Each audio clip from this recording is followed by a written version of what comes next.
Hello everybody, welcome back to Wampleville. We've got more Easterlings.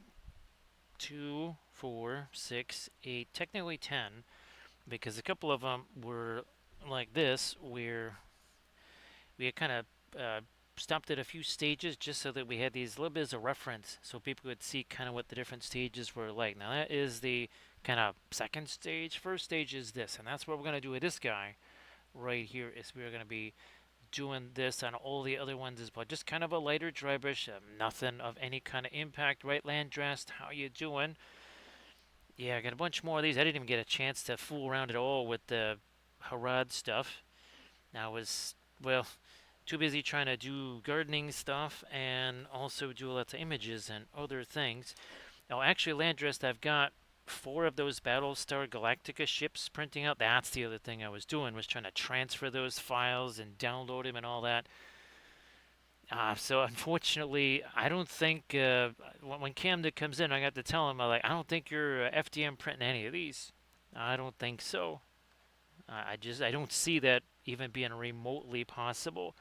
So I mean, unless they were like 3 feet long, in that case, well, have at it.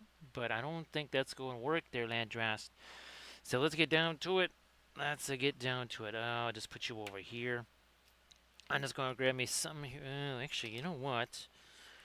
I might go back to these little dudes over here. Let's. Oh, I haven't used that one yet. Thought I already did, but didn't look like it. Alright, here we got a bunch of these little do thingies right here. So Landrest, I'm basically printing them out.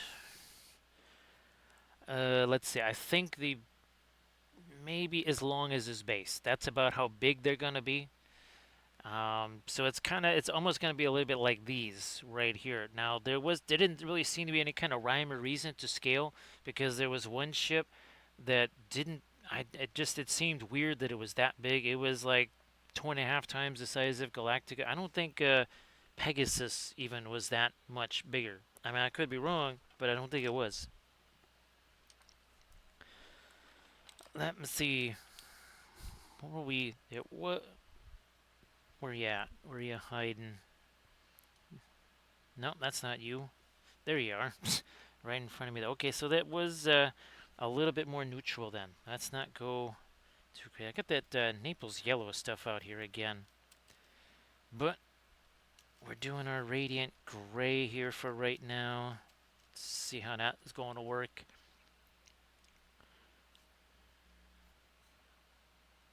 Maybe not quite as light as that. It's a touch of our Payne's gray in there. I think, okay, yeah, it's again, it doesn't have to be anything in particular except just a little bit lighter. That is it.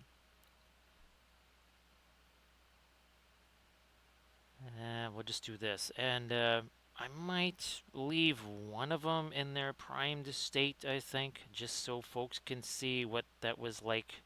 Yeah, we'll maybe 1 or 2. Let's do that. So I'm going to choose the sword guy for sure as one of them. Oh, there's 2 sword guys. Well, actually, technically there's 3 because there's also Amder in there as well. Let's do this here. Also this.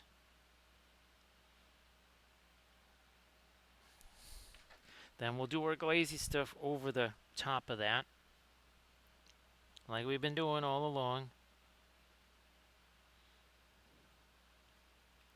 Oh, that's got the whatchamacallit, the texture roller stuff. Oh, that's what I was gonna try and, well, I'll have to try and see if I can do that tomorrow. Do the texture roller stuff. Might be baking that outside, just as an experiment, see what happens.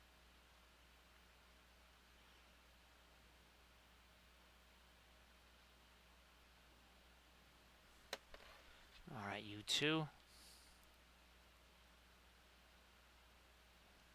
I think there's actually there's not going to be as much marble on these guys because it looks like a bunch of them already have kind of the scopy texture base thing going on here.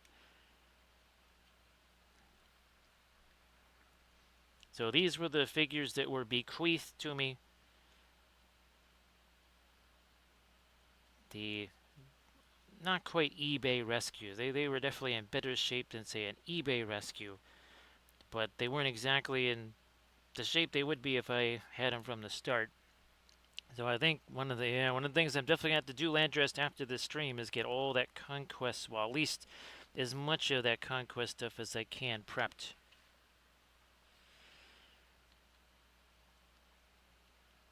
Tomorrow we film the what is it, episode 3 of that Rakashar series, because that's got to be all dry and ready to rock and roll, possibly by Gen Con.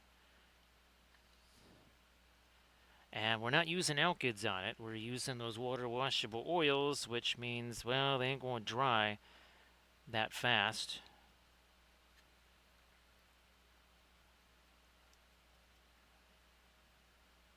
And I think Gen Con is, what, first weekend of August or something crazy like that. There ain't going to be an Armored Wolf either, because the Armored Wolf has that event that he's doing. So hopefully that's been a big success. So Landrest, I don't know, they seem to do okay for certain things. Well, like this, I mean that's what they're really intended for. I kind of do prefer the filbert brushes. I wasn't sure, if you got a bunch of these or not. Actually, is the crew there? I know it's probably not doing any RPG stuff, but I wasn't sure if the crew might be over there watching, maybe on the Mega Landrast screen.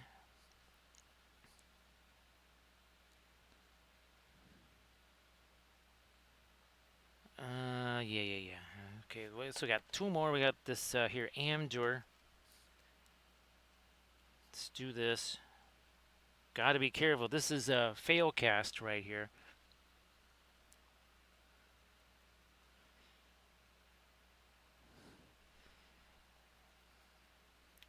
Ah, boy, I gotta look. There was, I could swear there was some kind of a Lord of the Rings type, almost like a Civ 6 type Lord of the Rings.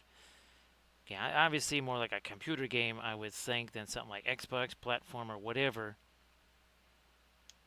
But I could swear there was something that kind of seemed to me a little bit like, say, a Civ 5 or 6 type thing, but it was Lord of the Rings themed. Could be wrong about that. So I save one. Just save the one sword here. Let's scare up some more of this.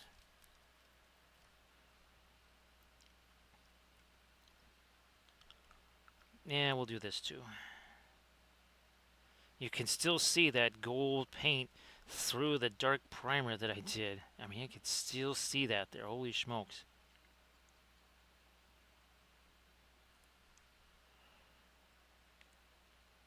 Not a whole bunch of fireworks. I mean, there's some fireworks. Actually, not as much as I was expecting. Although, I think maybe finally at 3 o'clock in the morning, that's when they finally might have used up the last of their heavy ordnance there.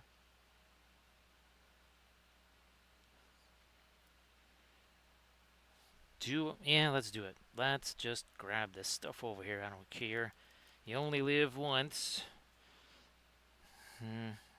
Get some of that out of there. See, this is where I don't think it does quite so well. This is where I kind of prefer the filbert brush. You just don't get the kind of delicacy, even with the smaller ones. These you really just don't get that extra delicate stuff that that I would want. I guess Green Stuff World is sending some stuff. I think there's a new metallic paint. Actually, Landress, they got a whole bunch of metallic stuff. Now remember there's like one of the very first metallic or metal workshops or whatever. I guess they got some new powders coming, and I guess they've got a whole bunch more like the just the metallic, like not just okay, it's metallic silver. This is like the well, it's almost like chrome, right? Where it's really intense metallic, not just a little metallic. Hey there, Camda. So Camda, I'm not so sure about printing the BSG ships on the FDM printer. I was just telling Landrast. First of all, oh my gosh, I didn't realize this, but you basically have to put all the ships through that, the repair thing, and they take a long time. So yeah, Camda. Now Camda, the good news, Camda. I've got 4 ships that are well. I'm trying to print them out. We'll see if they actually print. Now, Camda, I did do something I've never done before. Is I actually increased the percentage on the auto support thing. Actually, I had it ramped up to 70. Then I knocked it back down to I think 56 or something like that. But just because they're probably solid and heavy, I kept the supports light, but I did more of them. So we'll see if that makes a difference, Camda. So yeah, and Camda. Now I haven't even looked at the B5 ones yet, Camda. I'm still trying to download them all because there's like 20 pages, Camda. Actually, how many pages are there? Because I got to like page 12 or something.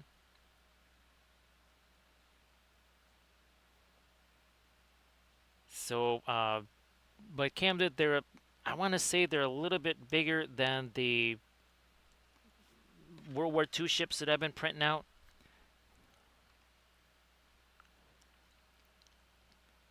But I think there was at least 11 or 12 pages. The Babylon 5 ones, those could be tricksy. Now a lot of them are stations, also too. There, Camda. Yeah, there's a bunch of ships, but there was a whole bunch of different stations as well. So if everybody's interested, or anybody is interested in all the stuff we've been talking about, you're like, what the heck are you talking about? Check out that Thingiverse link that Camda just posted there. Some fabulous Battlestar Galactica and Babylon 5 ships. Now they're all free, and they're all one piece. So far, everyone I've seen, Camda, is one piece. I haven't looked at any of the B5 though, like I was saying. So maybe some of those are more than one piece.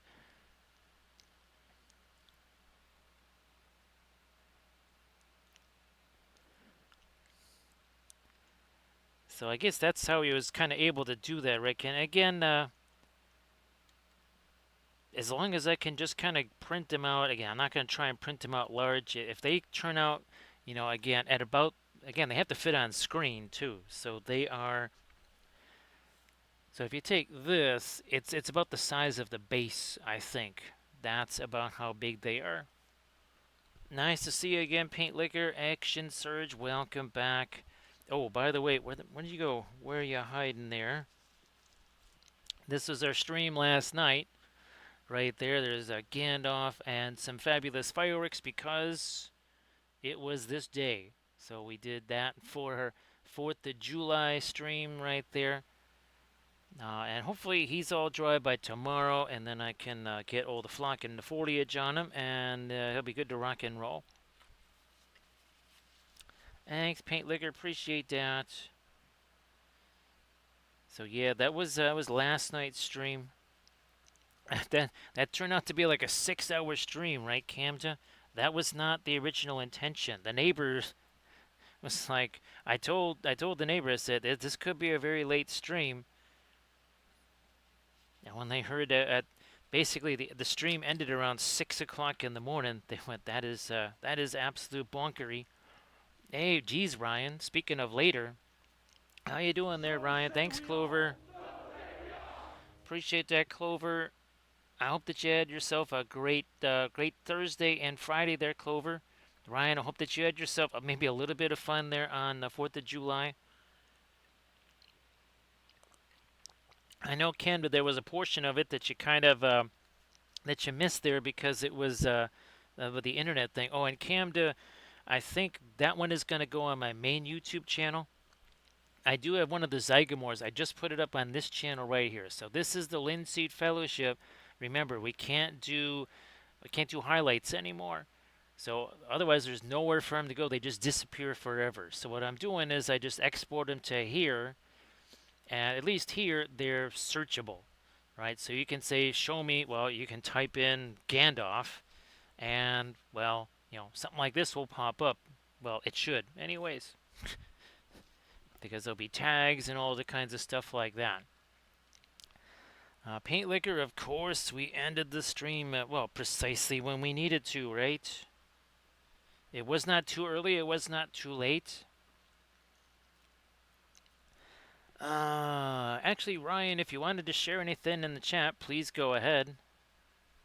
Same thing there, Camd. If you want to share some of your stuffs there in the chat, please go ahead and do that. Let me get a little bit of my thinner on that. Now, we did the dry brushy phase. Now we're just trying to do this here. This is what we're going to do now, is all of the, we'll do the blue stuff, then we're going to do the marble, then we're going to do the golds, then maybe some more of the marble, and then we'll do that, then like the violet stuff there too. Everybody check out that Insta link that Camda just shared. And of course, again, Ryan, you want to share anything in the chat, please go ahead and do that too.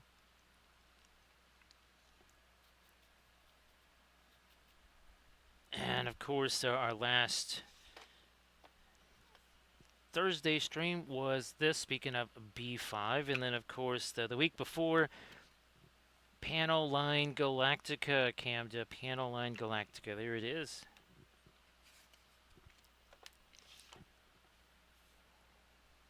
And away we go with our blues here. I mean, it didn't have to be anything precise, but you can see that it's already kind of mixing with some of that lighter stuff that's underneath. Okay, nothing there, nothing there, nothing there. Blue finally over here, okay. Eventually we'll get to it. Some of that over here. And there. And then whoops, that's right. What we've been doing is kind of priming the canvas here on our marble and such. Everybody check out that Instagram link also that Ryan shared. Well, Camda and Ryan both have some fabulous oil painted stuff there, so please go give that a look-see.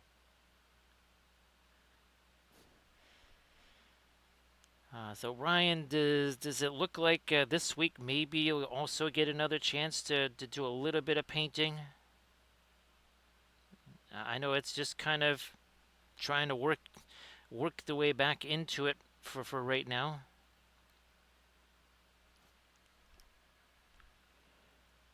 Oh wow, there's much more of this than I thought. Now that's also, we're gonna make that the red. I gotta remember that. Also gotta remember to do the back of the shield. That was something that we were well into.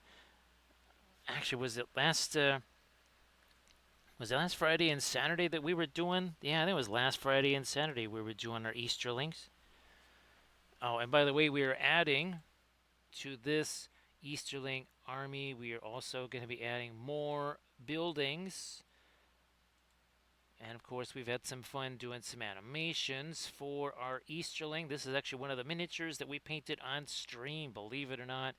And you can see we kind of animate a little backdrop of our Easterling city there.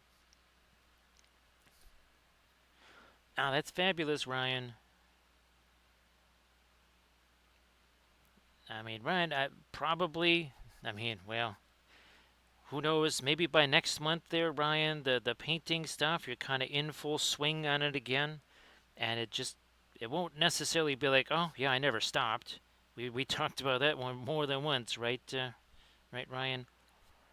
But at least it'll feel a little bit more natural.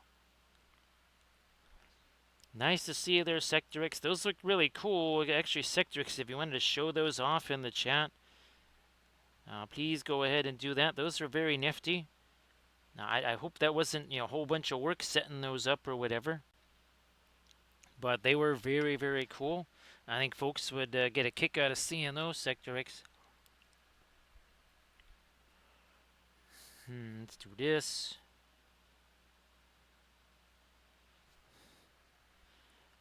And let's do this.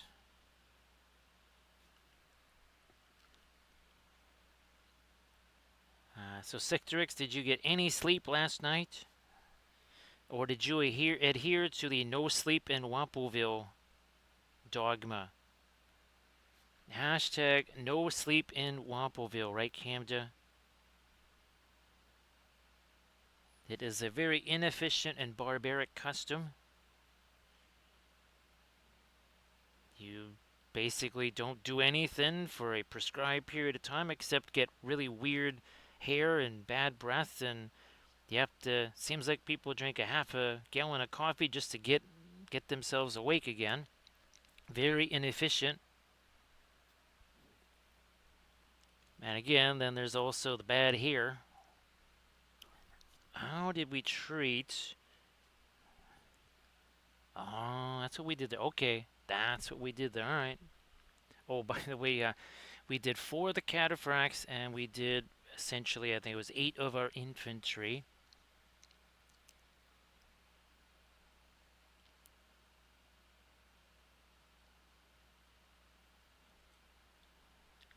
I think that is it for the. Yep, that is it for the blue on him. So again, a bunch of these guys really aren't going to have a whole bunch of the marble effect because, well, there's all this here. Yeah, a lot more of the, and I gotta make more of this textural war stuff too. Okay, I don't have our other Amjor. Well, we'll do different Amjor then. Fine, we can do that. Oh yeah, that'll be red on the inside of his cloak there, so we'll leave that alone.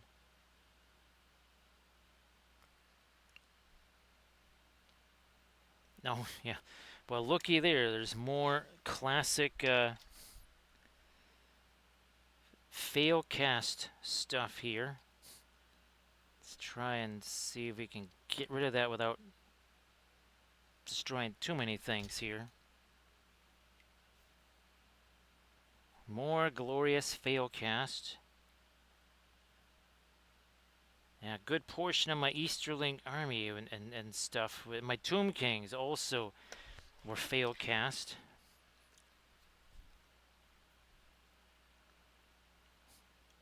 Much like the autocorrect monster is one of the most feared and loathed creatures in Wampoville, so is failcast is one of the most loathed materials outside of foam clay. Camda, yeah, outside of foam clay, I would say that. Oh wow, did I? Uh-huh. So these also arrived today. So we got more of this. Get you out of the way. More of this showed up here. And I also, this is the tape that I was talking about. And the bezels also showed up. So we got the tape, we got that, we got the bezels. Now it's possible maybe I paint some of the bezels on our Flat Thursday. And who knows, I might. They're pretty darn small. They're maybe the size of a 50 millimeter base, so they're not even the size of our ornaments. We might be able to knock out a few of those in one stream.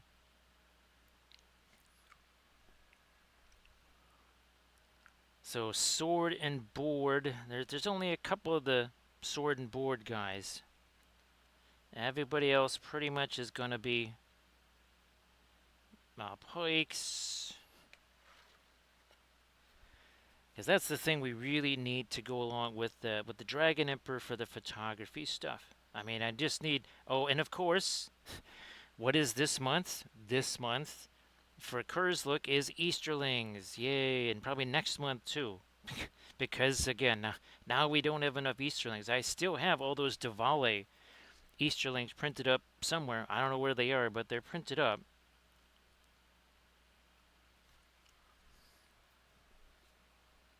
They're somewhere.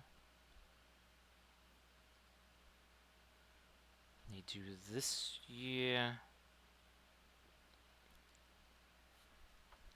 Okay, I think. Oop. Let's again prime the base, so to speak. There, we gotta get a little of our blue on there. Did we do that on this one? It does look like it. Yeah. Okay. This is another one here. We will do the same thing. Is nice. Okay. Let's do ourselves some marblies here. Let's do that. Get a little bit of that too. And our indigo. Okay, there you are. Let's try this again. Now we have some paint that's already on here, so that should be very good for Jelly Plane. How you doing there, Jelly Plane? It's like, so I'm guessing that the dude with the fireworks never really caught the idea. He's like, I don't think so, because yeah, they were like blowing up all the fireworks, like with the hobbits and stuff. It's like, so they didn't really save any for, oh, I don't know, like all the orcs that are coming here. He's like, no, not so much. Well, we kind of told him, it's like, yeah, you should really party and have fun with those. This is just not going to end well, is it? Let's see if it ends well for Jelly Plane with our big Gandalf 6. Well, okay, middle of the road. Middle of the road. Whether it's a 3, whether it's a 4, that's kind of right down the middle there. A safe roll. So thank you so much, Jelly Plane. Appreciate that. Now we're going to start doing some of the marble stuff, and that's what we're doing there. See, we're just gonna chuck in a little bit of our lines here. We already have. Remember, we got that sort of a little bit of paint there that's kind of conditioned. Look at this. Of course, his pike is in the way. There we go. If we do it over there, and now over here, see that? It's not that much different from her spacescapes. Well, looky there. Look at that. And then all we have to do is kind of reinforce some of the smaller veins in that. Just not too many. Wow, there's only 3 of these guys that have the actual marble on them. Wow. That's fantastic, Jelly Plane. Now, Jelly Plane, what is your first army there? What is your first army?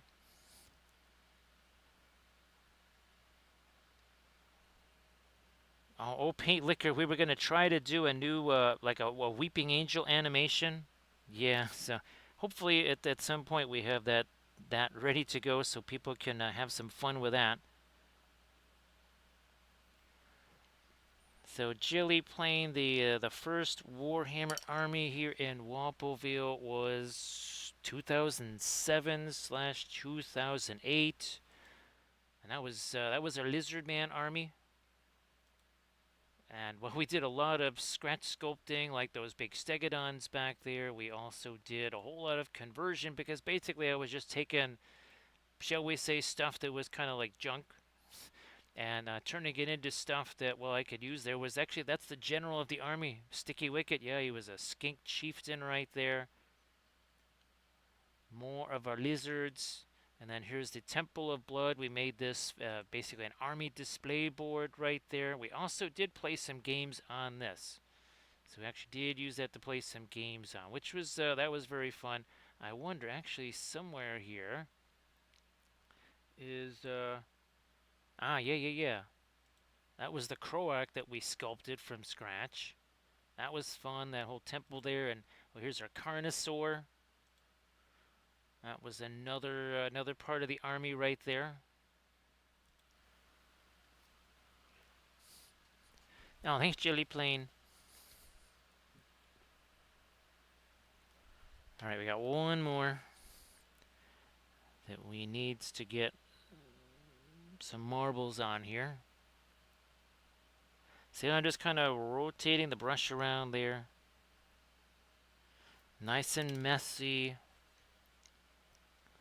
Hey, the punishment, how you doing?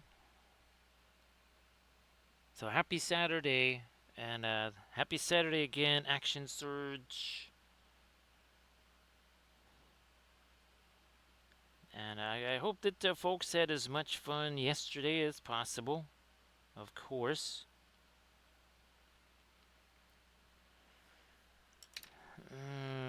Okay, yeah, the other ones, we're just going to leave those on. So let's put the ones that do not need marble effects. We'll put those off to the side. Again, the other ones are getting stuff like this, so we're doing that. But yeah, let's do a little bit more with our lighter kind of marble veins here. So punishment, I hope that you also had a good week there.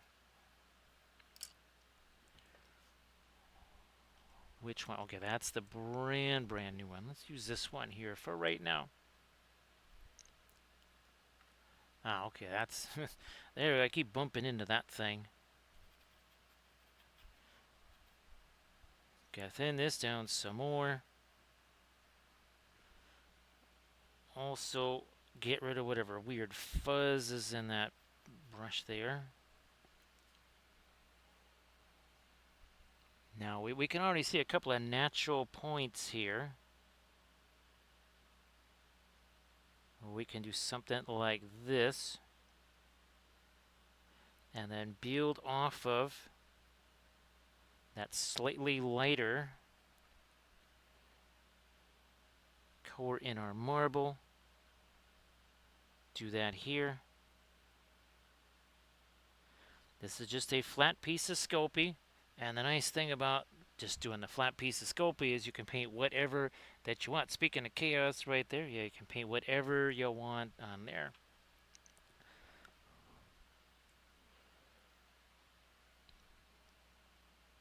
So this is my Easterling army here. Again, we are trying to add as much to it as possible. Here's all of this stuff was basically painted on stream. Yeah, actually the War Priest in the back was sculpted on stream.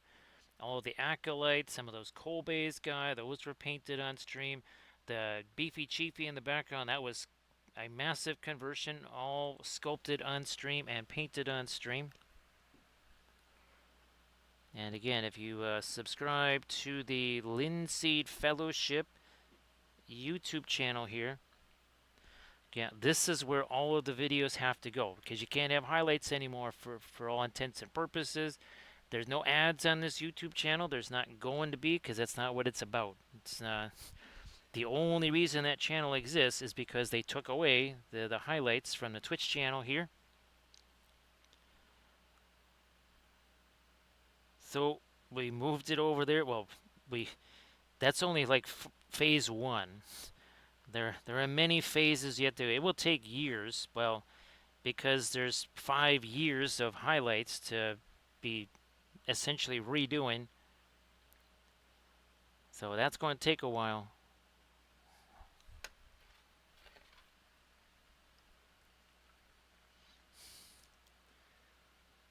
Oh, that's fantastic, Jelly Plane.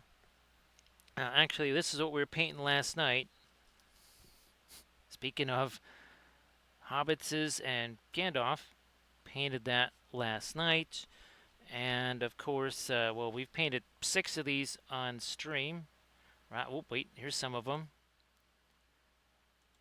Now, we painted a whole bunch of those, and guess what? There's more of those on the way.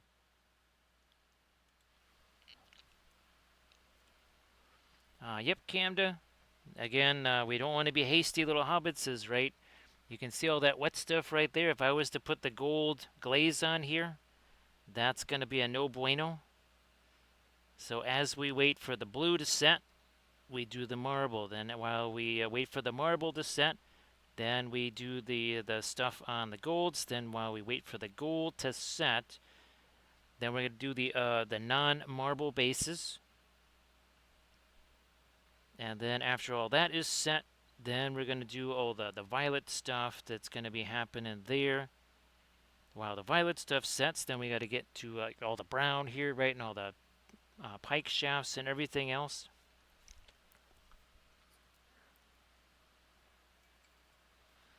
So, where is he? There he is. So again, what we had was this.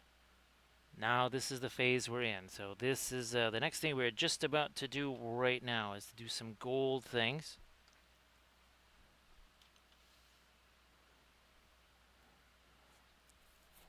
Ah, that's fantastic, Jelly Plane. Boy, that's gotta be really cool. That's gotta be really, really, really nifty. Here, let me move these things out of the way because I don't really need those anymore.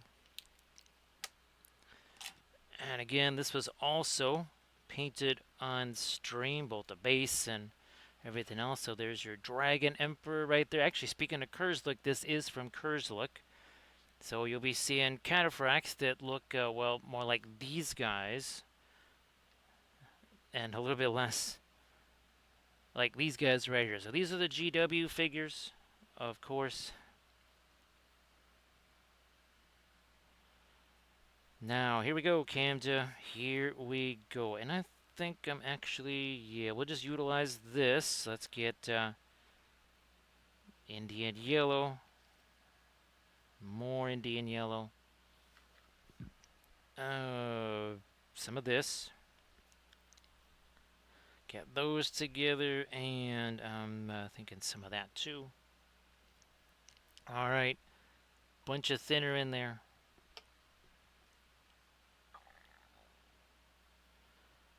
Now we'll mix all this up. Again, creating ourselves a sort of a pin line wash slash glaze type of thing.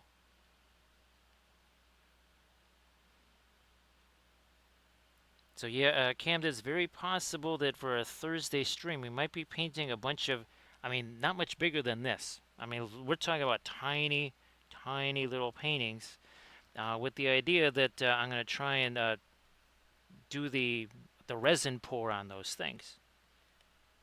Because I think it would be a good way to learn a deeper resin pour without having to fool around with it on bases. Now, here we go.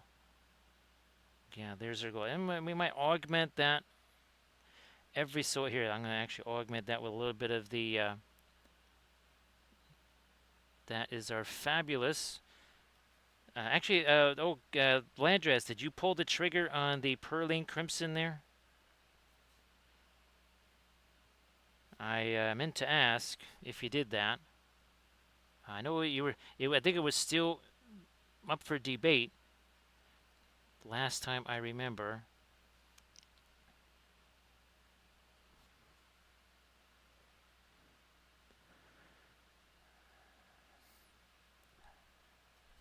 Well, oh geez, I'm glad I said something there, Landrast.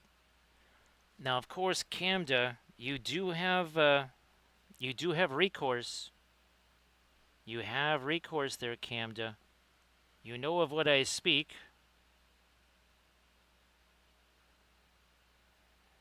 Should you wish to claim vengeance, vengeance can be yours. Ah, there you go, Camda. So, should you be afflicted like Camda was, quite in a very rude way by this guy, you can reveal the autocorrect monster. Yes, of course, all evil things, they like to lurk in the shadows and in the dark places. But if you bring him to the light, then you expose him, and he, of course, loses his power if you expose him to the light. So there you go. Go and get after that autocorrect monster there.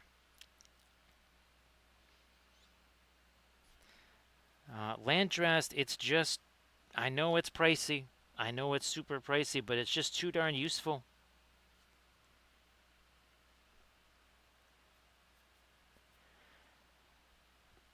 So yeah, Camda, the bezels, they showed up yesterday, I think. Yeah, they showed up yesterday. And the idea is that I would do a whole bunch of little paintings, and then you essentially like turn them into either an ornament or jewelry or something by hitting them with the, well, lack of a better term, water effects, but the resin. And it would be, again, they advise with this resin stuff here, you don't get crazy with it. You know, you just do a little bit at a time.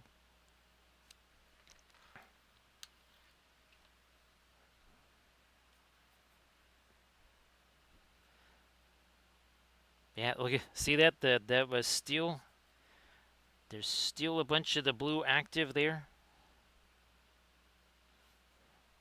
I mean, it doesn't matter if it turns this kind of a greenish tone. We're going to be making it kind of a greenish tone in some places anyway because, well, gold. If it's around all of this blue, it's got to be at least be some kind of gray, if not a greenish gray. Because, again, gold, that's how it goes. So jelly plane, one of the things I've got here is one of those like keyboard rests that you stick your wrists on or whatever, so you don't get, what is that, the carpal tunnel syndrome thing. So it means both of my elbows are sitting very solidly on that, and then I can also have my hand sitting here, and now this hand's sitting on this, so it's nothing is just kind of floating up in the air, which means you're going to be a whole lot less tired at the end of the session there than if your hands are just kind of floating around freely.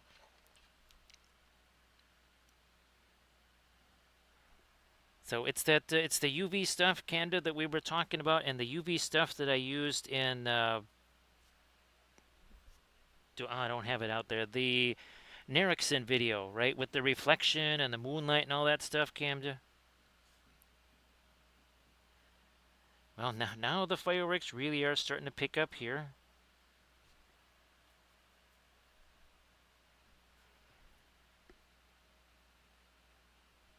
Actually, for whatever reason, the street lights are out. I wish that would have been the case last night. That would have been fun. Oh, man, that would have been fantastic.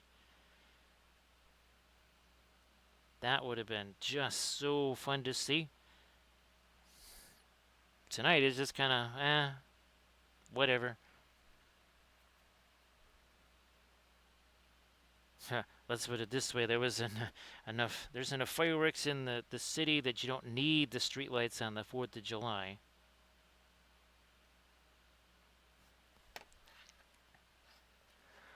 All right, Amdur here.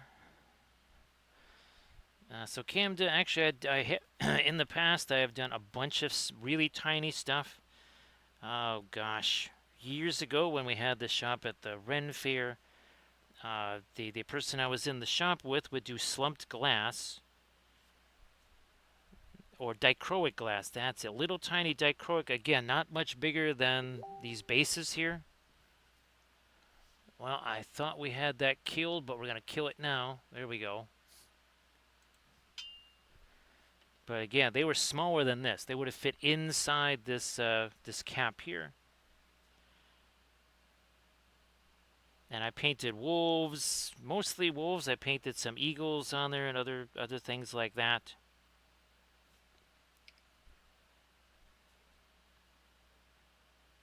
But we can paint all kinds of little things for the bezels there. Maybe little tiny landscapes of Middle Earth. I mean, it's not like the landscapes of Middle Earth we were doing weren't tiny enough. And again, look at, so we thought these were small. Yeah, now again, it's going to be smaller than this thing. And that is about half the size of what you just saw. So yeah, jelly plane, now the bigger ones are harder to find. They seem to be much smaller these days. But if you can find one of the bigger ones, that's going to be a little bit better. And then of course, well, you can use it for typing as well. You know, if you got to do a lot of computer stuff and you're typing a lot, I don't type very much. I do tons of computer stuff, very little typing.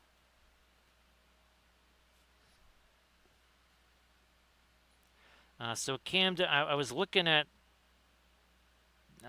the Surface Pro thing. I guess Surface Pro 11 is the latest one. Now, they all seem to be the same as far as the top of the line. What was weird is that the prices were very different. I mean, it would go from 1,400 to 900. And I'm looking like, okay, that must have like half the RAM. Well, no, okay. Maybe there's a keyboard add-on, okay. But it was, yeah, I'll have to maybe send you some of these listings and maybe you can suss out what the actual difference is in some of these listings. Because the specs seem to be kind of the same, yet there's a wild span in the prices. Didn't seem quite the right thing to me.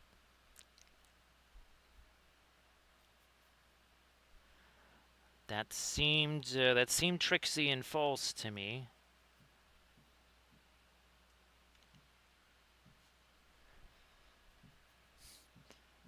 So Jelly Plane, the historical stuff. I've that's something I've been into for pretty much as long as even before I could read. Actually, I think literally before I could probably read. So that's why our Armada Mondays usually contain things like our World War II ships and such. All of the Middle Earth stuff. Well, I've been playing the Middle Earth strategy battle game for since 2005 or something like that, maybe. And to me, it is more of like a historical type thing. And in some ways, it's almost as if I was playing a fantasy version of Bolt Action or something.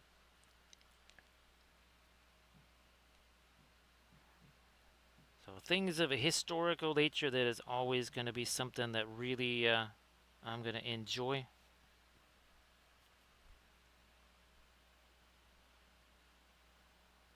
Also, like the actual, oh, hey, Camda, uh, Google Memories was showing me, gosh, it must have been from 5 years ago or something like that, the very first landscape of Middle Earth, which was the Lonely Mountain, with snow covered and all that kind of stuff. So I might reprise that one, Camda. I mean, it's a very simple landscape because it's just a mountain. So might not be a whole lot to that one. It will be a quick one to do. Actually, Camda, that one is one of my tutorial videos. Yes, that is a tutorial video on the Patreon page. So you can check that out there.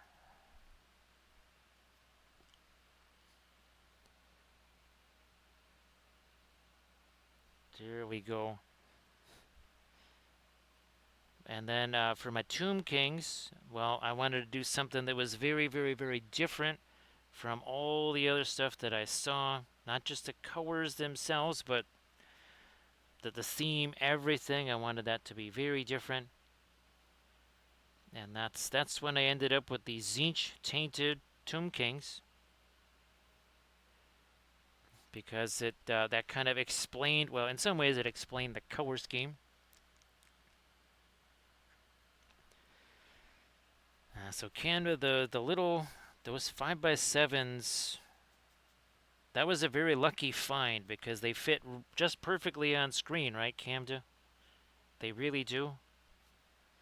Now again, while this other stuff sets, we're gonna do some stuff on our bases here. We're gonna do the pikes, things like the boots. So just a little mix here. Some of our browns, the coal black as well.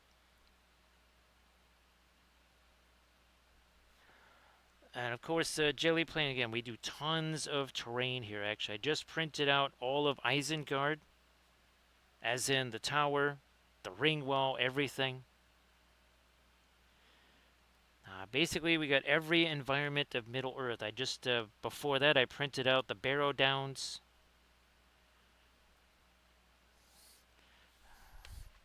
The Easterling Palace that I was painting a tiny portion of in the last video. That thing is massive. It's so massive you could play an entire game inside it. That's how big it is.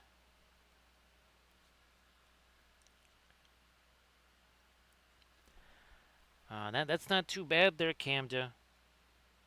I think it's a 40 pack from Dick Blick as far as the 5x7 hot press illustration boards. And I really do like the hot press illustration board there. So let's see. We also have Minas Morgul printed out, Dol Amroth printed out, Umbar printed out, Harad, Far Harad, Candish stuff. Fornost is printed out, Rivendell, Lothlorien, actually two versions of Lothlorien. Because, of course, we have our Dark Queen Schmaladriel army. And Schmaladriel's elves there. And again, that's our Winter Lothlorien elves. That is going to be a very, very, very, very different type of terrain appearance there. And that's why I got the extra resin stuff, because I want to see, can we make massive icicles out of that really quickly. So we're going to see if we can make icicles.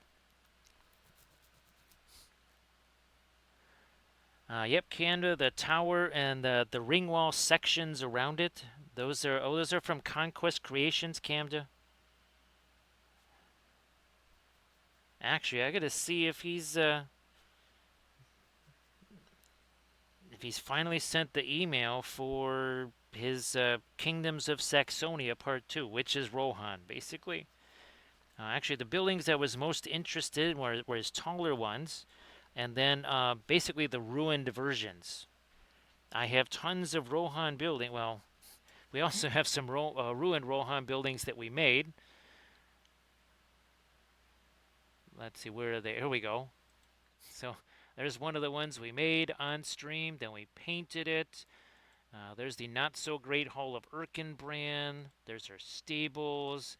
There's your archery range. There's your windmill. There's the watchtower and the blacksmith.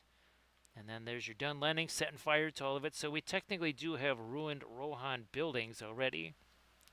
Hey there, Recoil. How you doing? So Recoil, I haven't had a chance to see what's going on with footy today. I'm assuming that the doggies are not still in the top four. I'm guessing that if Geelong has already played, they've already won, and they've boosted. Actually, I'm just hoping that the doggies will end up in the top 8. That's all. I have no clue where they're sitting right now.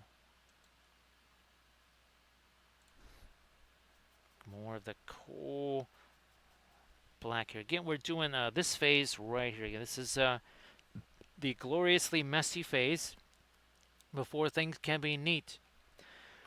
So Recall, if you want to post anything in the chat, please go ahead. That would be fabulous. Actually, Recoil Rot was in the chat here very briefly last night. Oh, and of course, Recoil, here, let me show you what we were painting last night. It was only appropriate, right, Recoil? With all the fireworks and such there. So let's see. So oh yeah, indeed, Geelong did win. Brisbane won. Hawthorn won. So I'm guessing that they are barely scraping in the top 8. Well, they're sitting at 6th on percentage right now, barely over Gold Coast. Behind the Adelaide Crows, who had that big win yesterday. And again, on the Wampelville Sports Network, we cover everything Aussie rules. We report the news before it is news. That's what we do here. Gonna get our dark on that. Then we can get to our, maybe not the violet stuff there just yet. Oh, we can do the ends of our pikes. We got some maybe some indigo we'll put on the end of those. Let's just do that.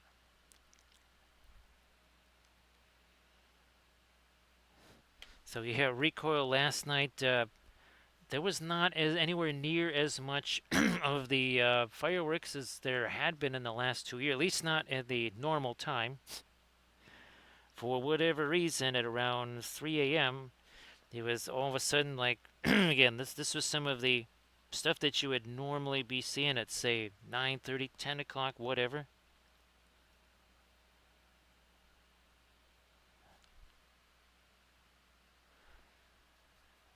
Well, that would be Camden and Recoil. Jelly Plain, well, I'm from far eastern Australia, right, Recoil? Yes, I'm just a little bit east, well, actually a little bit east of New Zealand by how many thousands of miles?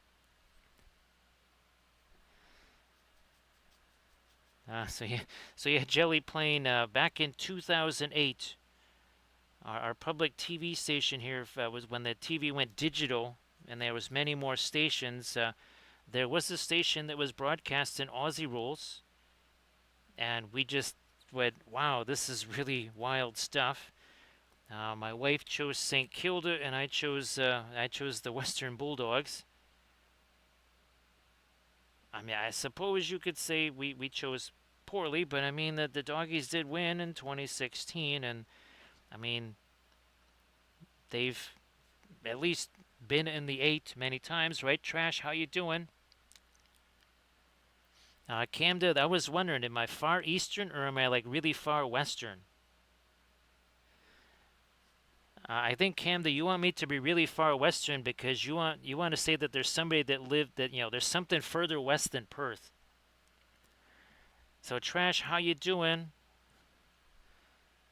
So Trash, hopefully those weren't too difficult to print. And I think I got you all of them right. If I haven't, I'll just again they're on two different machines that are in two different parts of the house, and some of them I can send like maybe a couple in an email. There's others I can only send one.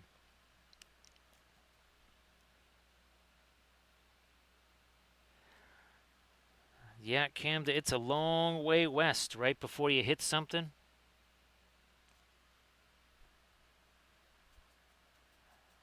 I would gather it's maybe the 12, 1,300 miles before you really get into anything substantial.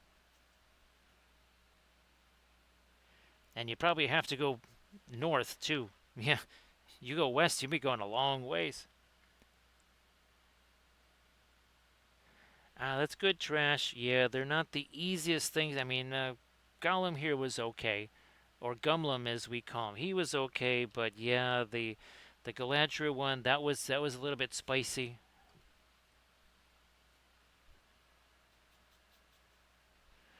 Yeah, Camden, actually the north too, right? As per that one geography video where they said that well, basically they've given up on, and of course they said that Darwin does not count as a major city, which uh, I thought that was a little unusual. Okay, it is not 100,000 or something like that, but it ain't nothing.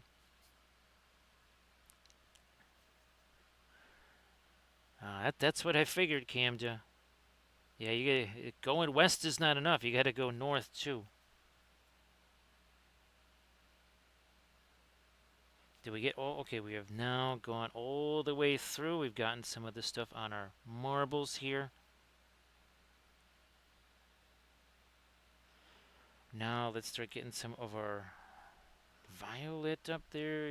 No, no, no. I'm gonna do the. Let's do some of our Payne's gray here.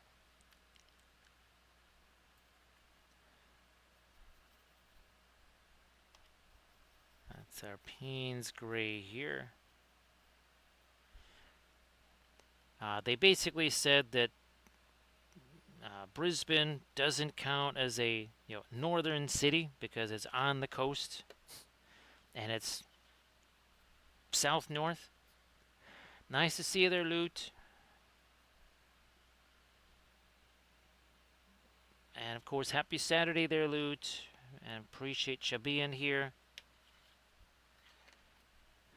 Now, of course, which Payne's Gray you use will make a big difference because there's a monstrous difference between the Payne's Gray of, say, Williamsburg here and the Payne's Gray of Windsor Newton. They are massively different. Well, that's Prussian blue.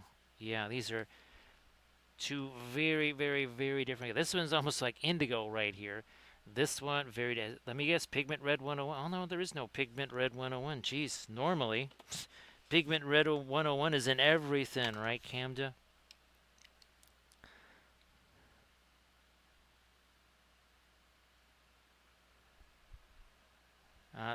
It's funny you should mention that, Trash, because I was just about to ask you,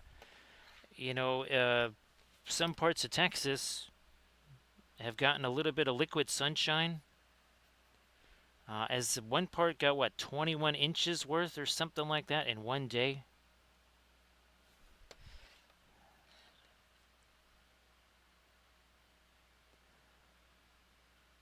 So see you later there, Jelly Plane. Jelly Plane. Let's see. The next stream would be Monday, and we will be painting. Well, we might be painting Battlestar Galactica. Actually, Camda, if it works out, we could be painting. Actually, I printed out like straight up Galactica. So even it's got all of the dorsal guns on it because this was the refit. So yeah, the one that I'm printing up right now is pre-refit. I'm glad that you're okay there, Trash. Because, well, I saw Lynn's post. Now, I have, Sarge says that everything is okay there, so it's got to be just a very limited area then. So see you later there, Jelly Plane. So yeah, Camda. Now, of course, I have to figure out, well, all right, what are we doing? Are we sticking it on a base of some kind? Because I can't just hold it in my hand and paint it. That's not going to work. So how are we going to approach our Battlestar Galactica there? Now, I think, did he actually create some kind of a... There was one ship that does have, I don't want to say a holder on it, but it is some... Oh, we've got our gold here. Fine, I'll just use this. I don't care. Whatever's on here, I'll just chuck it on there. Let's need some of our blue up there too, whatever. Okay, so all right, that's I mean, there's a lot of different areas of Texas, right? You got your Panhandle area, you got your coastline with Corpus Christi and Houston and stuff, and that's very different from all the other areas.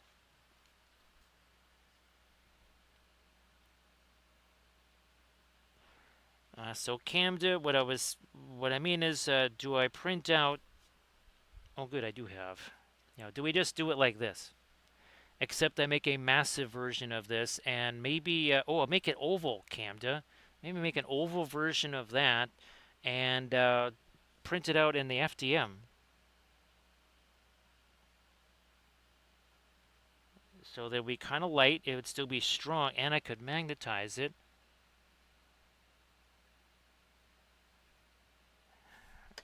As far as, I already have a bunch of resin things that can, for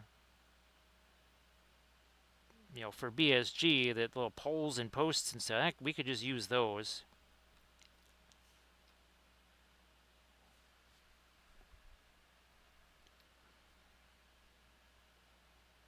So yeah, Camda, that might just do it.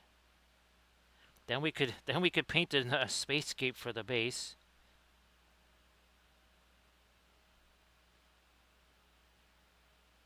That would be pretty hilarious, Camda, to have Paneline Galactica in 3D now, just a few weeks after painting the 2D version. If there's anything that you wanted to share in the chat there, Trash, please go ahead. And Trash, hopefully all your stuff is mostly ready for Reprocon. I mean, it's not exactly next week or something like that, but you know how those things creep up pretty darn fast. You know what? I almost forgot you. Yeah, almost forgot this. Let's get that going. The dragon himself is pretty much covered. Oh, maybe we can do a little bit of our freehand designer. And again, that's a theme that's been replicated many times on our Easterlings, of course.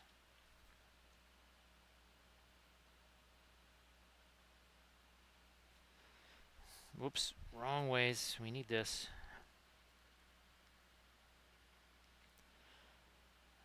That's good. That's good trash, because boy oh boy, folks, they really do get they get worked up about that, don't they? I mean, like really worked up. I always worry that they don't even enjoy the convention itself, because that is just such a big. Oh, look at this, Camden. You can see how that's not shiny anymore. That means we're pretty much good to go on our violet stuff. Then we'll be done with this phase. So again, what we are doing, we're kind of reaching the end of going from this to this. That's what we're doing now.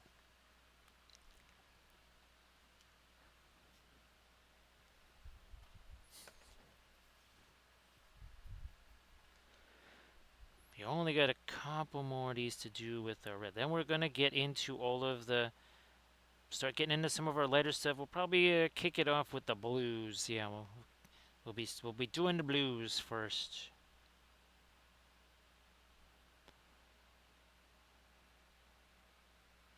No, never to get my golds up here. All right, fine, fine. We got this sitting down here anyways. There you go. Have it your way. Again, I didn't do this conversion right here. Pretty sure I used some kind of a wood elf bit here or something like that. Yeah, it's some kind of wood elf thing right there. I don't know what it is exactly, but it's something. Nice to see you there, Dark Horse. Oh, Dark Horse, did you get to see the end of Gandalf in his cart and the fabulous fireworks? Again, that is 3D printed from the Printing Goes Ever On. These guys, shockingly, not 3D printed. These are the old GW figures, like the old original Easterling figures. These are over 20 years old, or at least 20 years old. They might be over 20, but they're definitely a minimum of 20 years old right now. A bunch of these were gifted to me. That's why we're painting them. If you're wondering why, it's like, well, they were gifted, so and we need. Even though I have all those other ones printed up, it was pretty easy to just crank these, get these things going here. Just basically stick them on bases. There was some other extra mold lineage that I did clean up on them.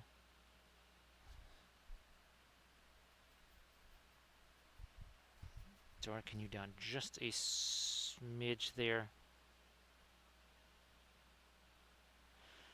And away we go here. So they're not going to be an armored wolf again, because remember he's got the Ren Fair event. So no armored wolf tonight.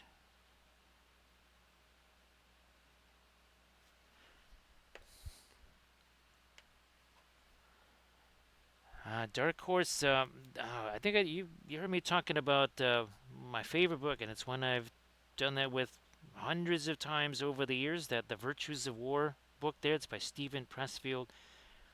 I've listened to it so many times. That's one of my primary go-to falling asleep kind of things there.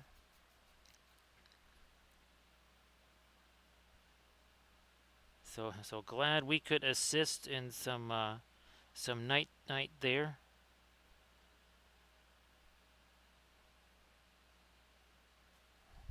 And we'll do this on all of them, right, Velfera? Now, Velfera, it's been actually very subdued. I don't know what's going on, Velfera. Of course, it could be like last night, where 3 o'clock in the morning, right, everything gets going again. And Velfera, I hope I didn't forget to say happy birthday on stream last night. So again, I think I did. But here's hoping that was very good. No mustard. No mustard was involved.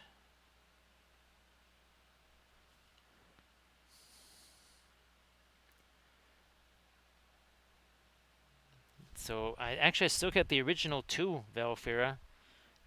I was just about to start messing around with these here, and then I said, why don't I just leave these? So now we have them, and I have one that's just primer too, because now we're getting down even to like the sword and board guys. Now we put this up here,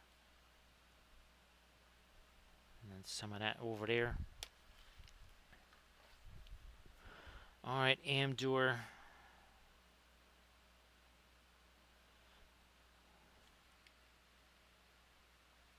That's fantastic, Velfira. So Velfira, I did put the first plant in. It was getting so huge, I'm like, oh, I better just put the darn thing in there before it's too big to move. Now, if it doesn't survive, whatever. There's a whole bunch of other plants. And there's going to be at least one or two of the pepper plants that I just save for indoors, just as an experiment. We'll see how those work out.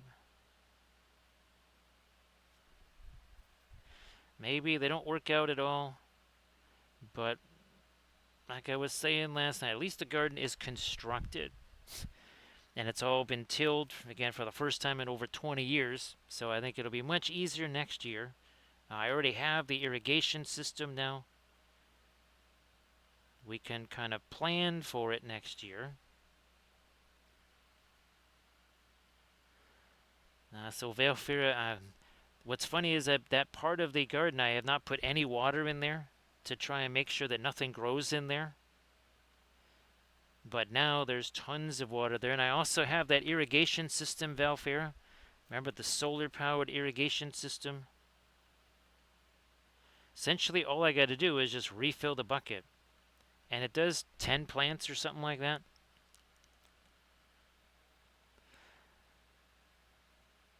So yeah, I figured I would, I might have to get one more of the large pots or something. Again, this is a cuisine channel and a gardening channel in addition to a Middle Earth channel, freehand channel, object source lighting channel. I'm already starting to get some of the violet indoor golds because, well, reasons. Yeah, let's do that.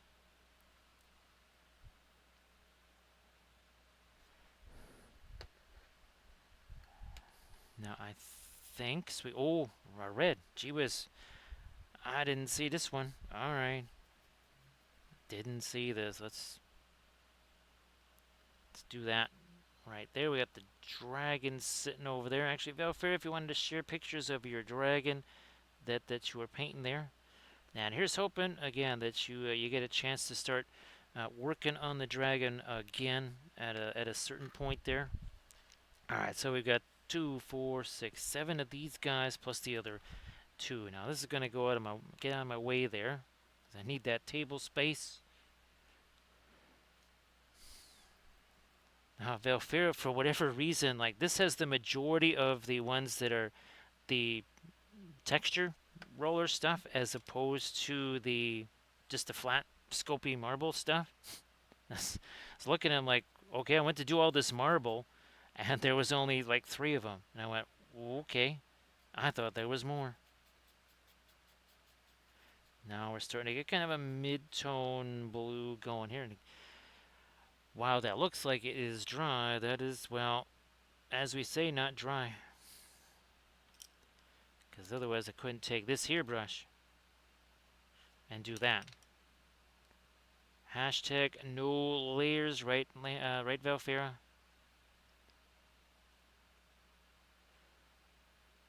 That was a very freaky film noir, wasn't it, Valfira? With Gandalf and the cart. We'll have to, when it comes time, we'll have to make sure to show that again. Because that was one of the more unusual, it seems like I say that every day, right, Valfira, that we do a film noir. Is like, that's the most unusual film noir ever. Now look at this here. There's a whole lot of nothing going on there, and all of a sudden now, this is not some gradual, slightly lighter thing. This is significantly lighter. Why? Because it's all mixing together. It's the wettest dry brush ever, as we say. Because as I do this, it is mixing with all the stuff that is underneath. And that's why we do that glaze type of stuff like that. Because that is just like what we did with the base. Right? We throw a little bit of that blue on there. And that meant it was real easy. Wait a minute, we've got our red over here. Fine. There you go.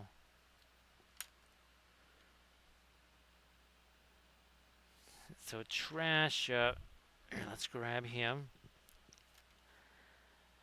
So you would think Gandalf the Grey and gray scale would like completely disappear because he's gray, and the horsey would be the thing that you would see, but actually it's kind of the opposite. You actually see Gandalf more because, well, here he is more obviously lights and darks on him, right? Because there's the two lanterns here that are casting light on him from either side, whereas the horsey is a little bit more standard value, right? He's just kind of more mono value, if you want to call it that.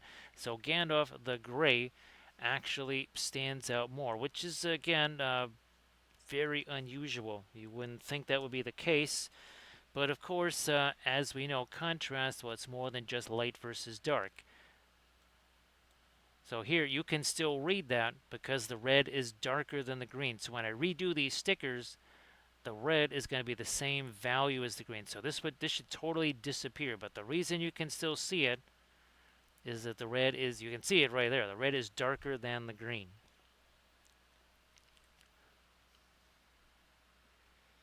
And of course, you know, that is of course from the Great Book. Yes, the Great Book there. Where you hiding? Contrast is more than just light versus dark. It is in the book, so it was written, so it is done.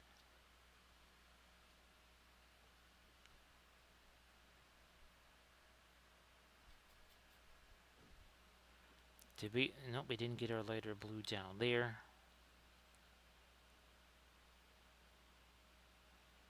So we did it everywhere else. On to the next one.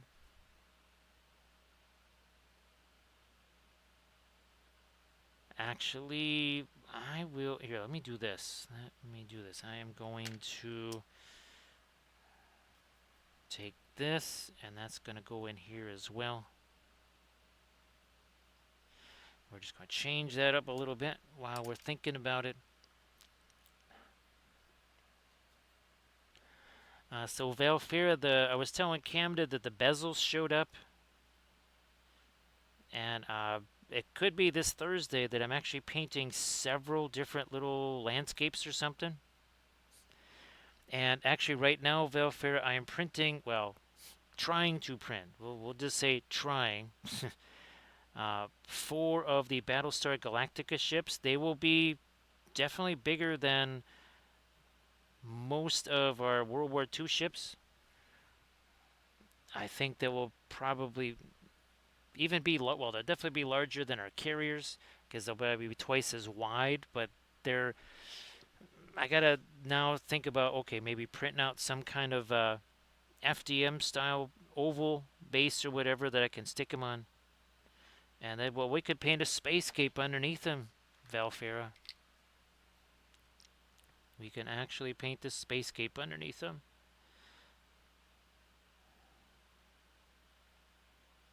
So that actually, I always thought of that as being metal. That's actually just like a hood there. Okay.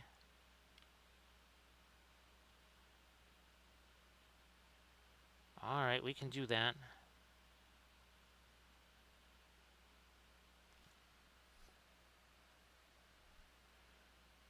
And yeah, let's get the blue onto that edge as well.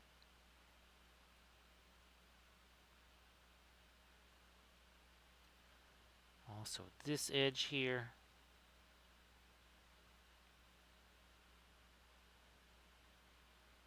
Like you do.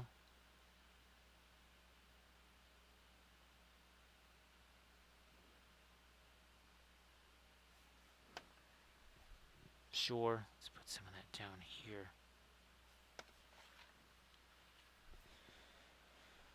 Back to our kind of mid-range blue.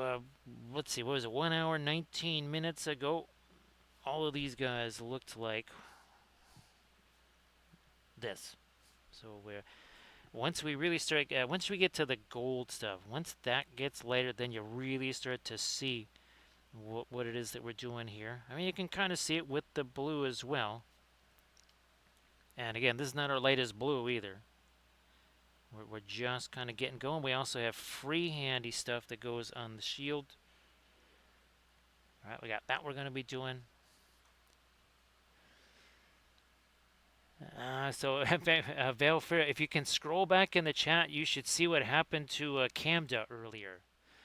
So yes, the autocorrect monster has struck before Valfair, rather rudely to Camda. I have to say, wouldn't you, Camda? That was a rather rude thing that the autocorrect monster did. And again, the autocorrect monster lives in the shadows and the dark corners. Should he attack you unjustly, you can claim vengeance on him by revealing him. That's a channel point or chat point reward, whatever the heck those things are called. But yes, should you be attacked by the autocorrect monster, you can reveal him so that others know that he is there.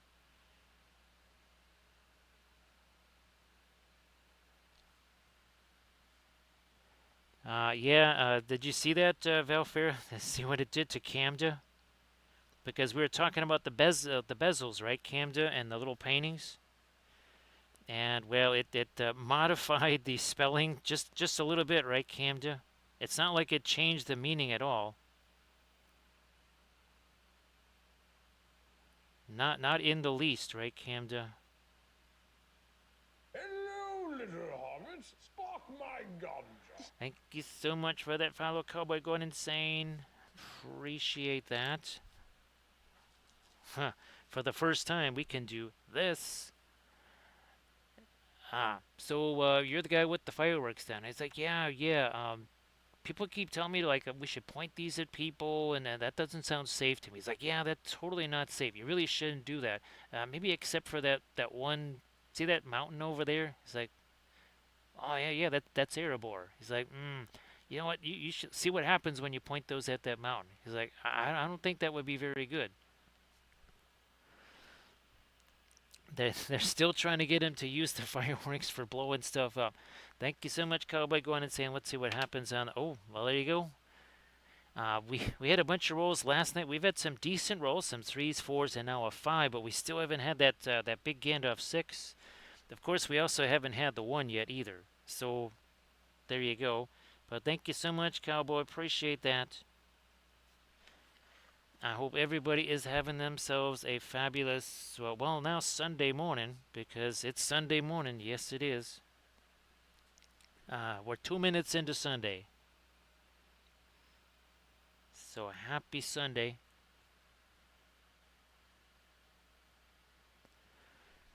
Well, happy birthday there, Trash. Jeez, I'm sorry about that, Trash.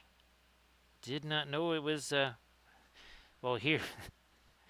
we'll throw up this screen for Trash. There we go. The Ugly Dolls celebrate your birthday there, Trash. I'm glad you had a great day there, Cowboy.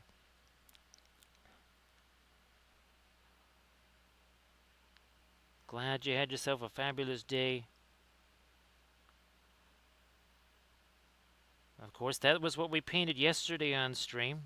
It was only appropriate, right, Trash? That we should paint Gandalf on his cart with a whole bunch of fireworks, which apparently I guess the GW one does also have a whole mess of fireworks in the back of it. I didn't know. I never actually had that particular figure. Again, that one was 3D printed by The Printing Goes Ever On. Nice to see you back there, Lead Logic.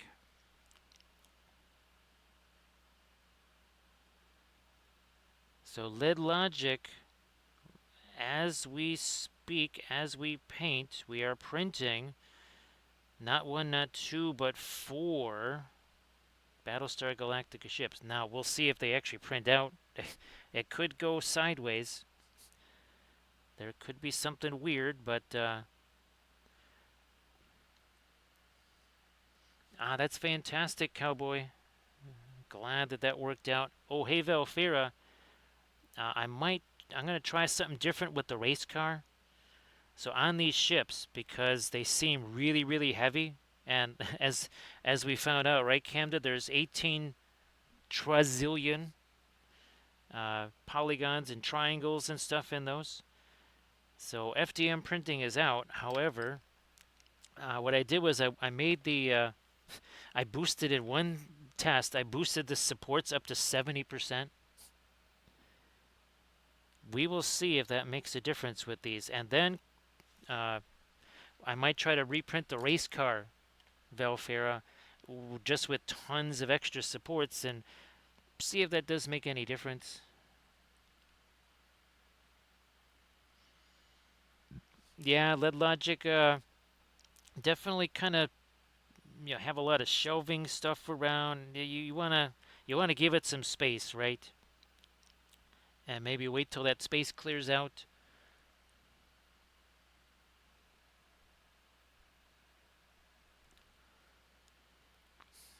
So yeah, Cowboy, we paint tons of FDM stuff here again. Here's just a tiny sampling of the Easterling terrain that we painted. A tiny sampling of our Hobbit holes here.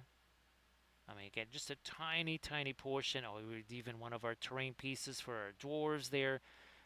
Again, that's just that is like less than 1/1000th of a percent. Veilfear, there's too much all because they're one-piece files, and well, basically, let me see. It would be like trying to print this in FDM with the guns, everything all in one shot. Yeah, that would be rough.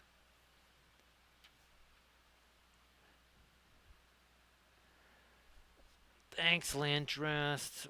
Well, this one's the easiest one to reach here. This is the easiest one to reach. So this, again, printed in FDM. Like Landrest was saying, we printed that on stream also. Oh, we do have this one too, that's right. This was also, again, that's got a magnet on the bottom. That was also printed out in FDM. We painted that one up on stream.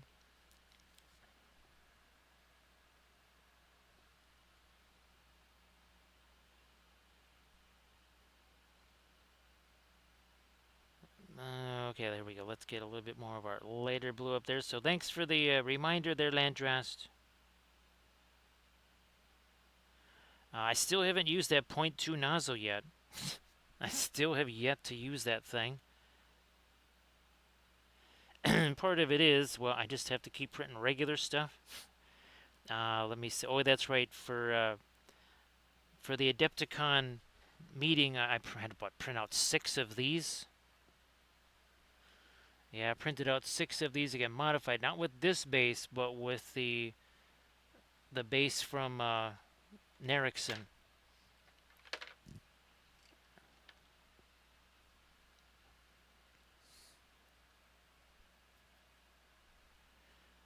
Did we get her? Oh, we didn't. We're just now going to get our lighter blue in here. And again, we've got our blending brush at the ready. So we've got the Bamboo Carbon X1. Right now, again, it's the old Anycubics that are hammering away at those Battlestar Galactica prints. And again, it can't be all that different than printing this, which was essentially a one piece, with the exception of these 6 turrets over here, well, and the main guns. I mean, that was a one piece thing, so.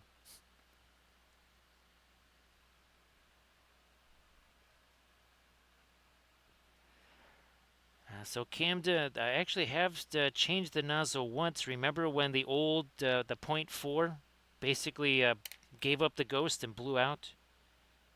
And I had to put another .4. Actually, Camden, I gotta buy me another .4 just to have it around. Because, bad things, they never happen, right, Camden? When you least expect them.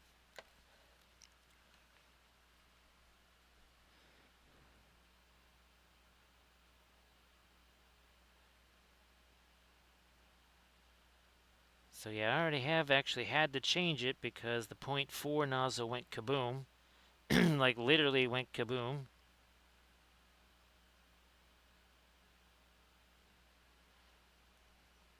Alright, we got our blue up there, little bit of it on that sword blade, little bit of it here. Again, just let that mix with the stuff that is already already on there.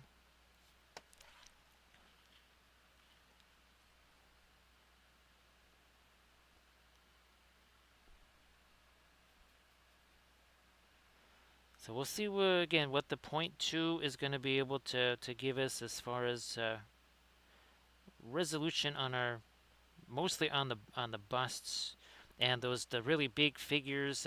Although I have printed out now all of the Conquest Creations Harad tents with the point 2 nozzle. Those didn't take super long because, well, they're tents, so they're not exactly the most monstrous of things to print.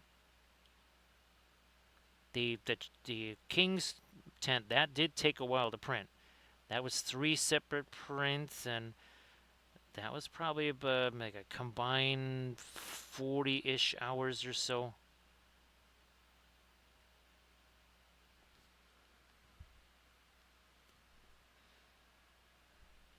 More of our lighter blue. Yeah, more of our lighter blue up there.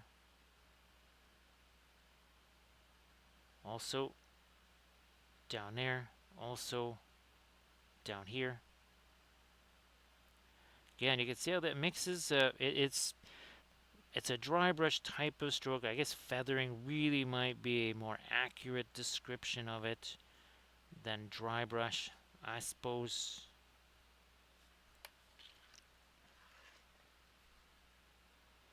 So sorry to hear about that, Camda. That does not sound productive right there. Doesn't sound helpful. Those kind of things never are, right?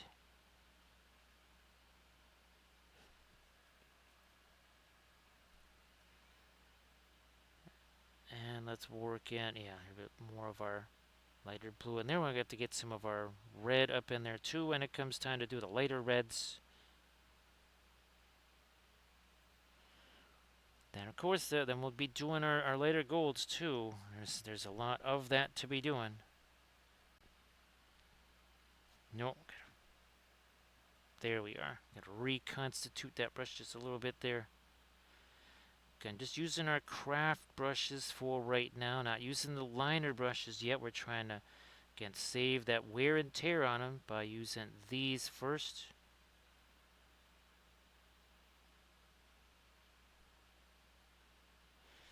Blending brush again, because remember, this is all oil paints here. No zenithal priming, nothing like that. So again, we started out with this, right, our dry brush stuff while that was still wet. Then we did our glaze things, and you can see now we're starting to add those lighter midtones, at least the lighter midtones. And then we get into our final highlights.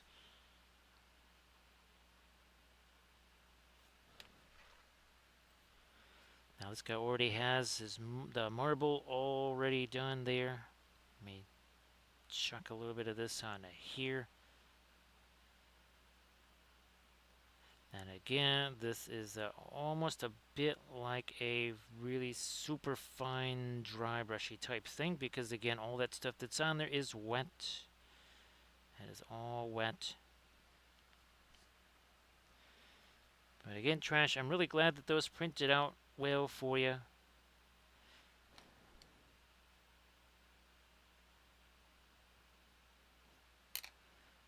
Yeah, you should probably get some of that lighter blue over there too.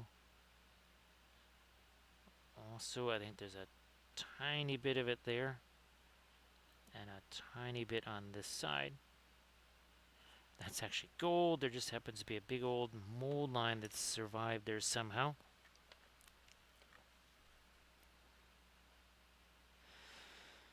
Now, get all this out of here, and let's start to at least just start to take some wax at the lighter stuff on the golds here. Nothing crazy. That's actually still going to turn a little bit green because of the blue that's still on the brush there. But this is going to mix with what is there as well. I need more of my there we go. I need more of that Indian yellow in there. Turning this almost into a filbert type of brush here. Like a micro filbert.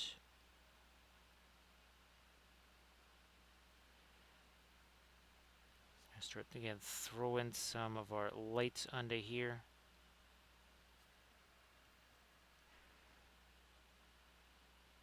And if it does mix with some of the blue and gets a little bit of a greenish tone, well, so much the better. And now the see, I was prophetic there, Valfair, because now the fireworks are beginning, and it is 12:15.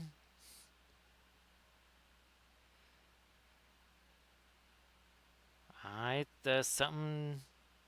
I had a feeling. I had an inkling.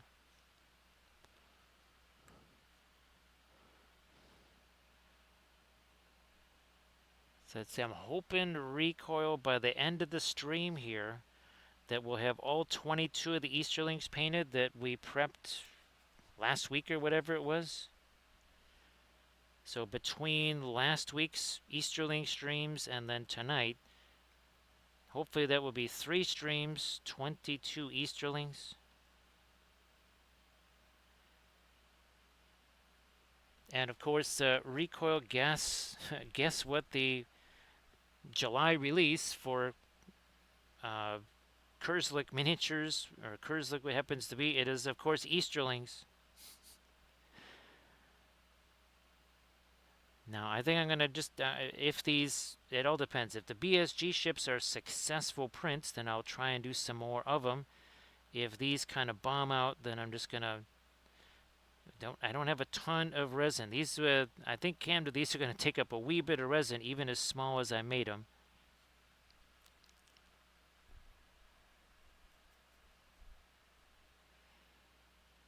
Oh, and recoil, we might be doing this Thursday a whole bunch of teeny tiny little landscapes of Middle Earth, or spacescapes, or both, to go in those bezels. And those bezels, again, I think they're maybe, they might be this size. And you can see they ain't that big. I don't even think they're that big. I think they're smaller than that.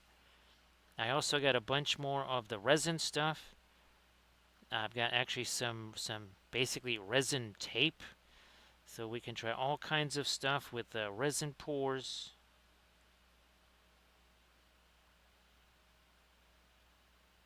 Also want to try and make icicles with it. I need those for our Lothlorien terrain.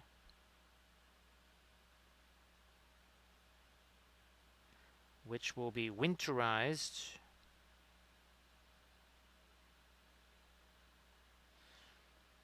I might have to be begging Armored Wolf to make a whole bunch of crushed glass snow. Although I think I can get away with some of the other types of snow for Lothlorien.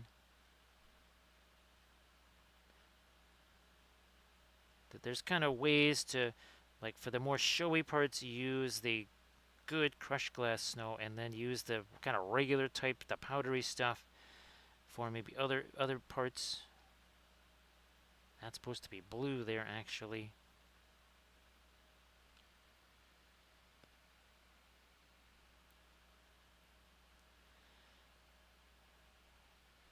Camden, I could. That sounds a little bit like what was it? The British baking show when they're trying to do the caramel stuff, and they're trying to get the long, stringy caramel whatevers, and they're trying to sculpt with that, and for all intents and purposes, that's what that reminds me of, Camden.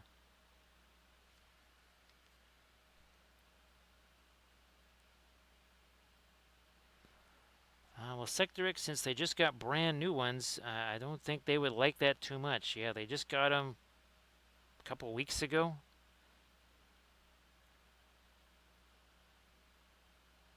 Now, of course, if that had been the old neighbors there, wouldn't have minded that whatsoever.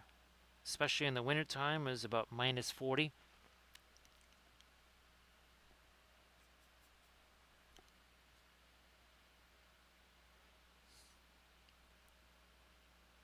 A little bit more, yeah, that's not too much of that.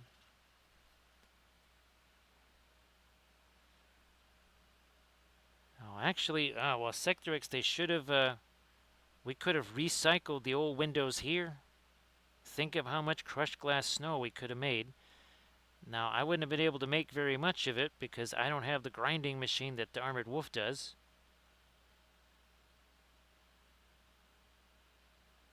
And Armored Wolf, well, it's a long walk from here to Anchorage.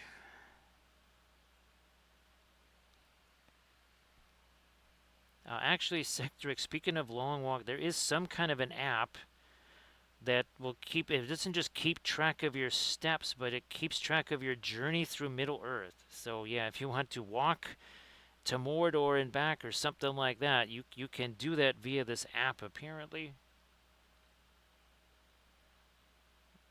It just was some kind of weird ad that floated by on Instagram or something. I have no idea what it is, but it did float on past me there. All right, here a little bit of our minor stuff there.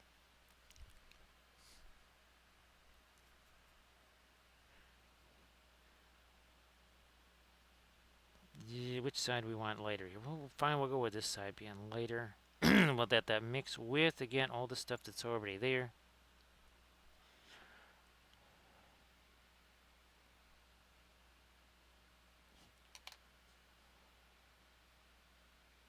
So you get that popping up too. That, I swear, yesterday, Landress, that was the first time that popped up. I had never seen that one before.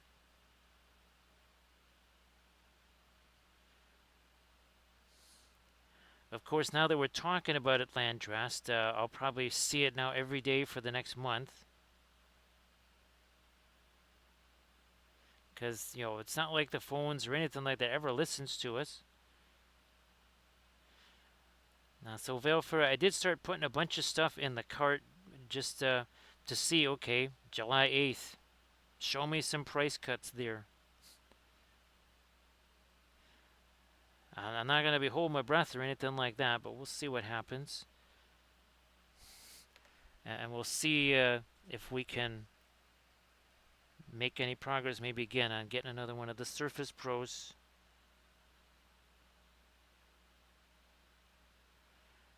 Let me get this here.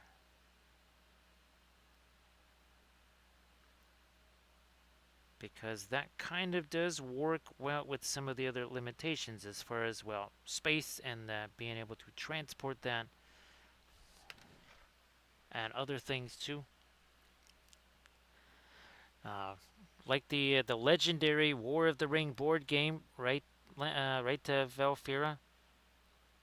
During the stream, I said, well, right now it's about $140, or no, it's $120 on Amazon. I'll wait till it comes down after the stream. Recommended for you, War of the Ring board game, $79.99. Now, of course, I also requested a private sailing ship, a private plane, also a private island. For whatever reason, I guess maybe it just the site's been down or something like that because it hasn't fulfilled those requests yet.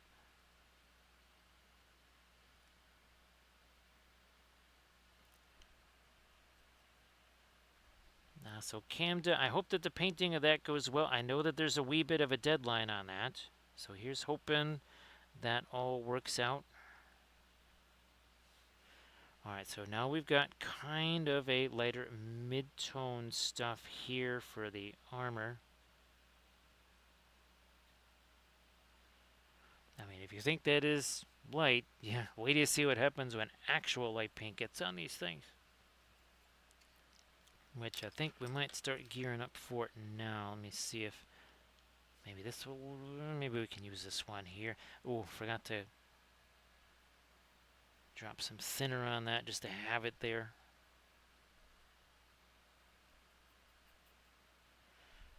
Get rid of that blob there. So again, we've now gone from this stage to past this stage. So let's line these guys up here. So you can see now how this is working. That's our initial dry brush, then this, and now we're going to start getting into our even lighter stuff here. So this is 1 hour, 44 minutes in. We are working on 2, 4, 6, 7 of these simultaneously. Because that's how we roll here. Now this should be again significantly later, which of course it definitely is. Well, looky there, look at that. It's almost like we knew that was going to happen. Huh? This is why we can crank through, well, hopefully 22 of these guys in just 3 Twitch sessions, start to finish. Get the other part of our gold around that. Now we can start doing some of that up here as well. Here, let me break this out to the side.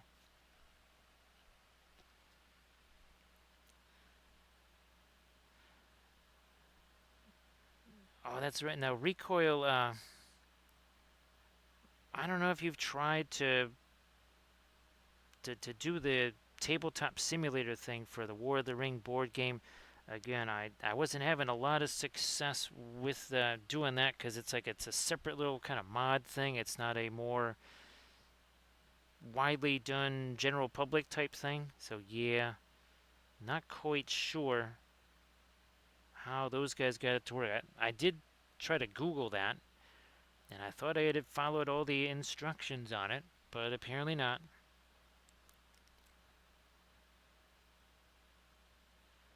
Because ultimately, again, with these guys, everything else, I want to use the War of the Ring board game as essentially a strategic AI, and that would essentially kind of construct a campaign for us.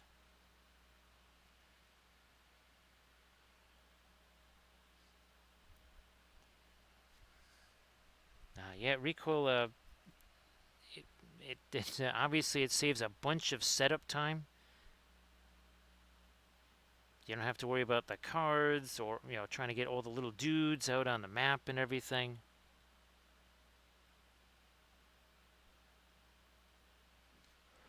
Geez, recoil. What have I been forgetting to even ponder here? Is there a tabletop simulator version of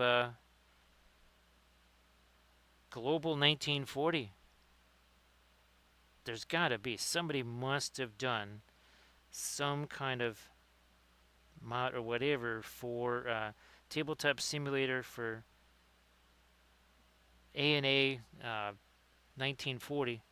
Now, where's the one that's so there you go. You can already see the difference from this to this, just with that little bit in our gold. We haven't done a whole bunch, just a little bit. Oh, and by the way, that's not white. That is still most definitely a yellow. Blending brush there. Maybe yeah, let's use this as a smaller blending brush here. There you go. Blending brush. All about the blending brush.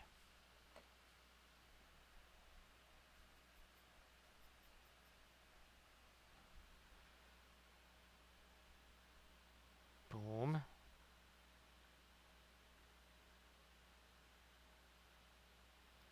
And we're going to go back into some of this. We'll do a little bit of an amber mix. We're going to take our Indian yellow, some of the, probably even some of our Doxazine violet or something like that, and make a really intense kind of amber color, and that's what we'll use to rebuild some of the, well, panel lines, which we'll refer to them as panel lines here. They're always panel lines.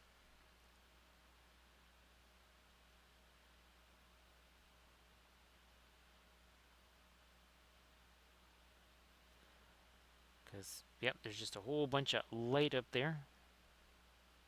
Oh, look at that. See, it's almost like it's mixing wet into wet so that we don't have to spend a whole bunch of time fooling around up here. Because looky there. How long did that take? I don't think it took too long.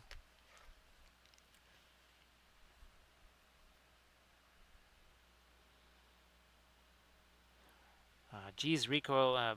I have to try and find some playthroughs of that to get kind of refamiliarize myself with it.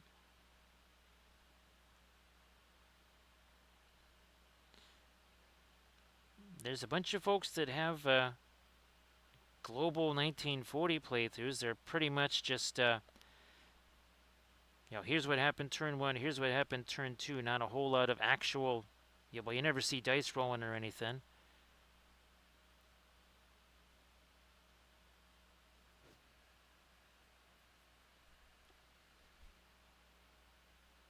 I wonder. Ah, yep. Okay. I thought so. Let me do this guy. I probably didn't do that on him either. Nope.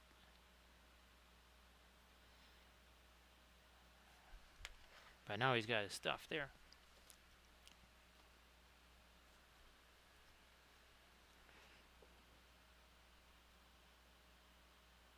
Let's get this stuff on his legs here too.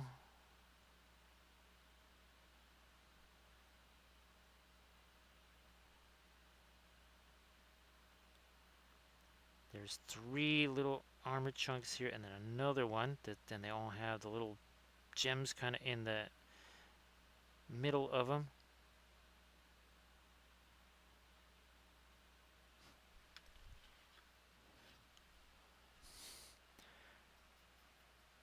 After this, we're gonna get into I think some of the violet stuff. Then maybe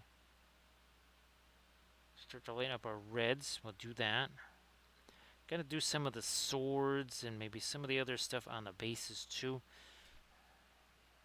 I see. You know what? While I'm thinking about it, let me just do these. Didn't really see those before. And I think I want that to be our deep red on the inside of that hood there. Also, I might even grab a little bit of my blue. So this is supposed to be shiny gold, right? Well, if that's the case, that can't be gold, can't be yellow, it's gotta be blue, because there's blue right next to our shiny gold. So better reflect the blue on there. Otherwise, it'll just look like yellow paint and not gonna look like gold or metal or anything like that.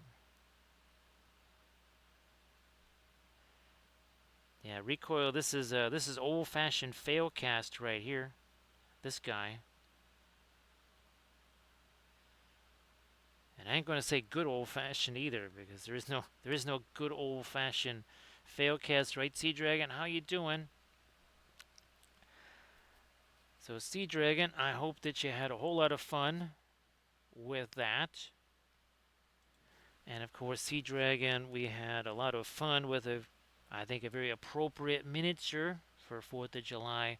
There's a Gandalf on his cart right there, toting a little bit of fireworks, maybe.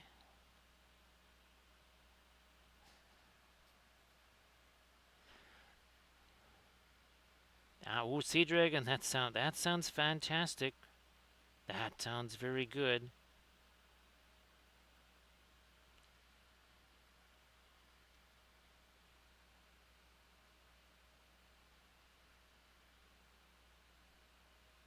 Yeah, the actual recoil. I hate the last of the stuff that the neighbors gave me. That was very yummy stuff. Very unexpected too. So again, this is 3D printed from the Printing Goes Everyone. We painted this up last night. Now this is probably going to go on the main YouTube channel. Obviously, we've been talking about the Linseed Fellowship channel, where the vast majority of our sessions are going to go. But I think the Gandalf one will probably end up over there, because, well, I could do that sooner rather than later. There are actually brand new vids on both of the YouTube channels, on the Linseed Fellowship and on the regular YouTube channel. Now, again, the Linseed Fellowship, there are no ads there, and there's never going to be ads on that one.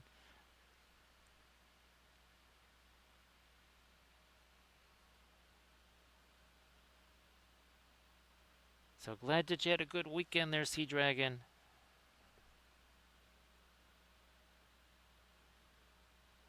just realized I gotta get some of our lighter blue down there. Somehow didn't really do any of that.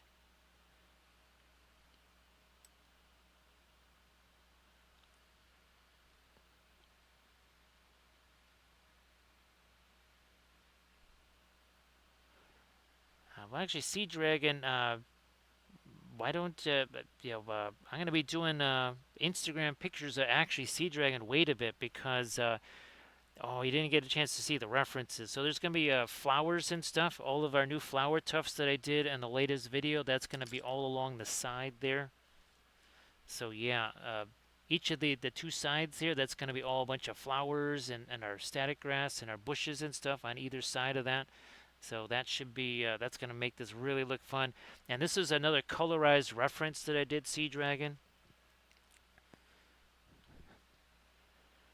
And that has been working out better and better and better as I learn more about it. Actually, Sectorix, I did see. I was able to find a few tutorials. Actually, believe it or not, there's some almost genuine tutorials for Descript. And now, of course, it is meant for more, like, say, videos where you're just kind of talking about a product or something like that. But there are some very interesting kind of like automatic functions where it finds things where maybe the audio went astray. There's also kind of a sound cleanup type of a thing. I'm not so sure about the one where it basically eliminates pauses, because for me those are intentional. Now maybe some folks in their stuff those aren't quite as intentional, so maybe you want to utilize that function more. So yeah, Sea Dragon. Once that dries, I'm also going to be hitting it with the basically the texture of some of my flock and foliage on the even on the road itself, and some leaves there too.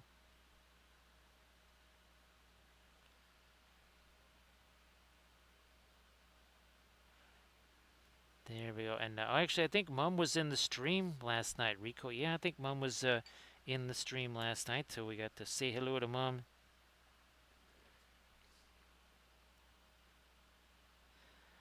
Now, Recoil, I think later tonight I'll actually get to eat the first of the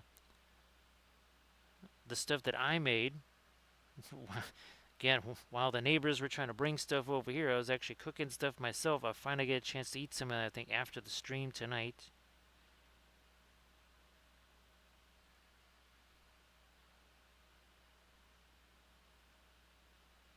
So yeah, Sea Dragon, the neighbors, they surprised me because I was cooking a bunch of stuff that was going to be saved as rations for the next several weeks or whatever. And they ended up bringing me over a whole bunch of stuff that they barbecued. So I'm really curious. I think probably tomorrow, Recoil, I'll be making some of either the tortellinis or the raviolis or something like that, and would cut up some of those sausages and chuck them in the sauce there. It'd almost be like a pizza, right, Recoil? So they brought over all kinds of fun stuff. One of the things I ate today was it was a salmon fillet shish kebab. I think they made their own homemade mac and cheese as well.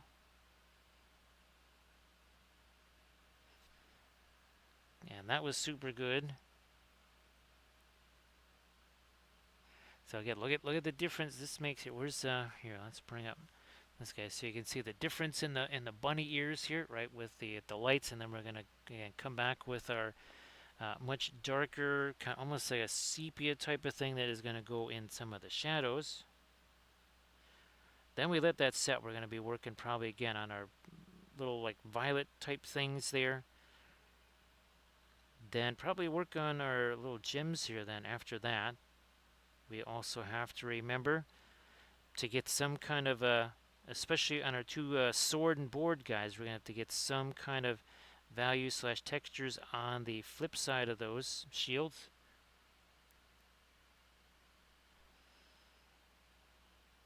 So I don't have any pictures on the phone there, Sea Dragon. I did take some. I sent those to Kathy's family, but I had to delete those to make space for other stuff that I was taking pictures of today. Today, the first of the specialty tomato slash pepper plants went into the actual garden.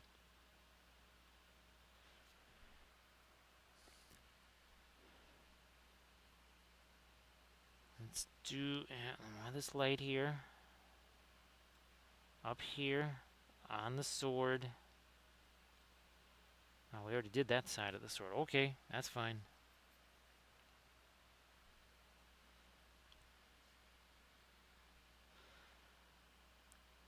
So we've got some purple peppers, orange peppers, yellow peppers. Everything is kind of a specialty thing. We've got actually purple tomatoes. We've got, what was it, pineapple, let's see, pineapple heirloom. So essentially almost pear-shaped yellow tomatoes. And the whole idea behind the pear-shaped tomatoes is that they're supposed to kind of reduce better when you're trying to make a sauce with them or something like that. Regular tomatoes just kind of get gummy, or you get the big old chunks of the tomato there. Now your pear tomatoes, those tend to break down almost completely. So yeah, none of these are your standard tomatoes or peppers. There's not a green pepper or red tomato in sight.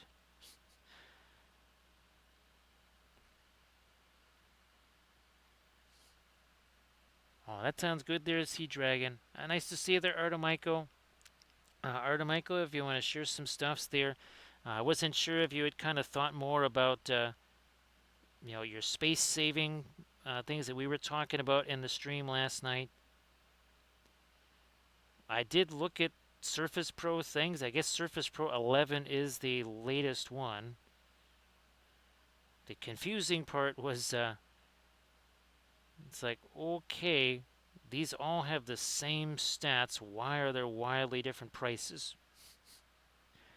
I know obviously some of them maybe came with a different keyboard or something, but that there seemed to be significant difference in prices for what seemed to me to be the same thing.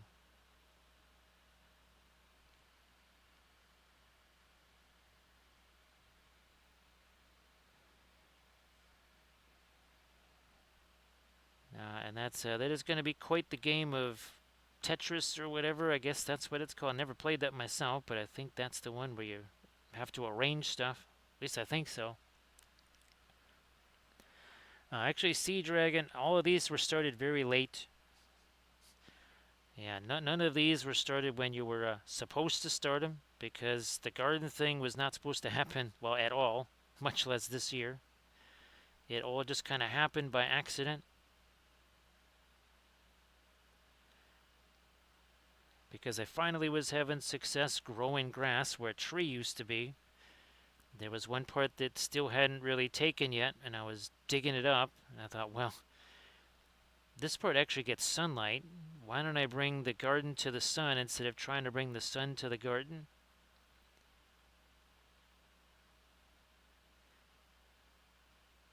And I've spent, oh geez, since May, slowly kind of digging things out, ripping out roots of little bushes and stuff that had grown in there. So yeah, that's what I was thinking, Sea Dragon. I already have one giant pot. I think I'm going to get maybe one more. And we'll just plant the pepper, some of the peppers inside, just for this year. Well, they're already planted and they're already getting huge. That's why I had to put the first of the tomatoes in there, because they were almost a foot high. And I only started those, what, 3 weeks ago max? This is also a gardening channel in addition to cuisine channel. Middle Earth Strategy Battle Game channel / Lord of the Rings. Also a object source lighting channel, a non-metallic metal channel, a basing channel, right? Recoil, we can't forget basing. No, sir, we don't forget our basing here.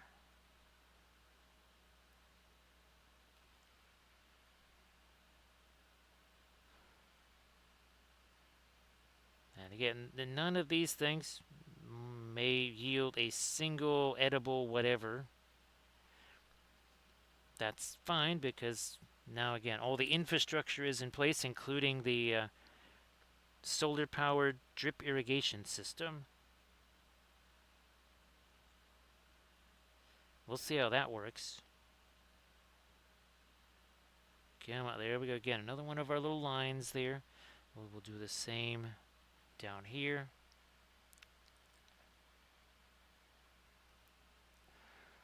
They do have a certain look to them, Art and Michael. They also have a certain, shall we say, fragrance to them. As I was reminded when I went to put this plant into the garden, I'm like, wow, that's got a scent to it. Rico, if you want to share some of your fabulous basing articles there, please go ahead and do that because, well, as we say, basing is life. At least it is here in Wampleville, right, Recoil? More basing, more better.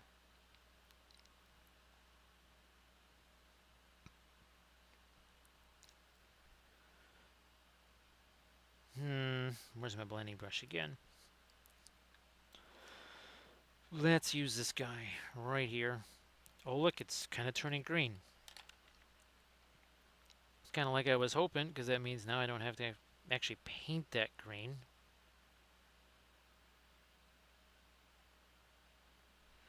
Again, why is that green? Well, if there's all this blue around here, how in the world would it not actually be green, or at least some form of not just straight up yellow?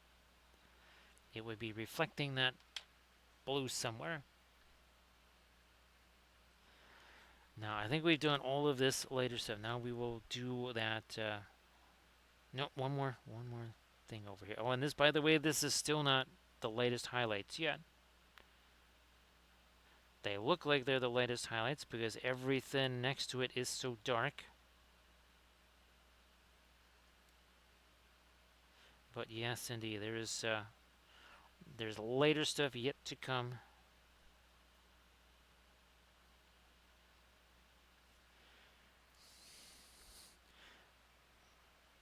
Our violet. Guess I'm gonna have to get me some more of that Indian yellow out there. I mean, this is gonna make one heck of an amber color. You got your Indian yellow, you got your violet going together here.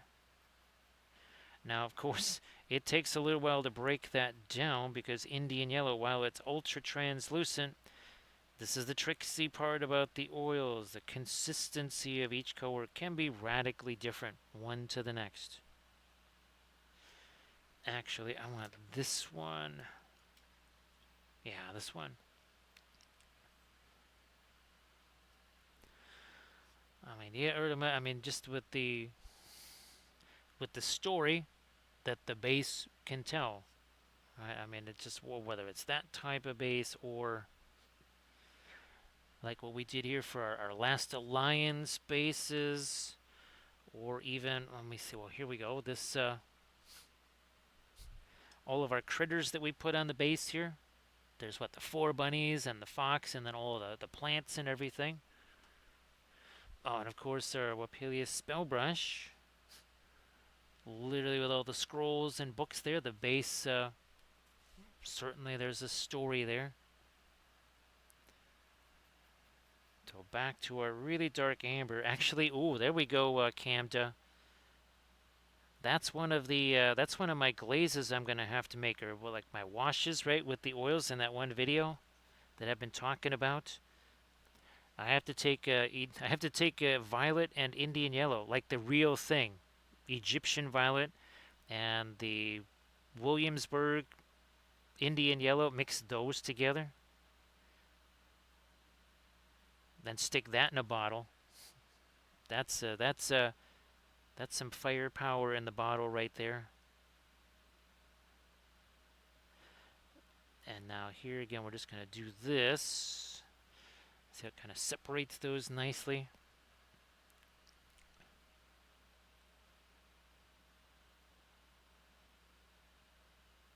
Okay, Andy.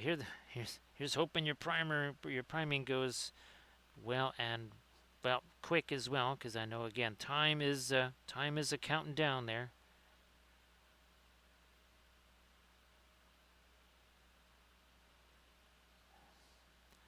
Now up here, this is where we'll darken this a little bit more.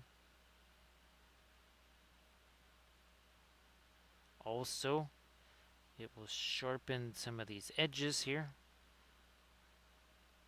That's another form of your contrast, edge contrast, especially on things that are metal.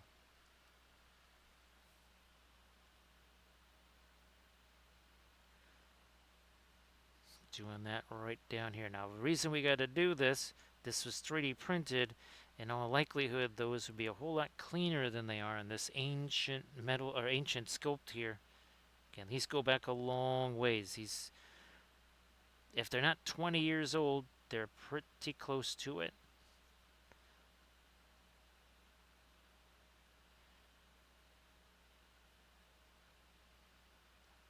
Nope, gotta get the dark up here too. Like that.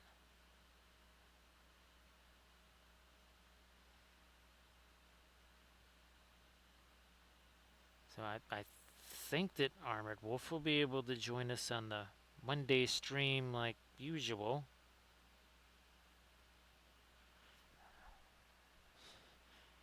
I don't think their event is still going to be happening on Monday. Darken you. Wait. Another edge over there. Next will be the violet stuff, then our lighter red. Then we got to, again, for some of these sword and boards especially, we have absolutely nothing going on back there.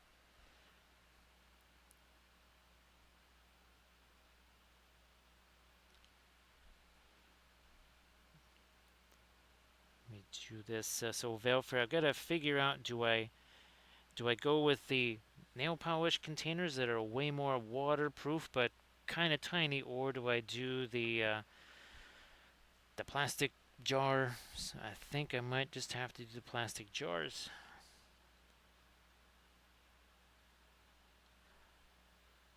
Again, we are going to sharpen up some of these edges here.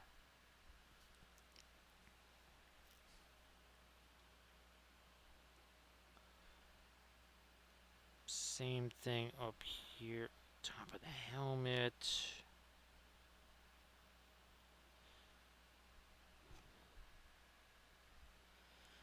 We got these things. Again, I'm gonna try to get a little bit more of an edge contrast there. Got these guys too. Back over here. Nice to see you again there, Pascal.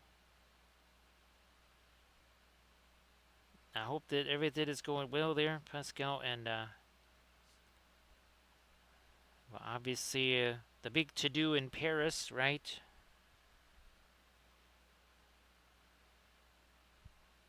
And of course, Pascal, why don't you post some of that fabulous stuff in the chat? Everybody, please give Pascal Ruiz a follow. Pascal does some really fantastic miniature paintings, so you're definitely going to want to check that out.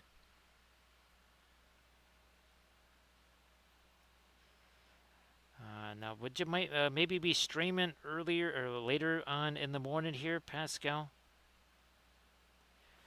So that was very fun to get this. That was super fun doing that. Now, hopefully by tomorrow I'll be able to add all the flowers and everything else to it. Everybody check out that Instagram link that Pascal just shared. So Pascal, it's very possible that this Thursday I'll be painting some really, really, really tiny stuff, either tiny spacescapes, landscapes, all of the above, because I got these little tiny bezels, and I want to basically paint these little paintings and then drop the resin in there and see how that looks. And also I am printing out, well, again, we'll see if they work.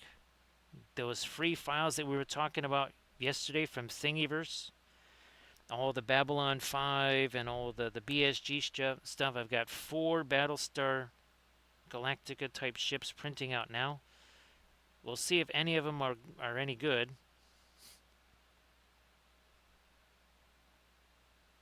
No idea.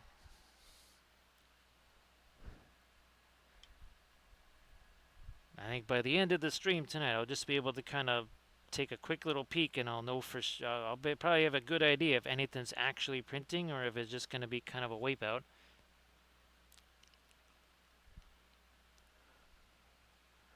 Ah, that's fantastic, Pascal. That is great. Can everybody please give Pascal a follow, if you could. Follows, well, they're free, of course.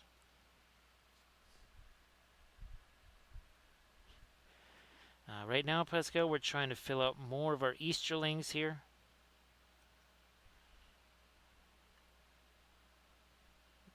The hope is that by the end of this stream, between this stream and the other 2, I've got 22 more Easterlings added to the army.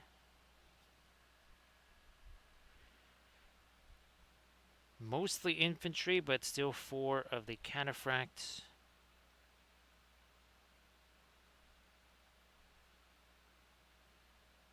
As well.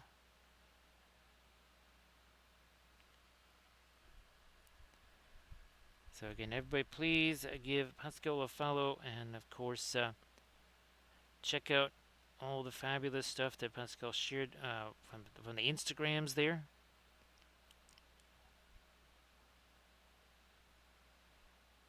Come on, we'll darken you up too. Boom.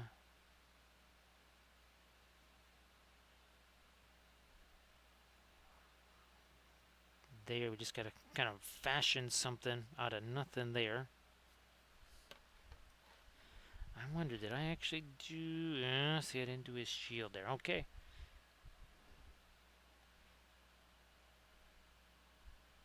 Get the dark back into there.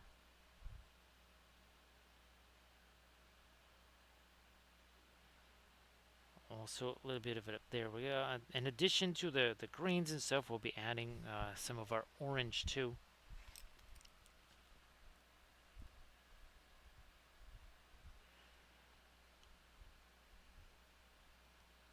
So now we're into some our fail cast here on Amdur.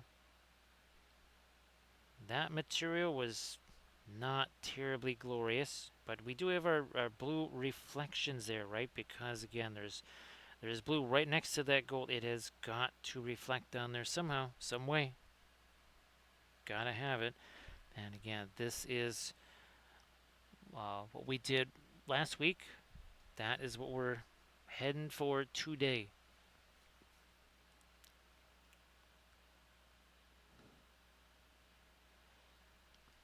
Two hours, 18 minutes ago, what is there, 8 of these or whatever, no paint at all. They were just primer.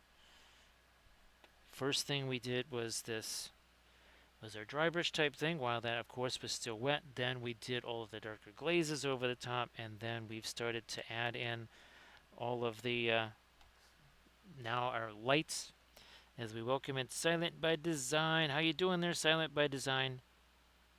Everybody please give Silent by Design a follow, and of course if you want to share anything in the chat there, Silent by Design, please go ahead. I hope that everything goes well. And of course, we've also been wishing people that they had themselves a great 4th of July.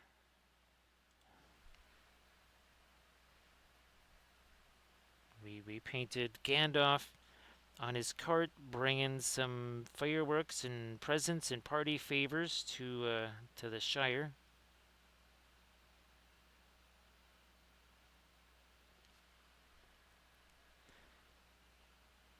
And again, if you want to post anything in the chat there, please go ahead.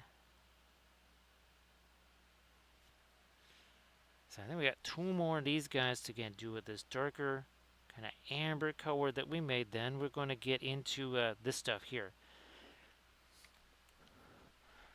So check out the Instagram 4th of July special that Silent by Design did.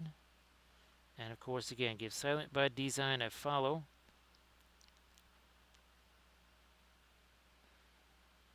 And again, hopefully everybody had themselves a great day yesterday, but also maybe another nice little follow-up day today.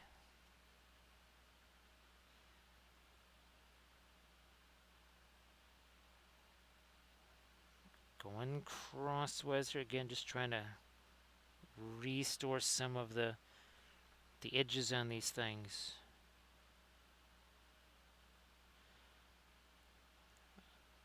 I mean, we could have in that earlier stage just kind of gone in and, well, done little separate individual lights and stuff on these armor chunks, but that really takes a whole bunch of time. It makes more sense if you're doing that just on one or two at a time. Ultimately, it's not going to look any different doing it this way, but the time spent will be less.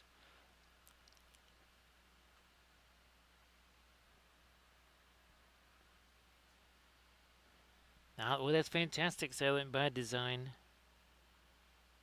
Now, you know what? We never did get our lighter stuff on the... Okay, alright, fine. We'll back up here. Stuff is sitting right over here anyways.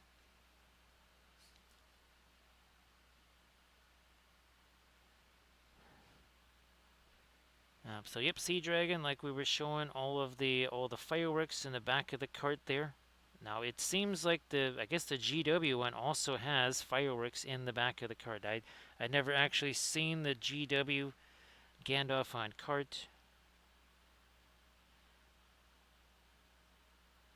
but I think Orda Michael looked it up and confirmed that there's pretty much the same stuff in the cart. Again, various party favors and presents, and then also the fireworks.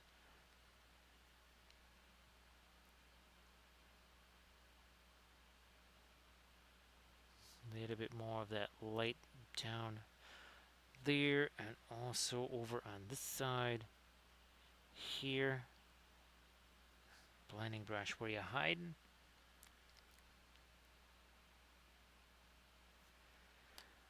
Yeah, came to when I first tried to do the colorization of that image for the reference, it thought some of them were hobbits, and it turned some of the fireworks into little gnomes with hats. The thing that really got confused on, and I even got confused, is that I'm like, why is it making mushrooms? Well, there actually are mushroom fireworks there on the cart. I thought it was something it was just creating on its own. So yeah, Sea Dragon, that was made a long time ago.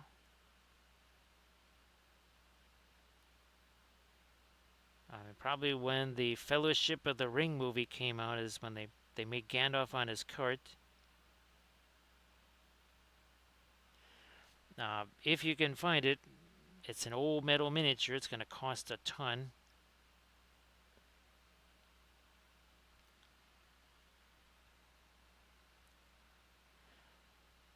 And I don't imagine they'll make a new one of that. Now, as far as I know, the only printable version of Gandalf on the cart is that one that I just showed you there from, I almost said Make It Epic Basing. No, that is from Printing Goes Ever On. So Arda Michael says that it's a very cheap $80. Actually, Arda Michael, I wouldn't have been surprised if you said more than that. If you had said $120 or something like that, I would not have actually said, well, that can't be.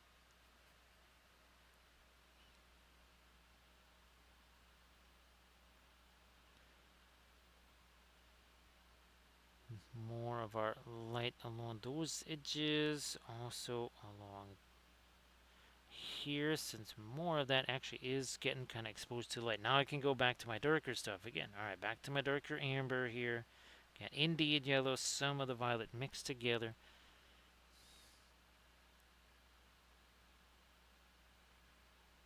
And now we can tighten up some of our lines here. Let's hit that too. Now back this way. Come on, over there too.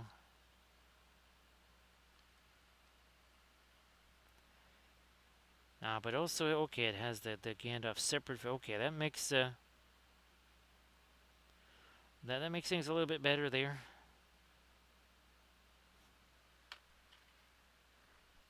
Now you can see here that's just an unholy mess in there. We're gonna try to make some sense of that here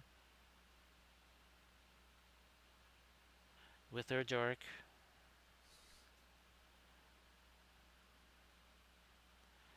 Because these are really, really, really old plastic miniatures. These are, again, are at least 20 years old, possibly older than that.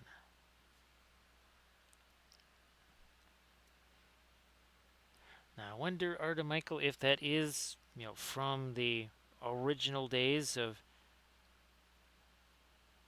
Lord of the Rings. I just remember, that was a really exciting time. I remember going into, it was just a smaller local game store when Two Towers came out. And they actually had a little tiny board set up with all the Rohan stuff and everything. And of course, the your Isengard. Nice to see you there, Bearded Celt. I hope that you are doing well. Everybody, please give Bearded Celt a follow. And of course, Bearded Celt, we always are going to ask if you want to share anything in the chat. Please go ahead and do that. Arda Michael, I think you got a chance to share your stuff too right in the chat. If not, please go ahead and do that. I think you did, but just in case I forgot.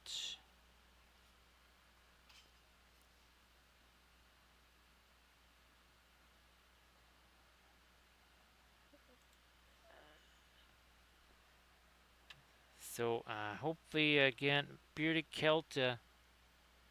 Oh, no problem, Bearded Celt. Same thing. People there, they'll ask me when I rate them. They say, "Hey, can we see a picture of it?" I said, "Well, maybe in a few weeks you'll see a picture when it eventually gets posted to, say, Insta or something."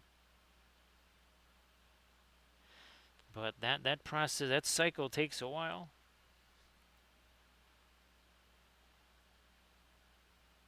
So Bearded Celt, it was super fun painting Gandalf on the cart yesterday. We're working on more of the Easterlings here. The goal again is that by the end of this stream, between this and the two other streams, we would have 22 more of our Easterlings to use for our videos and stuff.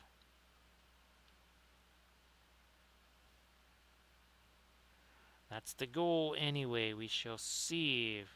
Can we make that happen?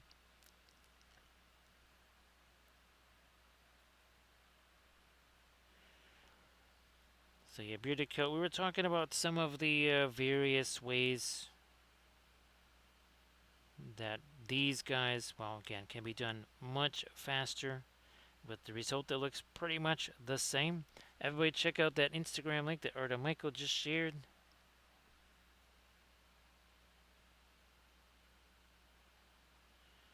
And here, let me do some of that up in there. We're going to have to get, again, some of our green under here. I'll just take some of this, and we're just going to dry brush that on there.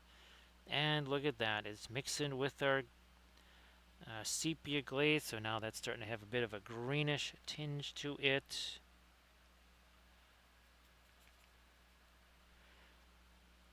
We'll go even lighter there.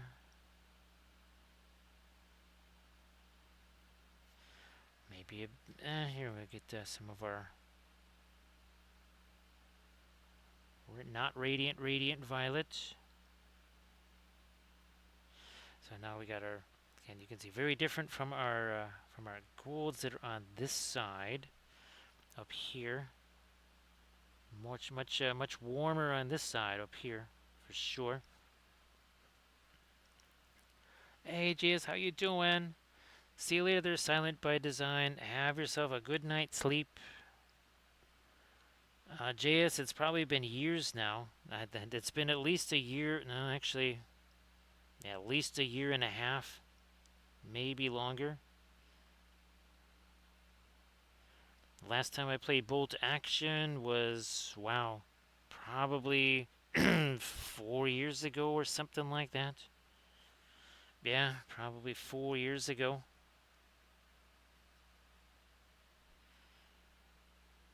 Now there's no way for me to play the games with, so that's why we want to do the live streaming of the games so that I can actually use all this stuff. So have yourself a good night's sleep there, Silent by Design.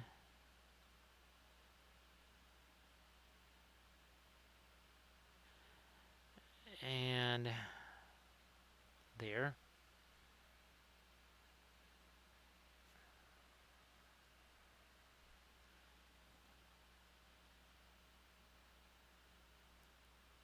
That same dark amber up in here.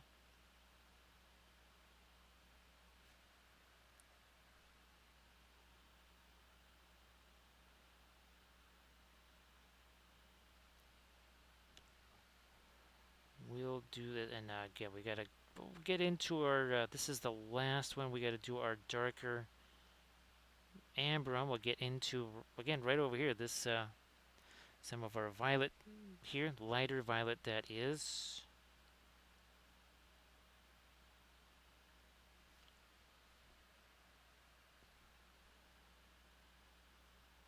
Like this here. Let me see. 2.5 hours ago, all it was 8 of these had no paint on them whatsoever. They were just our that dark blue primer. That's all they were.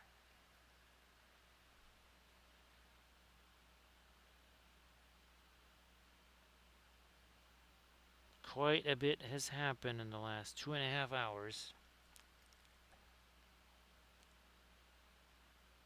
Now, thanks Bearded Kilt.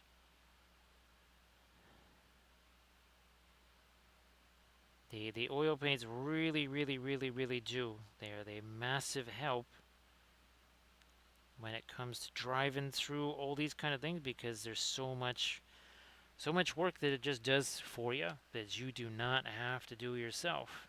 Now I'm going to put you away here. We're going to grab back this one.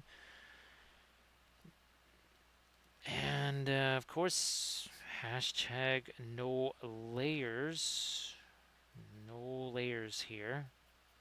That means this is going to get a whole bunch lighter than what's on there. We will utilize the blending brush. Yes, not one layer, then a second, then a third, and then a 45th layer. No, we just do a couple. That is why that is dramatically lighter than what is already there. Because we'll take just whatever is a blending here. Let me get this. We'll clean the paint out of it. That's all it is, Bearded Celt. It is all tutorials. You do the Army Painter Pledge, 2,400 hours. Well, maybe 2,500 hours now. But videos of all kinds, and not just painting videos. We're talking about basing, terrain, printing, airbrush stuff, and it's not just oil painting either. I think my two of my last 3 videos were acrylics, so it's not just oil painting.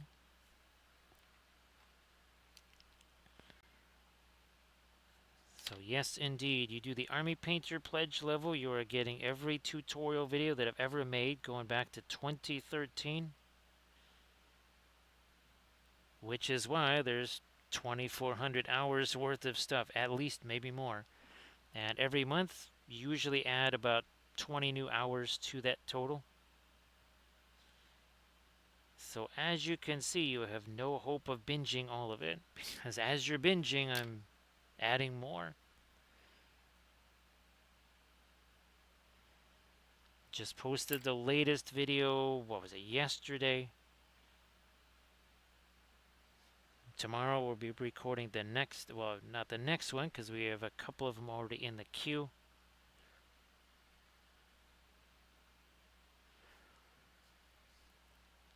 And of course, like we were talking about bearded kelp, just gotta be. I know we were talking about the old your own worst critic type thing. You definitely gotta give yourself some space and some room to grow. Because bearded kelp, well, even just like all this again, the between the printing stuff, the AS stuff, all that has been very frustrating. Because there's a lot of times where things happen and you have no idea why such a thing happened or why a thing didn't happen that was supposed to. And it can be a little bit humbling, right? Right, bearded Celt? A little bit humbling.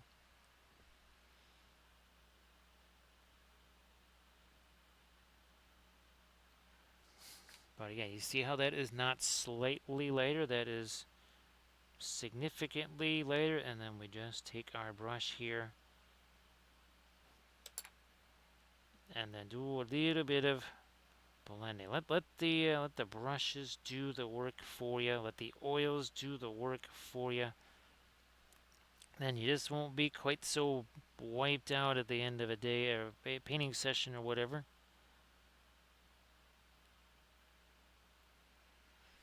Yeah, we just chuck in those little lighter lines, and then we use our blending brush.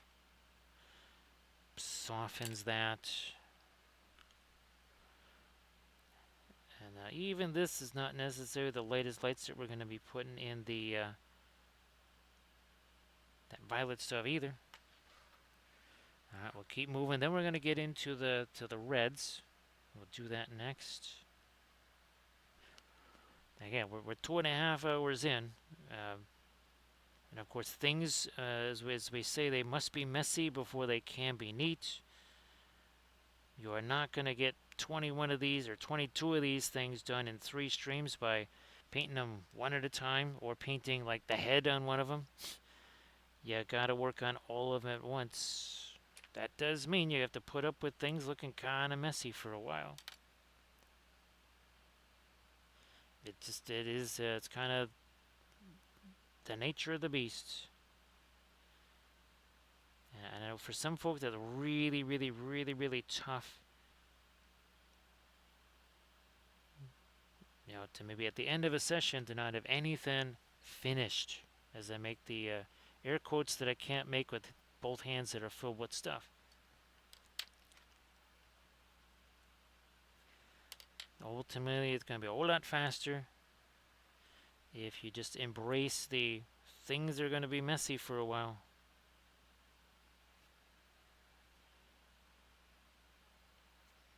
They'll certainly be a lot faster for you.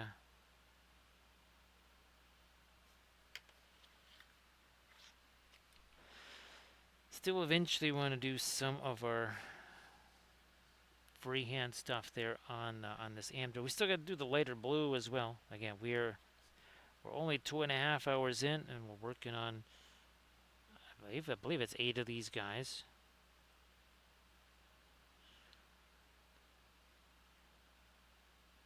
And they most certainly, I mean, now we're kind of getting out of the messy stage at this point, as we're doing some of this refinement here.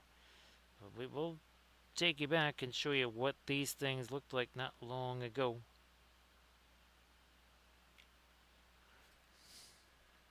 And this is that sort of later violet sort of thing happening here. Blending brush, where you hiding?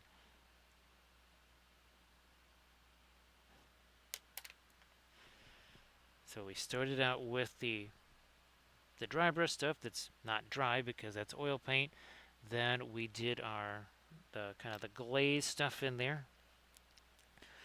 And you can already see again with starting from here, then to this, the messy bit, and all of a sudden now things start to develop more as we get more of our lights and darks and refinement in there.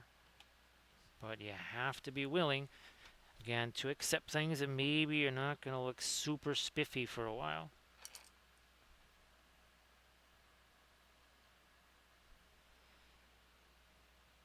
Again, look at how much lighter that is than what is there. Also, we're just chucking the paint on there basically. Now we got this blending brush thing here. We will take the edge of that, We smoosh it around. Let me grab this in. There. Also there.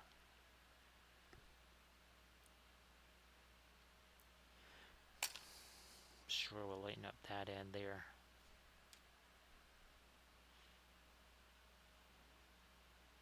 This one too. A little more there. Back to our blending brush.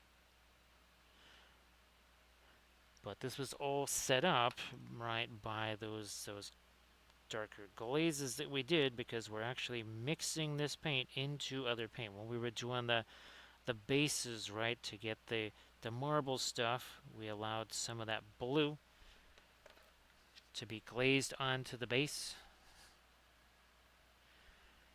And then we were able to mix into that with our lighter kind of grayish, bluish white. So again, see, we just kind of let that mix together. Doing the same deal there.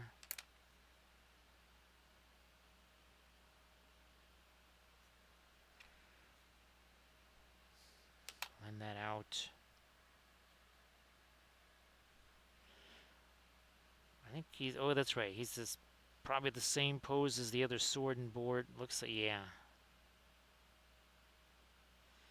I was like, wait a minute, I seem to remember painting this not long ago, because I had done it not long ago. Same pose, same dude. Same blending brush. Same deal.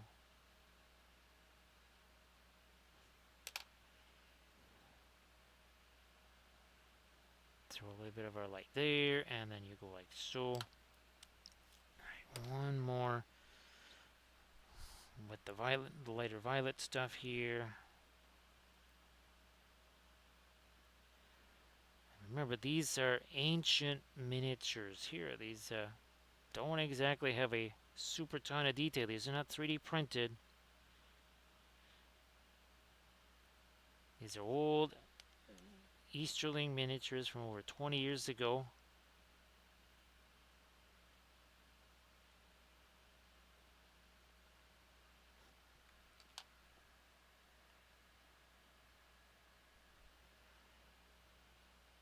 Touch lighter there. Ah, a little something this way. There we go.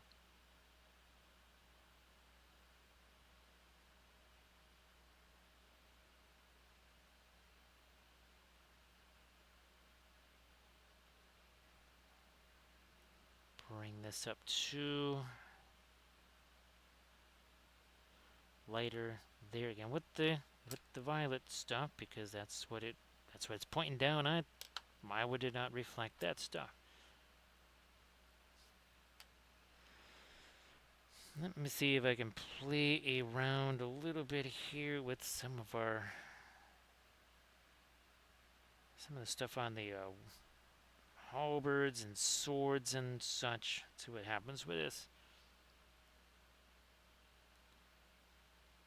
We haven't really done a whole bunch on those since we did our dark. Actually, haven't done anything on them since we did our darker glaze stuff. Look at that. See how that's mixing on its own. I don't even need the blending brush. It's just happening. Same over here. Look at that. It just happens on its own.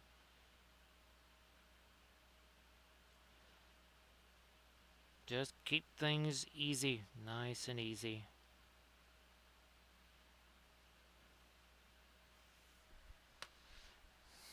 Now we're going to roll through this. We'll roll back, and then we'll get some of the latest lights again on things like the swords and such. Come on. Over on this side, same deal.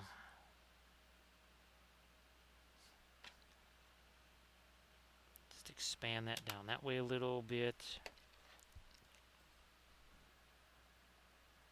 Whoops. Not working with the violet. We're working with this over here. Blending there.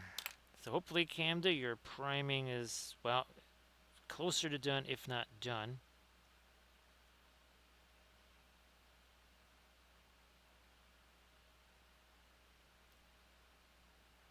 get this going. There we go. There you go. And again, this is not our lightest light yet. This is mid-tone. Yeah.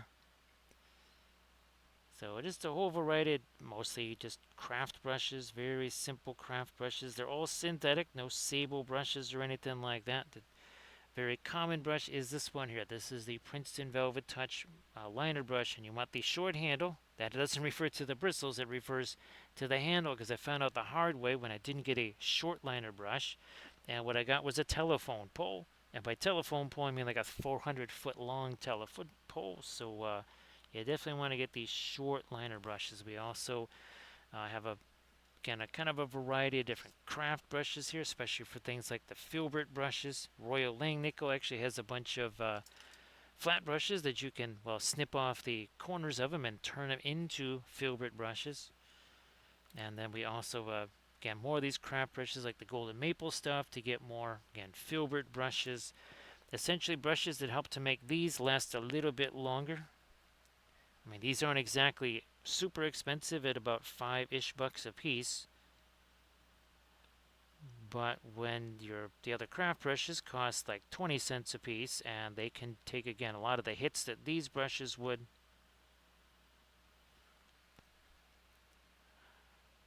that's gonna ultimately save you some coin there. Gave up on the sable brushes years ago because, well, they were getting super pricey and the quality kept getting worse and worse and worse and worse. And then there was a point where you just couldn't get them. And I said, well, okay, don't need to worry about that anymore. Because these liner brushes can do all the stuff that your $15 brush can do at, well, $5. If it lasts 3 times as long, well, it's like you're getting 9 brushes instead of 1. I'll take the 9 brushes. And again, if you also utilize the craft brushes too to, again, do some of that rougher work, these will last that much longer. All right, I'm just going to chuck in a little something there, and then again, here's a craft brush to use as a blending brush.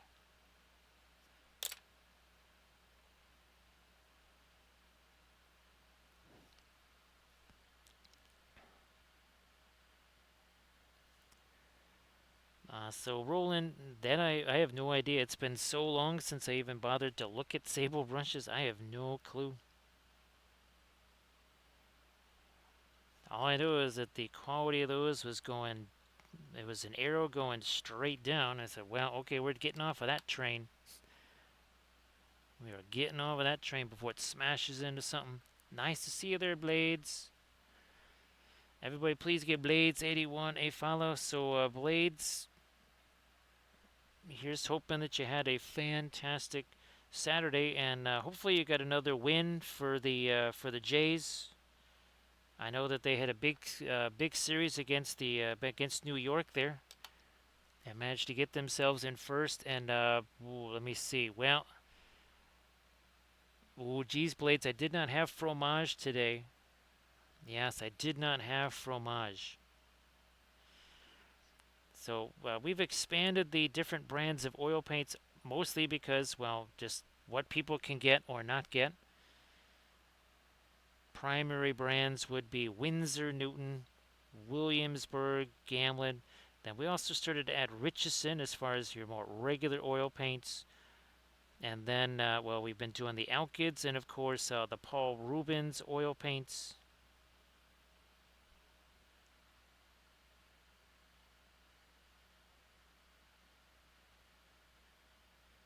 Boy, you're 3 games out. Well, that's fantastic, Blades. And oh, hey, Blades, if you want to share anything in the chat, I know you got stuff you can share. Please go ahead. So yeah, Bearded Kilt, I don't know what the whole deal was with the gouache there, but Bearded Kilt, maybe you could use it for painted backdrops or something, or terrain, maybe, or something. Maybe you can find yourself a use for it. I don't know what that would be, except, well, to do regular paintings, which I did for many years with the watercolors. You could just take up gouache painting or something like that. I mean, we paint plenty of 2D stuff here. I mean, we just did this on Thursday. We just did that on Thursday. Now, of course, we're using the exact same paints we use on the miniatures, but hey, whatever. And oh, and blades, I don't know if you heard earlier, but I've got 4 Battlestar Galactica ships printing out right now. Well, here's hoping that they work, blades. So no bearded kelp. I mean, I actually, ironically enough, one of my latest tutorials was acrylics, but that's because we were mixing we were mixing inks and modeling paste and such together to actually sculpt, prime, and paint all simultaneously. Everything here is oils start to finish, 100%. Now, of course, I do have a bunch of acrylics. They are in the form of these, whether they're the Liquitex inks, whether they're the GSW, or, the Golden Heavy Body acrylics, miniature paint stuff, not so much. I really don't have any of that. Everybody check out that link that Blades just shared. And again, everybody please give Blades a follow. So great to see you again, Blades. Blades, it's funny, I'm in a cycle again where Facebook is showing me, it's not even showing me Aussie Rules football highlights. It's showing me all these Canadian Football League highlights. So apparently, well, I have to say, I don't think the Argonauts are doing very well. It seems like Saskatchewan, the Rough Riders, are running roughshod over the rest of the league, apparently, according to the highlights that they keep showing me. And I guess there's a new thing. It must be Calgary. I don't know who Calgary is playing, but they basically call it, well, a stampede. Again, I have no idea if it was like, not Winnipeg. What was the other team that they were playing? Maybe it could have been the Alouettes. Actually, I think I was shown an Alouettes highlight, Blades, yesterday. That is the Montreal team, right, Blades? I could be wrong. Oh, it's Manitoba. That's what it must have been. Maybe it's Calgary versus Manitoba.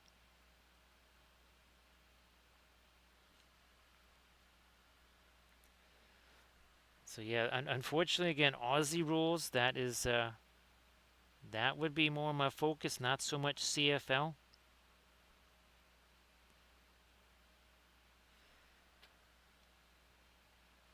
Taking our blending brush to that. So yeah, there's no zenithal on these things. It's just, well, here we go. They started out, this is the dark blue primer. They started out like so. Then we did and again, this is on 8 of them. We did our lighter dry brush stuff. Then we did our glaze stuff. And then you can see we're, again, starting to add more and more resolution and precision along the way. So again, everybody please check out that Instagram link that Blades just shared, and please give Blades a follow also if you could. That'd be fabulous.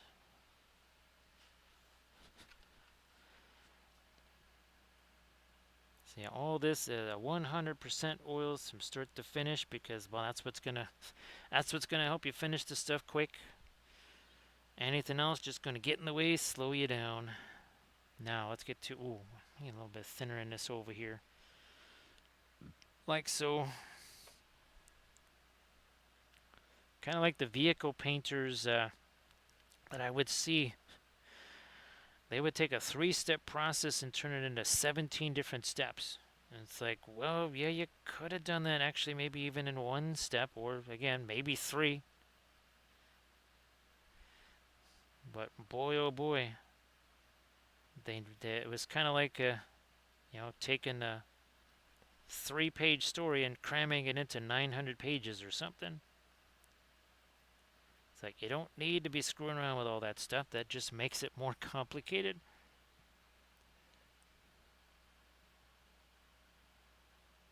And nothing to be scared of with the oil paints.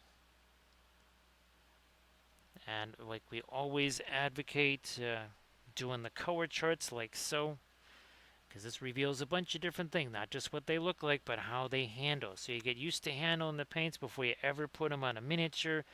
And this applies to acrylics too. It's not just for an oils thing, but in our watercolor class, for 3 months we had one color. It was called brown and nothing else. This is just Van Dyke brown and brilliant yellow pale. You could take indigo and white or indigo and brilliant yellow pale. Again, you could just take very simple colors, do a value study, get used to stuff before you really just are going crazy with a whole bunch of different colors. Keep it simple. It is not necessary to go bonkers.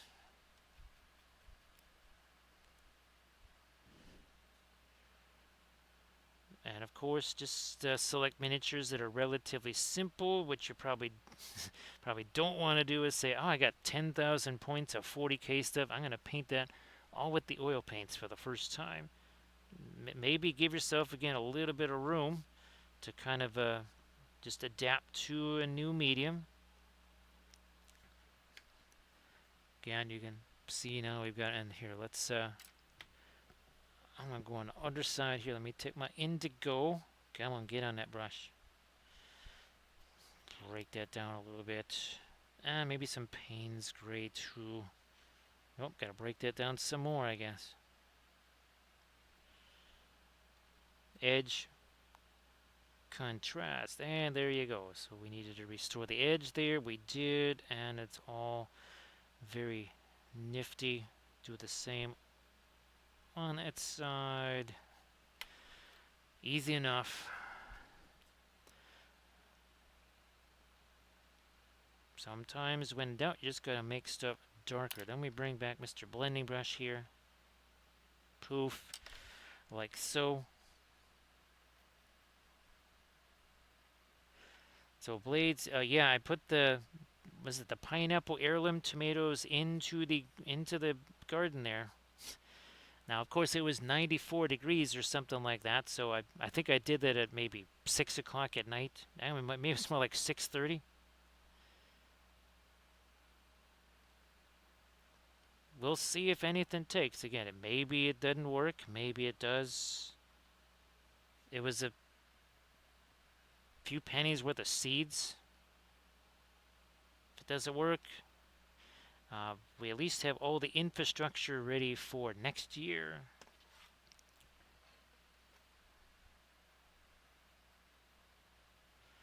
So you can see now is getting onto the latest bits here on our metals, keeping it easy, nothing crazy. A little something lighter there, flip it around, do the other side.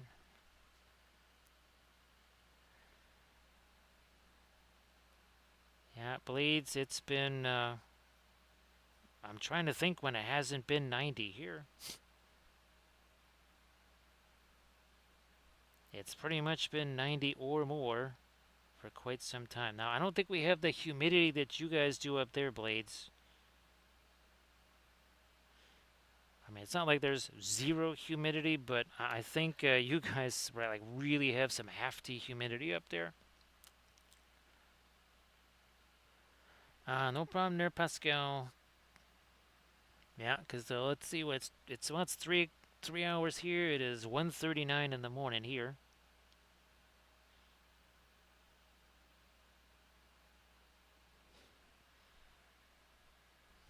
So yeah, again, everybody, please give Pascal a follow as well. All right, where's the there's our indigo? Well, indigo / Payne's Gray.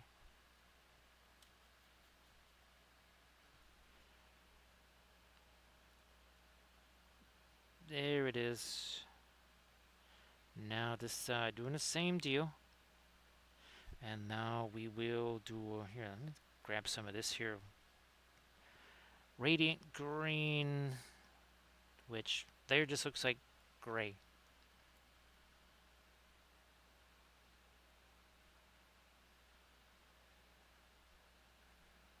So yeah, Sector X. Well, let me see. What is it? It's 1:40 in the morning here, which means 3 hours from now it's dinner time, baby. Yeah, that's how we're gonna. That's pretty much how we roll here.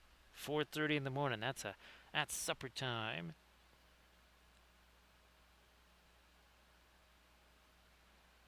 Look at what that does there. Remember, again, it looked like we had our latest lights in there. We most definitely did not. Now we're starting to get some of the lighter lights in there.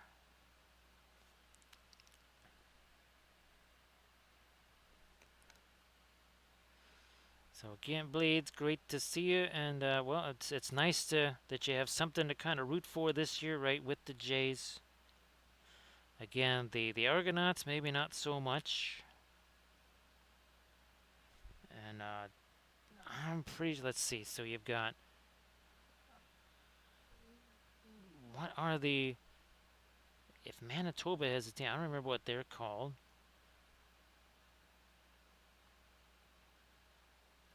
Again, Saskatchewan, definitely Rough Riders. Okay, here now we're gonna add some of the latest stuff in our golds, just to get that going. Come on, and then we'll be coming back at this with some of our greens and some of the violets and stuff in the golds here to bring out some more of the reflections.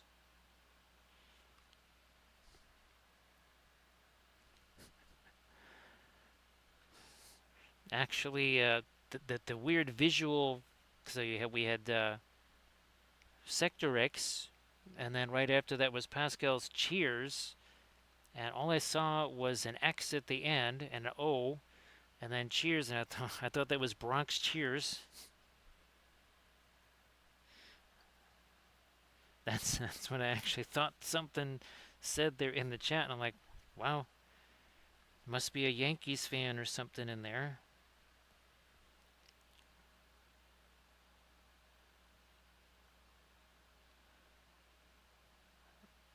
I am not sure if most folks are familiar with what a Bronx cheer is.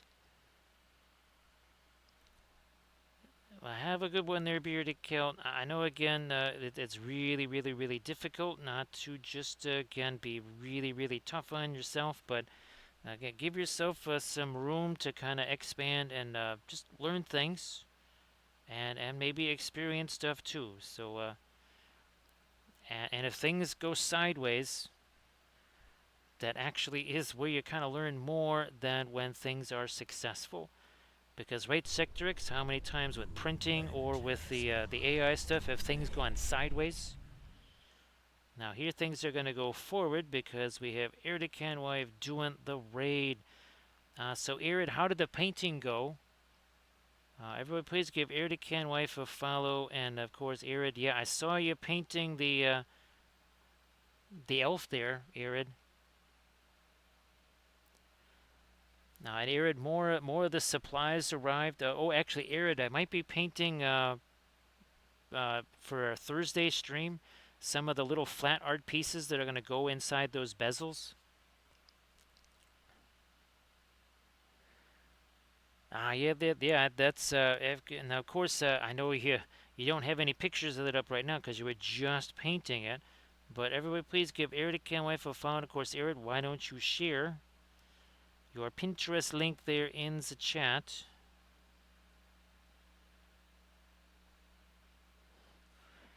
Now, what's funny, Sectrix, is now with all this Descript stuff, even there, they say, well, there's going to be times where you tell it to do something, and it's a command you've given it a bunch of times, and it's just going to go off on a tangent and do its own thing. Everybody, please check out that link that Ericam Wife just shared, and please give Ericam Wife a follow. So great to see you there, 8th Gate. Oh, and of course our stream yesterday, of course, we had Gandalf and his happy fireworks for our 4th of July. There it is. Yes, indeed. Gandalf going to the Shire. Again, he's got a a pipe, and he's got two open flames by all the fireworks. I can't imagine what would possibly go wrong in that situation. I'm sure everything's going to work out 100% right, like it does, right, Sector X? So again, everybody please give Air to Chem Web a follow if you could. That'd be super fantabulous.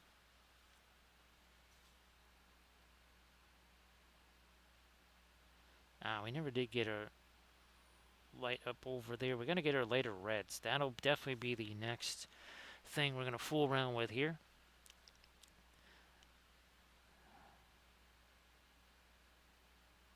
So here's hoping your Saturday was fabulous there, 8th gate. And of course, Arid, you're all set up for the stream tomorrow, right? And you're still doing that. So yes, Arid's doing a special Sunday stream tomorrow. Well, later today, of course, right, Arid? So again, give Arid a follow there, and of course, special Sunday stream. So Arid, I put the first of the plants into the actual garden today. I did a little experiment. I set up a little fortress around one with some of the chicken wire, and the other one didn't do anything. And I wanted to see, okay, what type of critter might be wanting to do a little bit of munchola on that. Because the only thing that's getting to the one plant would be airborne. Either maybe it's a squirrel or something.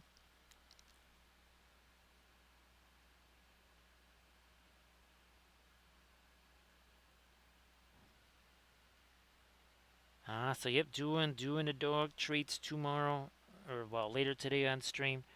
So I'm gonna on Thursday I'll be painting up probably some little spacescapes, maybe even some little granimals or something like that. Maybe little landscapes in Middle Earth.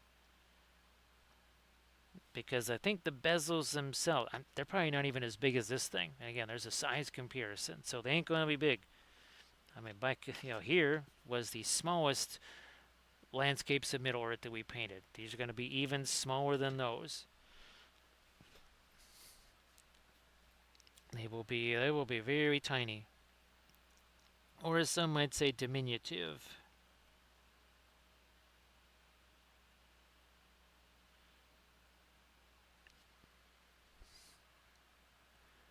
And then we've been reinforced with a whole bunch of new resin supplies. And again, the idea is that people could use these as an ornament for maybe a smaller tree, or they could actually wear the thing like a pendant or something. Now, I think they might be a little bit big for earrings. I mean, I know I've seen people with some big earrings, but I'm not so sure about these as earrings. That again would be a little bit much. Unless you got yourself some really strong ears or something. I don't know. Not having worn earrings myself, that is not something I know anything about. So, Irid, I did the pineapple heirloom tomatoes today.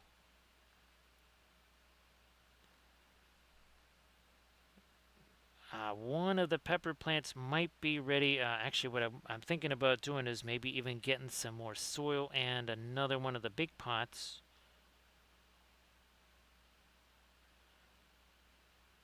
And at least maybe having one or maybe even a second pepper plant growing on the inside the house. Just because, well, they're smaller. Not that the tomato plants are going to be big either, because they're cherry tomatoes. They're the purple tomatoes, orange. There's smaller ones.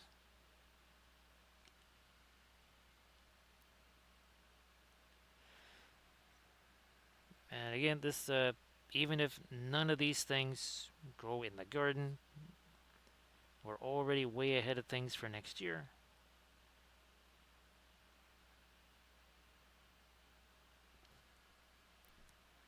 More of our lights here again. We're gonna get into our reds. I think that is the next thing we're gonna hit, because they haven't really done anything with that.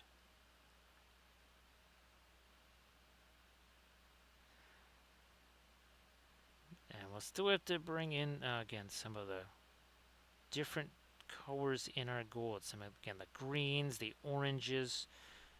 We'll probably have to come back in with some other mid-tones to create some of, see some of these sharper areas like that. Yeah, we're going to do that too.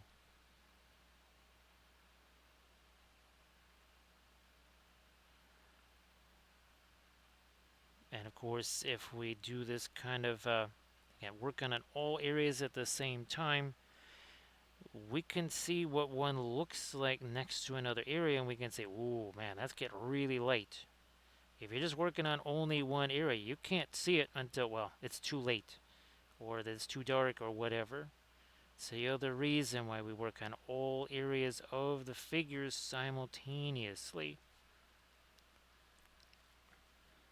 to avoid that particular issue. Because I'm all kidding aside, I mean, you can all of a sudden end up looking and going, "Ooh, yeah, well, that got way lighter than it was supposed to be." Because maybe you had nothing to compare it to.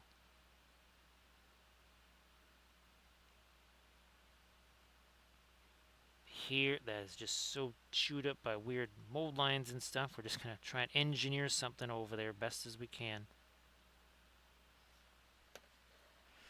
Alright, Amder, let's see what we can do with you.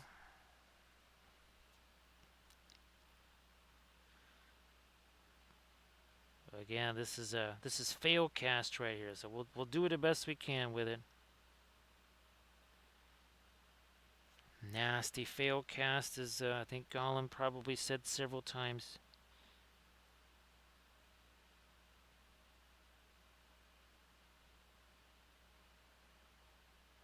Let me do some of that over here.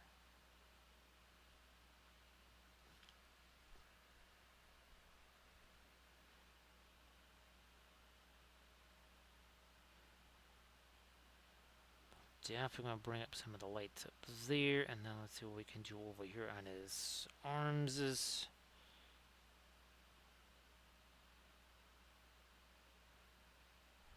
Now, Arid was the elf, the Viking that you were painting there. Was that was probably 3D printed? I'm kind of guessing, right? Yeah, I didn't get a chance to see anything of any great precision. I saw that you were painting, and I saw I could get a little glimpse of what it was. We're going to try and get a little glimpse of something lighter here on Mr. Skeletone there.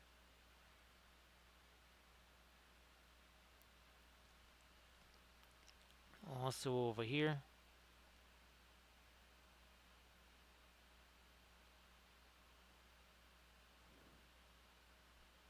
Oh, this is a bit from Make It Epic Basing, by the way.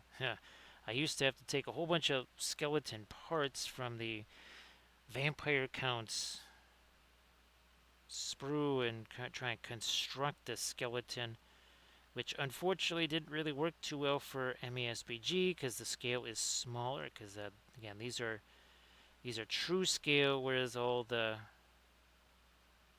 40K stuff, fantasy stuff, that's all heroic scale.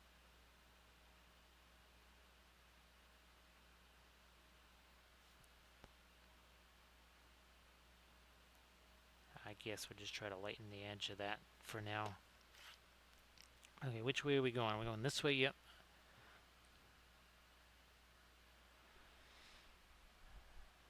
Well, here there's some stuff that I've painted just in the last month or so that I printed out years ago. And by years ago, I mean potentially 3 years ago or something. Nice to see you back, Pete Stalker. Happy Sunday. Here's hoping that Saturday was a great day for you there, Pete Stalker.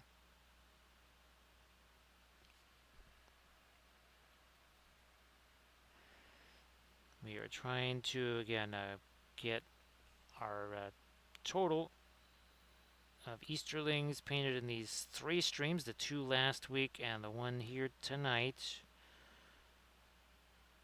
We're looking to have a total of 21 new Easterlings.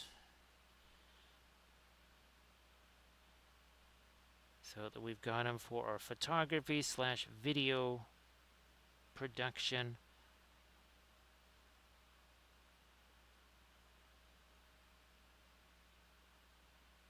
Let me work in some of this here.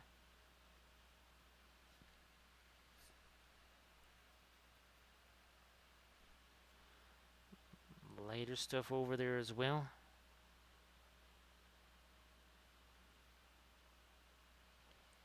And Peace Talker, people are still trying to convince Gandalf that he should use his available pyrotechnics in a more of a, shall we say,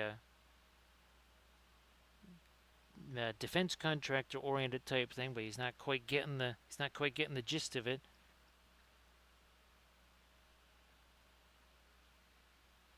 So again, you can see now we've got more of our lights on the edges of our scale or dragon scale armor here.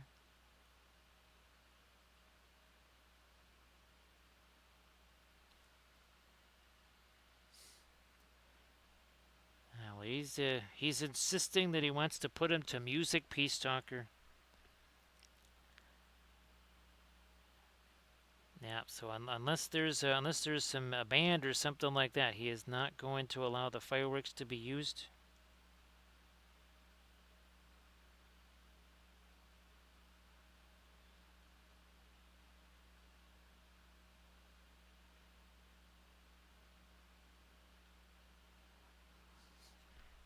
I mean, look at some of our light over here. I think we got 3 more of these guys to do with this really light stuff in the golds. Then we'll start messing around with the reds like we were talking about.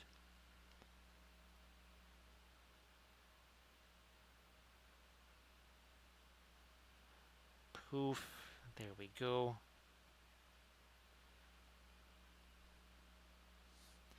And again, everybody please give Eric with a follow. Arid's going to be streaming again soon enough, right, Arid?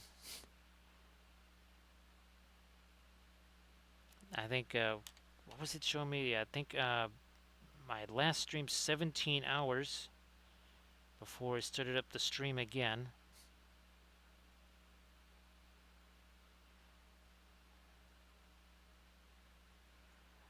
Okay, we got all that in there. Okay, no more sword and boards. We already did the other sword and board. We have this guy over here with the crazy converted wood elf stuff up here.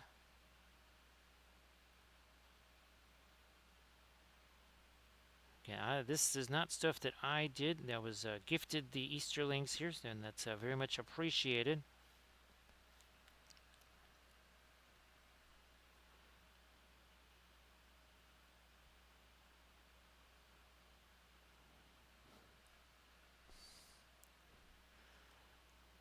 Getting some more of my light up on these guys again here.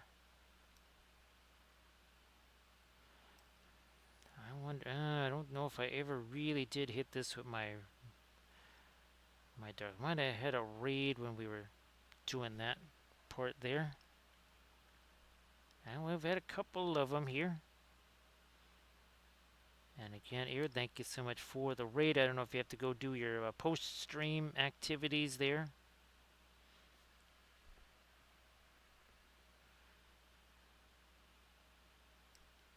Nope. We'll just have to approach it this the way it looks like.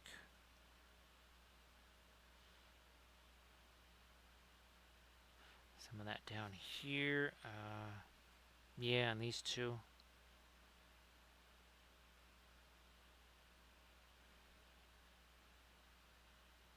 Yeah, we'll hit the red gemstones too. Well, there's also some red cloth. There's some red cloth, some red gemstones. That'll be next. There's also some red on the bases too. We'll do that.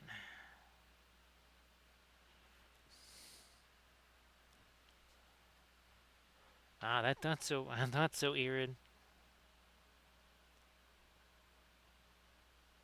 Actually, I got to do that earlier because, well, I was again digging around in the garden and all that kind of stuff when it was 94, 95 degrees. That led to a wee bit of a sweating situation, so we had to get rid of that.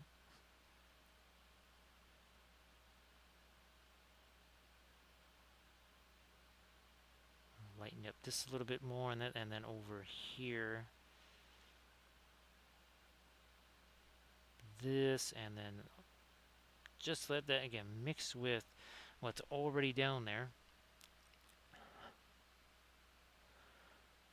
So Bolsey, we're using oil paints here. However, for cleaning the brushes, Oluk, dried acrylic, and also oil paints. It's not hazardous, no vapors. It also does super glue too. Again, don't ask me how I know that. It was strictly a friend told me that in confidence. But yeah, this is oil paints here. And we use the thinner for thinning the paint, and we use that fabulous brush cleaner for cleaning the brushes. And like I said, it works really well for acrylics too. That's what makes it such a sensational product. You don't have to, again, if you're doing acrylic, like for my primer or something like that, that's acrylic. I can just use that to clean the primer. And then when I go to do the oil paints, I can use the same stuff. Well, probably in a different container, but the same stuff. Oh yeah, no problem, Bolsey. And again, that is from Winsor Newton. That is from Winsor Newton. And it's not super expensive, and you don't really use a ton of it, especially with the oil paint, since you're not really using a ton of paints with the oils. And those oil paints go on there so nice and easy. You do not need to be piling a bunch of paint on there.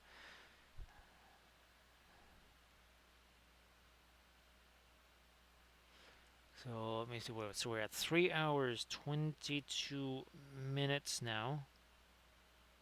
Since we kicked this off, again working on 8 of these guys here. And they all looked like this. This is dark blue primer here. That's what they looked like. We did this phase first. Again, that was the lighter dry brush stuff. Again, that's oil, so it wasn't dry. We then did all the glaze stuff over the top of that. Again, all of this not dry. And then we have been adding in all of our detailed stuff.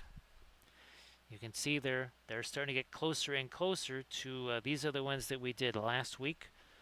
We did, what, 4 cataphracts and 10 of the infantry in 2 streams last week.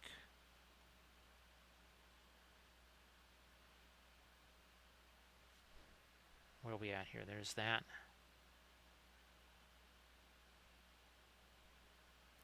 So we're going to have ourselves a whole bunch more Easterlings here. Again, for our photography purposes.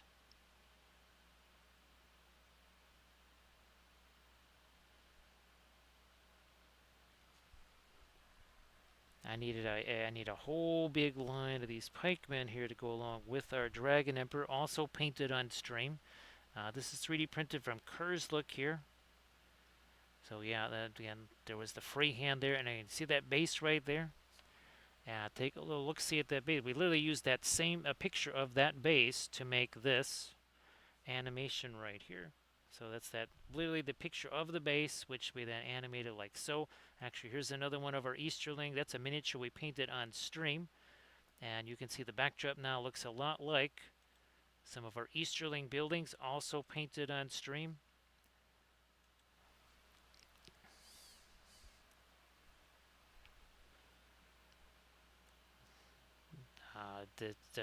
We have a massive, actually as big as this palace is, the other Easterling building that I haven't even started painting yet might even be bigger than that.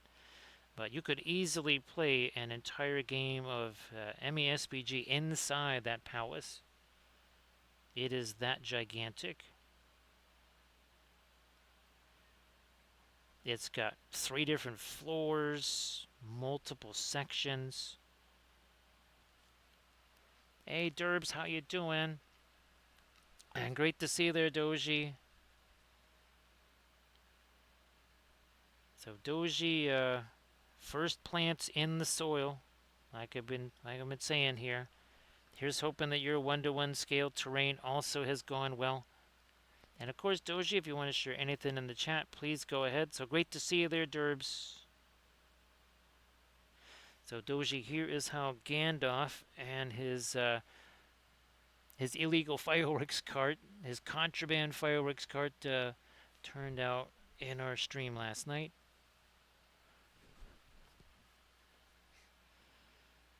So Derbs, here is hoping that you had yourself a great day, and well, here's hoping you're fixing to have another great day. Well, now that we are 2 hours into that day, here anyways.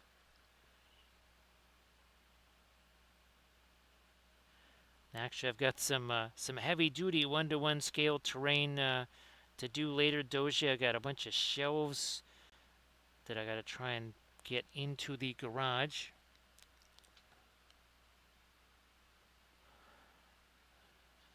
Well, here's hoping that works out. And everybody check out that Instagram link that Doji just shared. More fabulous oil-painted miniatures there, so go check that out.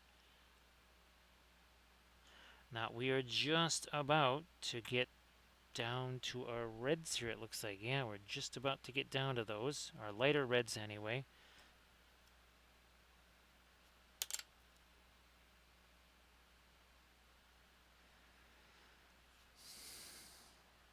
Let's do that thinner. Where are you hiding? There you are. So some thinner there.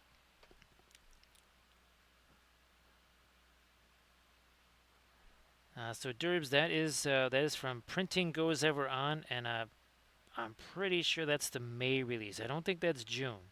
I think that's the May release. I think June is more of like the Minds of Manzar stuff.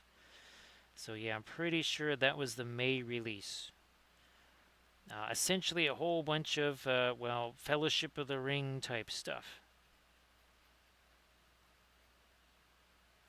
As you can probably tell. So again, that is from The Printing Goes Ever On.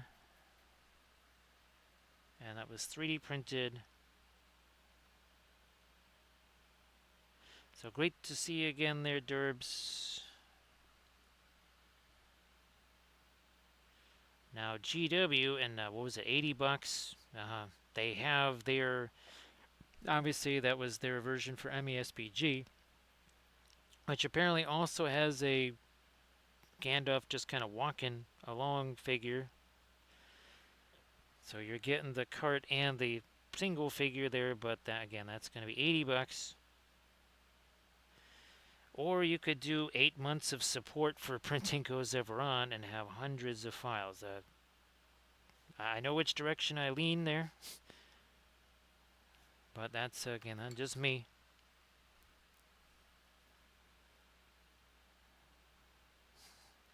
I'm going to get a little bit of this into that red here.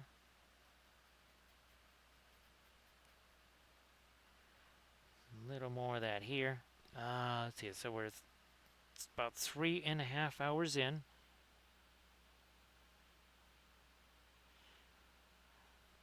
What I might do is actually, I might do our little freehand type stuff on the shields. Might do that next.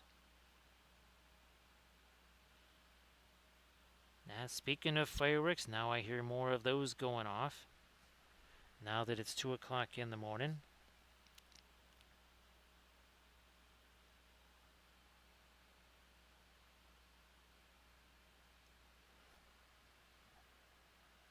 And we're going to continue with this. We got a whole bunch of it here on the sash to do.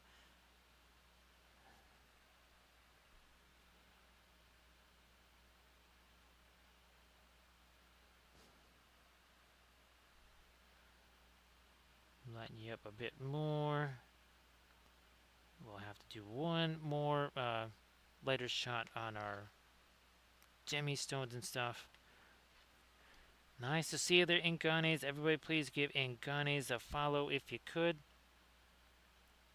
And of course, Inganes, why don't you share some fabulous stuff in the chat? I know you got a bunch because Inganes also does the oil painting.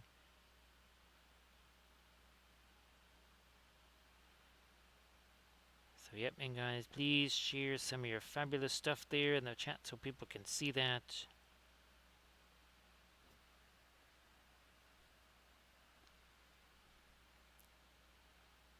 to pop in some of this lighter red here. Doji, I have. We'll see how if they actually do print out, but I am attempting. Maybe we'll just say attempting to print out 4 different Battlestar Galactica ships. So here's hoping that it actually does work. I have no idea. The files themselves, again, they're free files, so you can't really complain about free. But you're not going to be able to. You're never going to be able to FDM print those. Because just to fix the, was it the manifold edges, whatever the heck it was, probably would have taken hours. I had to just kill that because I needed a stream. And I'm like, I'm not letting that affect my bandwidth here on the stream, as it's trying to use that to fix the manifold edge errors and all that kind of stuff. So again, everybody please check out that link that Inganes just posted. And then again, everybody please give Inganes a follow.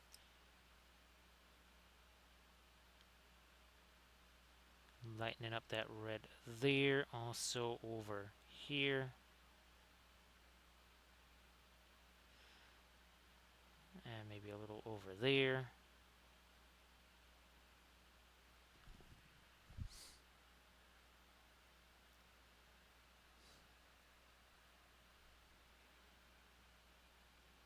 Some of our lighter red in there.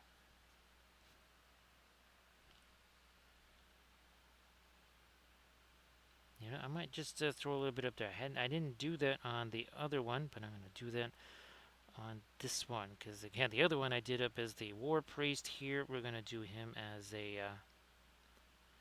as Amdor.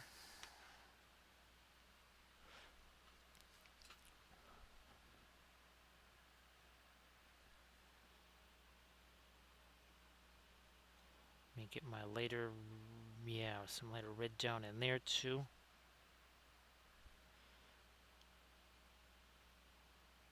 Now remember, with the oil paints, reds can be tricksy. You need to give those plenty of time, and we call it time to set. And that's, think of it like maybe green stuff, where it's not cured, but it's basically not workable anymore. That's kind of what set is, where it's, again, it's not super wet, like you just put it on there, but it's also not dry. Every single paint is pretty much going to have a different time period that it reaches that. It's also going to be impacted by, well, how much you shoveled on there in the first place. And of course, as the Book of Wapple states, less is more. Guess what more is? Way, way, way too much.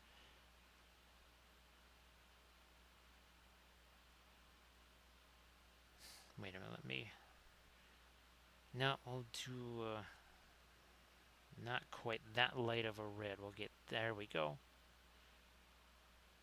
And then the rest we'll do as our gold stuff. Like you do.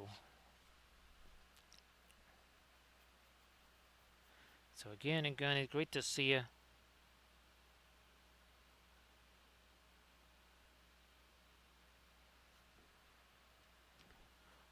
More of that light on the underside of that gem.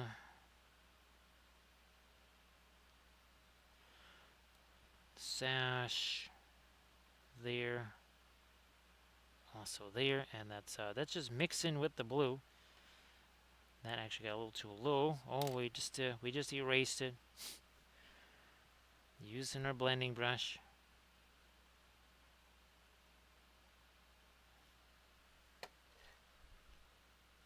Did I get the... Nope, didn't get the primary one there. Okay, I thought I was missing something there.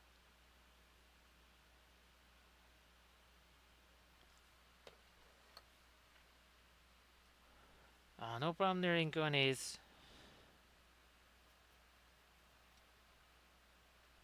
I was hoping to start this stream maybe 20-ish minutes earlier than I was able to.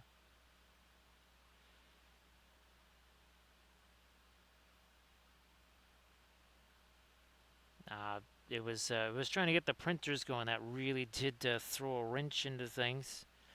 And that was I was trying to get the FDM thing going, and that was what delayed stuff a lot. Now we'll swing back around here. Let us do something much lighter with our red here. Let me get some of the yellow too. And then some of that. And that's going to be kind of like an orangey type color here. But a little bit of the white mixed in there keeps it from getting to be too orange. We don't want it to be too orange.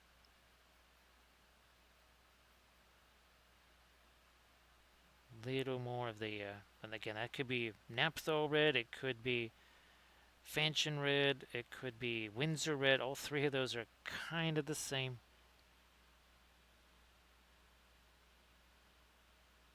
And now we're starting to get the latest, again, part of our little gemstones, and then maybe the lightest stuff on that.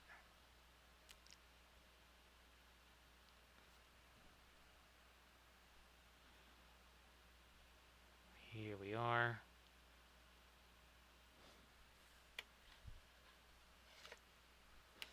No, actually I'm going to let me push those over this way a little. There we go. Now we got it.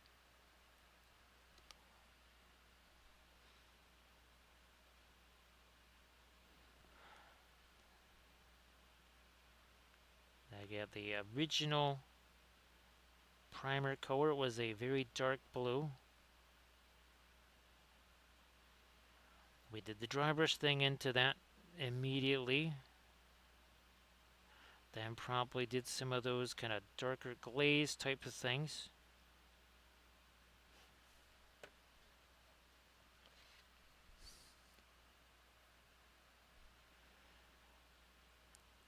So after this, I do believe we're going to try and do some of our little freehandy type stuff on the shields. Because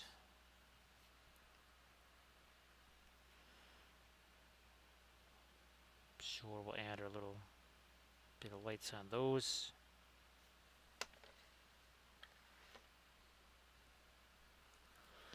Hey, Living Meme, how you doing? Thanks, Living Meme. So, Living Meme, I hope that your Sunday is off to a fabulous start, of course. Living Meme, ironically enough, the Easterling colors here, this goes back to a long, long, long time ago when all of my, let's see, my Easterlings, my Far Harad, or our Harad army, and my Kandish army all kind of they shared some of the same color elements. Now I ended up changing out all of the Kandish stuff because I created the We Three Kings color scheme. Harad still has some of the same color elements to it. Even that's changed around a little bit.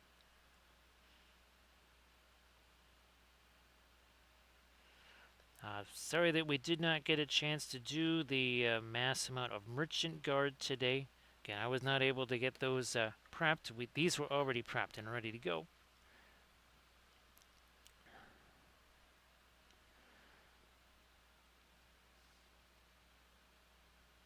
Get that lighter red down in there. Oh, also too, the reason why we've got the blue here on the Easterlings is that it's to indicate the Black Dragon upgrade. Because I do have some of the Easterlings that are more of a traditional kind of red gold type of thing going on.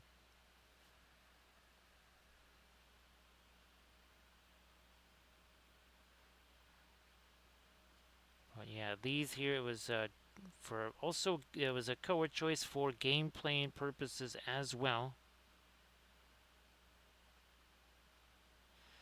Because, well, in a scrum, it can be a little bit difficult to see who is who and what is what.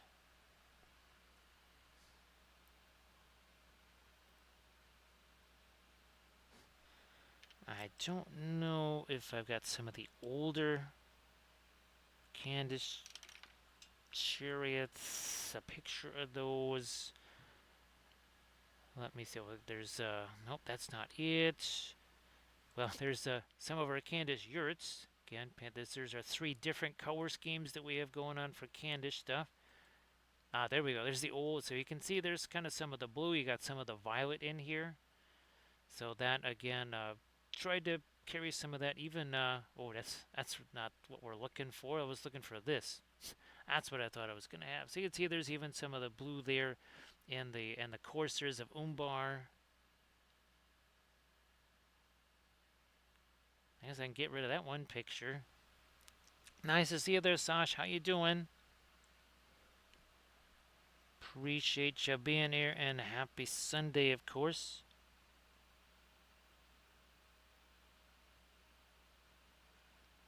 And well, again, we don't have Armored Wolf here to post a link to it, but if you want to see these guys, like from the start or whatever, this they all have to go to this YouTube channel now. Now, there's no ads here or anything like that. You can't do highlights anymore on Twitch, so we said, well, we'll just have to make a whole YouTube channel then. That's nothing but Twitch highlights.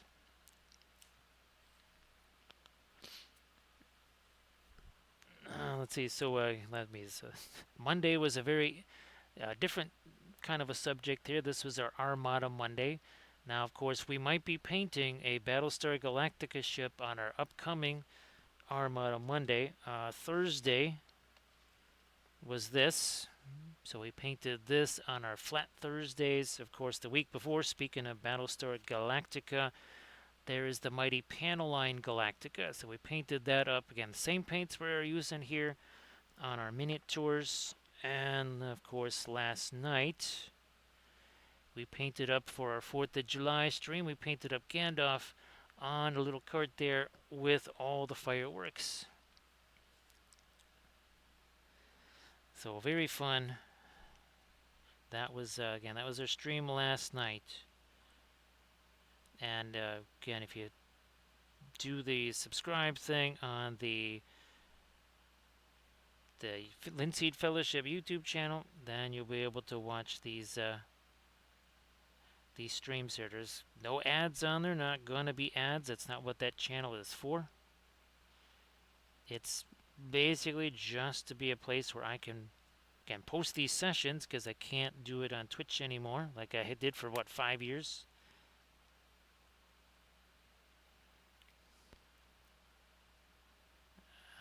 Fine, a little bit of that lighter red get down into there too.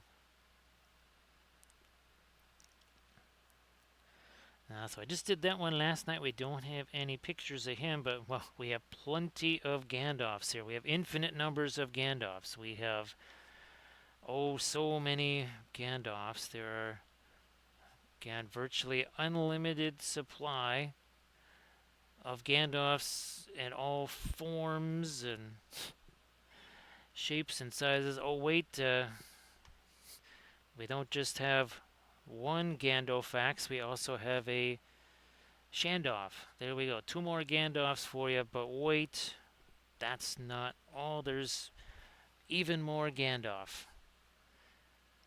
It's like, yeah, that's, what was the dude with the fireworks? He's like, oh, he keeps showing up. He smells funny, too. Well, yeah, always follow your nose. It's like, dude, I guess you want him to use the fireworks on the Balrog, don't you? He's like, well, yeah, be a lot better than a kitchen knife and, say, a glow stick. It's like, yeah, I heard it didn't go so well for you. It's like, check it out, man. No arms. That's why we call him Grumpy Gandalf.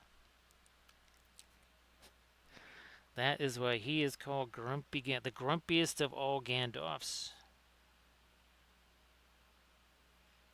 Because, yes, that's the Gandalf with no arms. Makes him very bummed.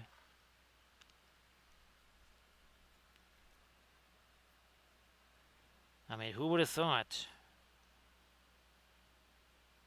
Big, giant, scary Balrog with a whole bunch of goblins around him. You know, maybe you bring in a little more firepower than the glow stick. I'm just saying. You know, who knows? Maybe you run into a dragon there while you're in there too.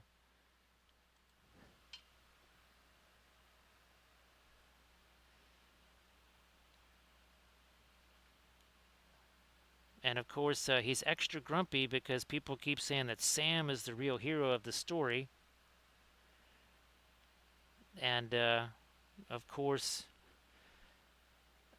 Gandalf is fond of saying, "So I fight the Balrog, I die," which is interesting because immortal being and all that. So yeah, I die. Dude, that sounds harsh. It's like, yeah, harsh. All I got was this white T-shirt. That's all he got was a white T-shirt.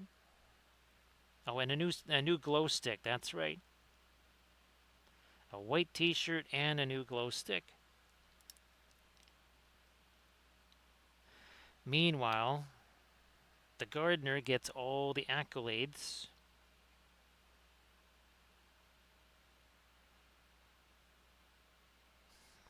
Blending brush here.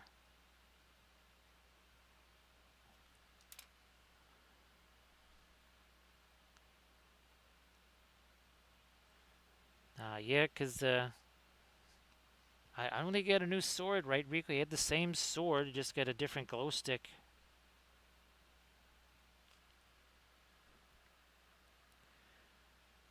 Oh, wait, we lied, Recoil. There is another Gandalf. There is another Gandalf lurking around here. That's right, we forgot all about Space Gandalf. Forgot all about Space Gandalf.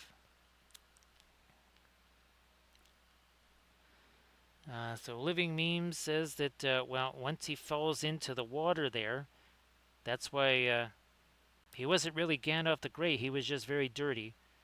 Because that just cleaned him right up, right, Living Meme?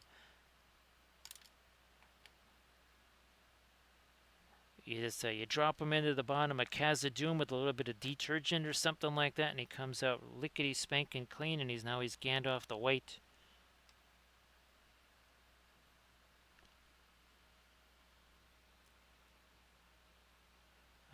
Recoil. I know of at least two other Gandalf miniatures, possibly four, that are already printed. Because again, we literally do not have enough Gandalfs, right? Right, Camda. Thank you so much, Living Meme. Appreciate that. Thanks, Living Meme.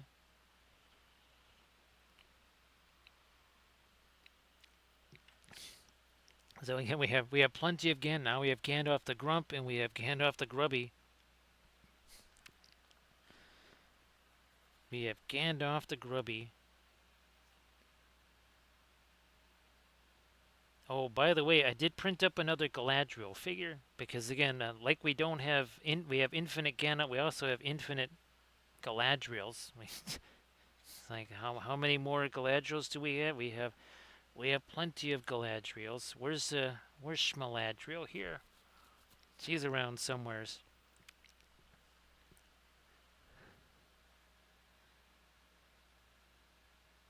I think we've done. Well, that's right. Oh, here we go. Here's another one. I think we've done at least two of that one. That's actually from Loot Studios, one of the very first Loot Studios I ever did. So thanks, Camda. And thank you so much, Living Meme. Appreciate that.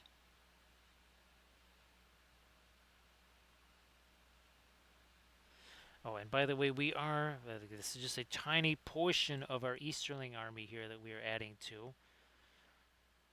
And of course, here's again some of the terrain that we have done in the past. And here you can see there's even our army symbol now animated. And of course, I have enough Easterling terrain to essentially have something that looks like that. I mean, there's enough buildings. Oh gosh, I could easily stuff them on an 8 foot by 8 foot table. Actually, no. It might have to be, actually, Recoil would have to be a bigger table than even the Pacific, or no, say the Global 1940 map would fit on. Yes, yes, Recoil. Even I have more Easterling terrain than even that table would take up. I'm willing to say that with the stuff I have printed and painted, I could probably fill up a 10 by 10. If you take the stuff that I am going to be printing, then it's most definitely a 10 by 10. Oh, actually, this is the other thing, Recoil. That's right. Well, we were going to redo this with our new abilities here. Yes. We're going to make a new painting pyramid symbol, maybe even an animated one. But yeah, we could do something really fun here, don't you think, Recoil?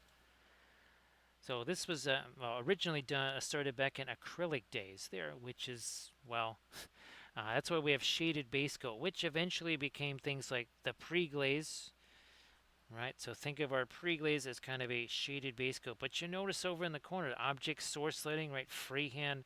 You notice that stuff is not on the upper levels. That's on the bottom level because that should be the first stuff that you are doing. With object source lighting, why would you paint the whole rest of the figure and then just superimpose the stuff on there at the end?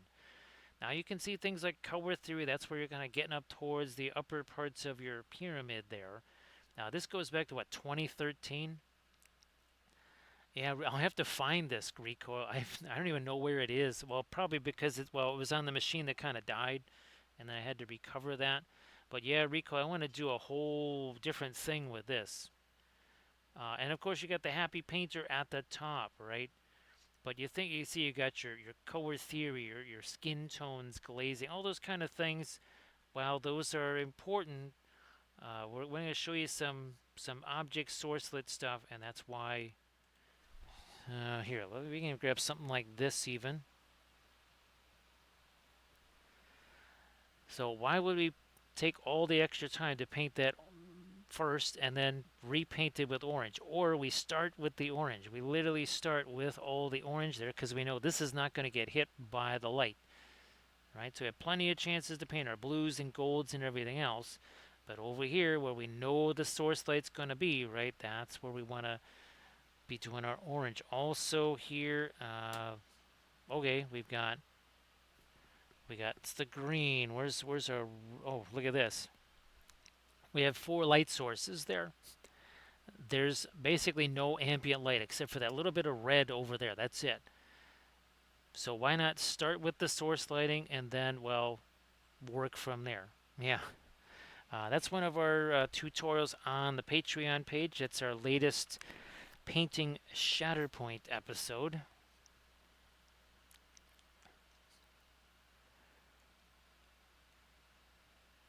Let me see. So yeah, in Gane's, oh, here he is. Now again, should you fall victim to the autocorrect monster, you should definitely reveal him.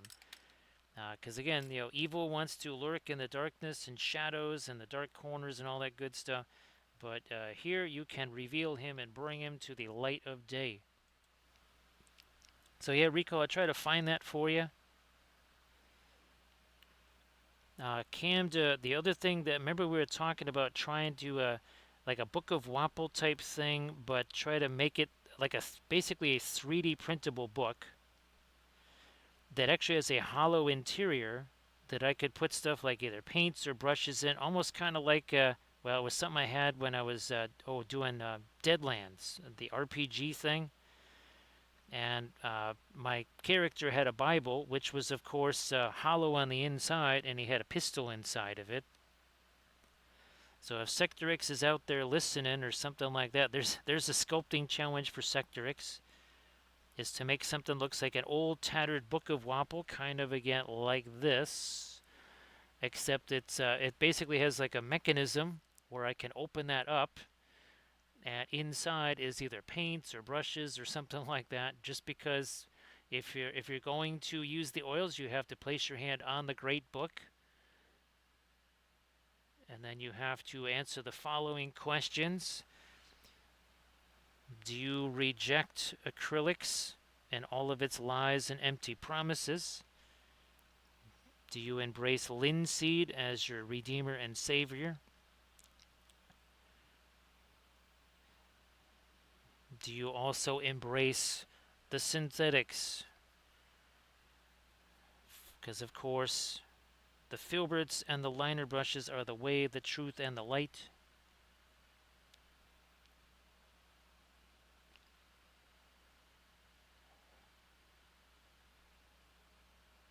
So Sectorix, yeah, I meant to. I was just thinking earlier today. I got to shoot you a message to see is that something that is possible to make, where you basically it doesn't have to be a hinge. It could just be some kind of a clip system or something like that. But essentially, a way that you could have it look like a regular book from the outside, but you literally just kind of pull off the top, and now it's got some storage on the inside of it. Yeah, I don't know if that's really possible.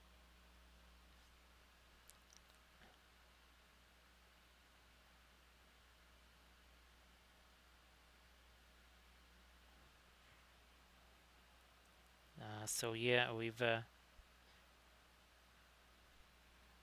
Camden, weren't you? No, recall you were asking about a Stargate picture painting, right? At least I think so, right? Recoil.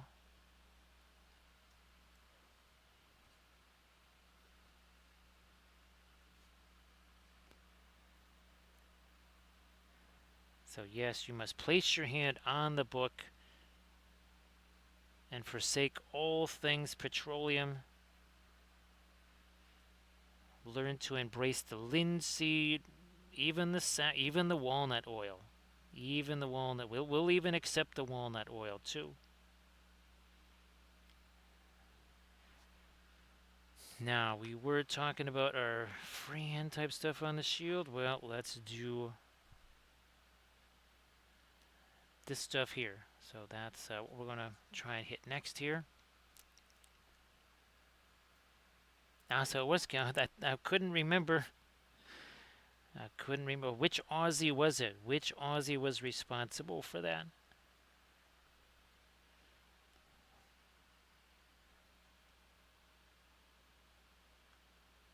Very simple stuff here.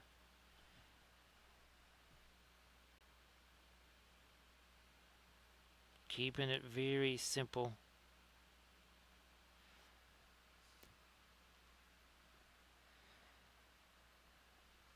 So east side, not west side.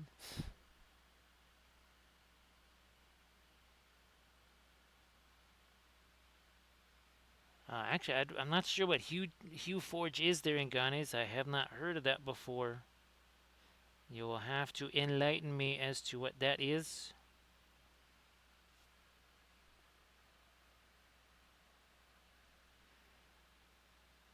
So again, the primary thing has always been linseed oil, but now you even have things like walnut oil. I don't believe there's any almonds. I think, well, there is an almond joy. That has nuts, but I guess mounds don't.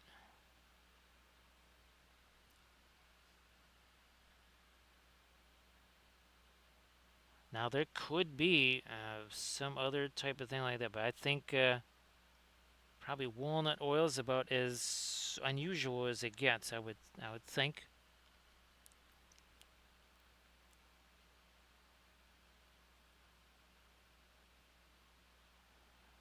Because I have definitely never heard of almond oil as far as the oil paints go.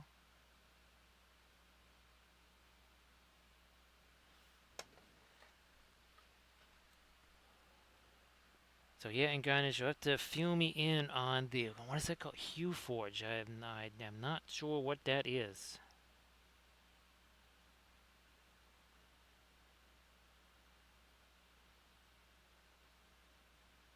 So again, we're doing our little free-handy stuff here.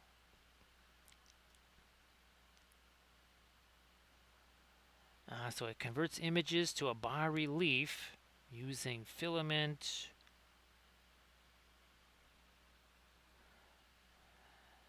And Ghani's, what do they call flats? I think, right? That's what they're called. Yeah, I think they're called flats. I know there's a few folks that are really into painting those. That we actually did years ago. We each kind of got, I think, one for each of us. We never got a chance to paint those. We thought it would be really interesting, of course.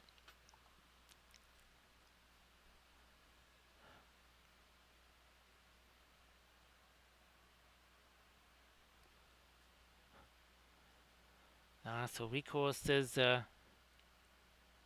it's a sand grouper, but not a cockroach.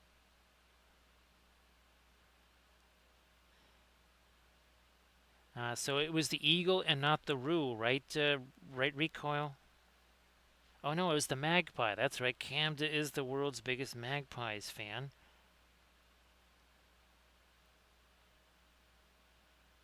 Sorry, Cam. I just keep forgetting.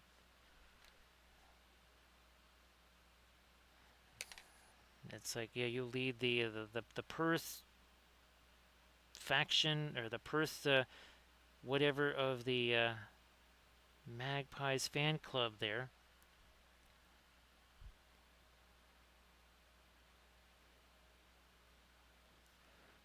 Is there one more board? There is one more board here.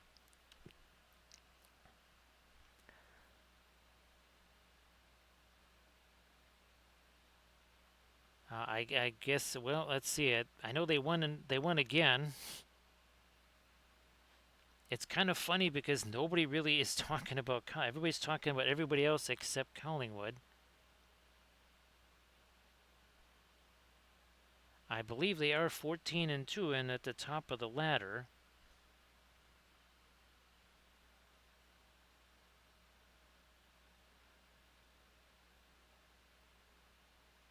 I forget how they met their demise last year. Recoil was that in the wasn't in the first round, right? Was it second round?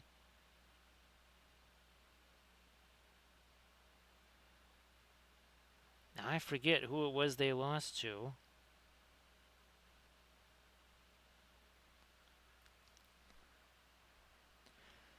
I'm just wondering, Recoil, if they're kind of, going in there and kind of beating up on your bottom ladder teams, and they haven't really had to play the Geelongs of the world and GWS and stuff.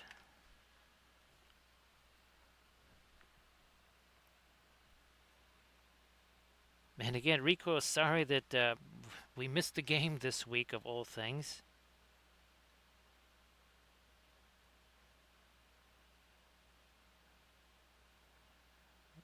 I'll have to just try and look and see. Okay, when is? I'm sure it's like one of those weird, Friday 4 in the morning starts or something like that, because that's every Bulldogs game.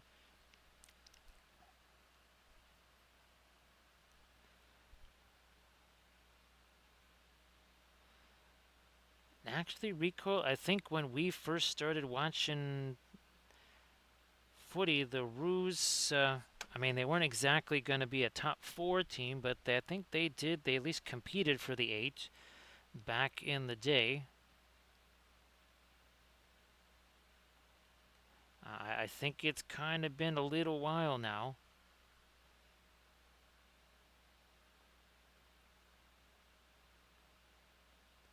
I also think, well, it's probably been a little while now for West Coast also.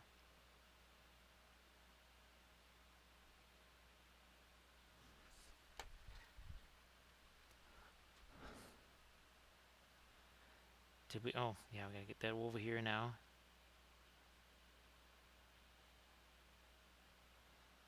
Also here.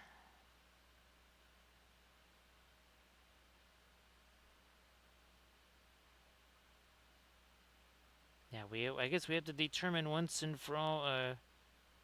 Is this the the far eastern bastion, or is this the far western bag? You were saying it's the far western then, because otherwise you got nothing west of you, right? Right, Camda? Like literally nothing but, well, a bunch of fish, which is kind of like the east side of Chicago. Now, there will be people. It's like, man, nobody ever talks about the east side of Chicago, and it's like, well, that's because they don't say much. They're fish. Let me see. Where's my war priest here? That's what I'm looking for. Again, you can see that same design, right? You see it many, many, many times. Let's see if we can't just try to smidge that on here, like so. More yellow there, like so.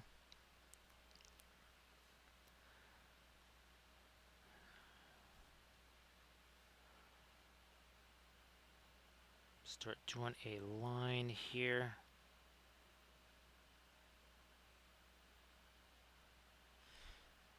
If that's too much, looky there, we'll just wipe that away with our blending brush. It's like we got an eraser.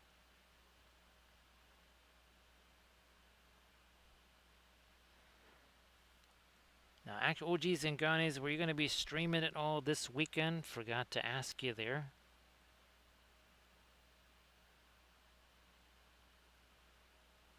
Everybody, please give Inganes a follow too while you're at it.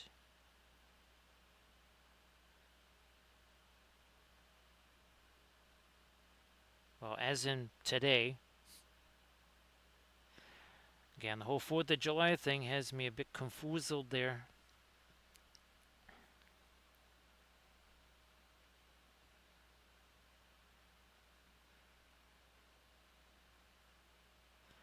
So, not having days off and all that kind of stuff, I guess because the 4th of July was on a Thursday, then I guess people get Monday off. I'm not sure how it works. Again, this whole day off thing, it's kind of like that whole sleep situation. They're not familiar with it. Well, here's hoping you feel a whole bunch better there in Ganes, and then you can get back to streaming like usual.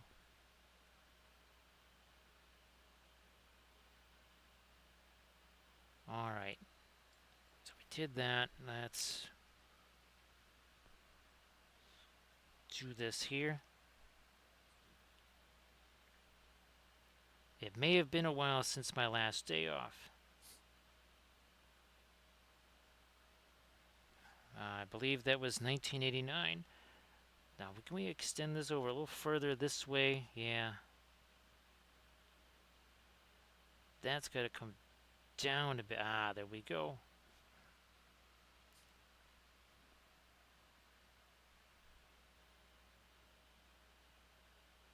And now we'll get some of our stuff going on in here, like we've done a whole bunch of other times.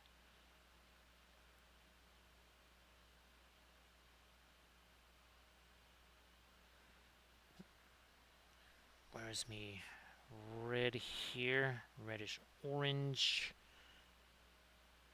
Boom.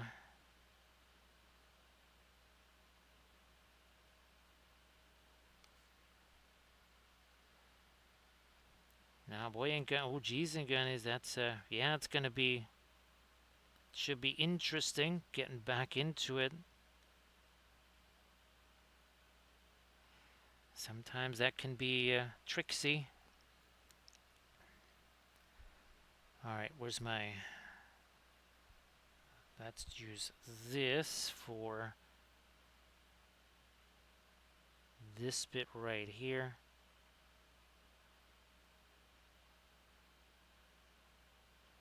We need to get a little separation in there.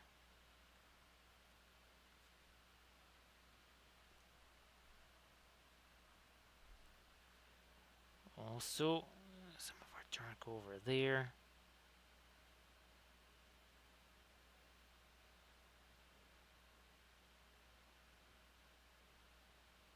You know what? I guess we'll put some up there too.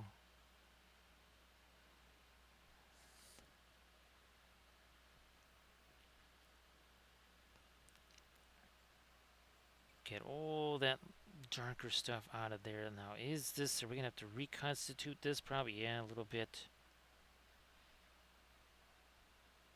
Working, here, we'll bring you over here.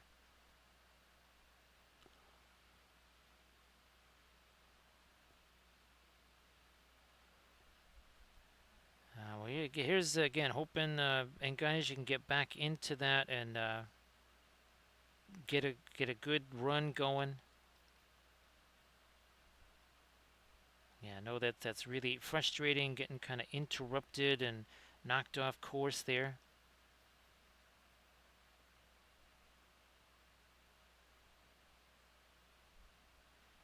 no, no. Let's do this.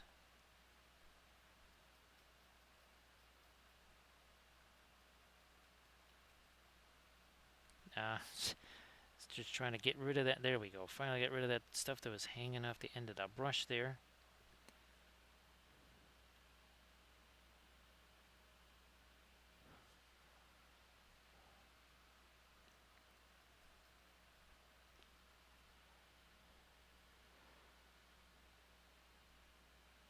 Let's do this up here. We can always come back with our darks again if we need to.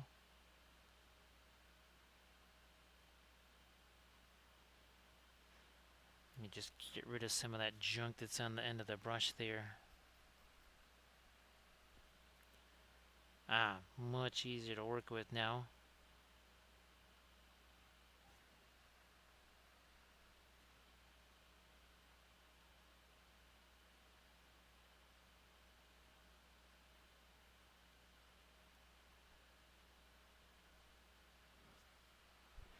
So yeah, that book that I was talking about, there's no, it doesn't need like a latch mechanism with a whatever. It just basically needs to be something where I can just basically like pull off a cover, right? Like it's kind of like an inset cover or something like that. Because I think I could manage to somehow like extrude or whatever in some crude way something, just print out a solid book, but then I realized, well, but maybe it could have function as well. I could at least hold some brushes or something in it. How you doing there, Wicked City? Thank you so much for the raid. Appreciate that. Everybody, please give Wicked City Gaming a follow. So, Wicked City, again, if there's anything you wanted to post in the chat, I know you just finished your stream, but if there's something you wanted to post in the chat, whatever, that's fine. So great to see you there, Wicked City, and again, I hope you had yourself, well, a great Thursday and Friday, and now Saturday and Sunday. There's we did a little celebration on stream last night, and where's Gandalf with his fireworks? There we go. So that was an appropriate Gandalf with his fireworks for our 4th of July.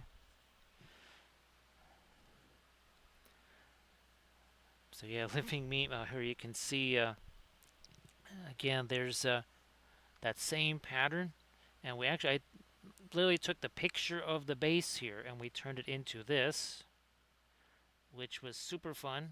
That was very fun doing that.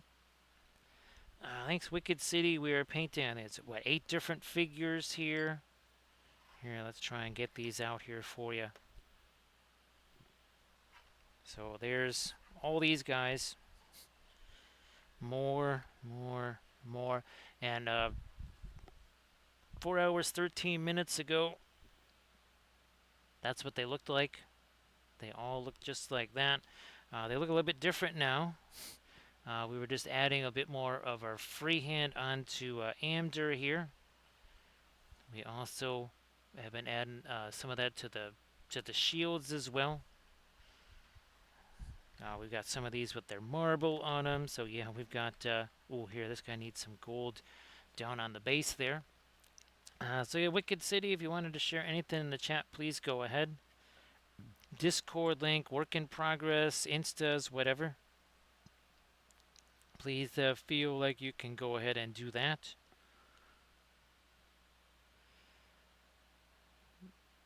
And let me see again, 4 hours, 14 minutes ago, these had no paint on them. There was no zenithal, nothing like that, just that darker primer. And we just went from there.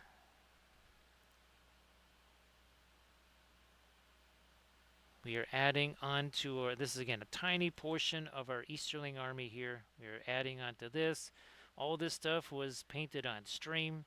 Actually, the chieftain back there, the big troll chieftain, he was sculpted on stream. Same thing with the war priest off to his right there, the guy on the horsey in the back.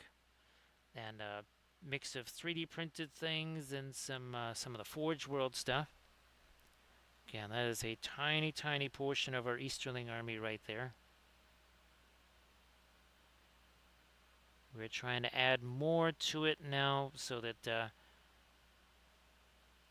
I can do some photography and some videos and stuff to kind of showing the army with all the terrain, which would be here. Again, that's some of our Easterling terrain. We painted all this on stream. I think we did, what, 5 different pieces or something? You sense the theme there, right?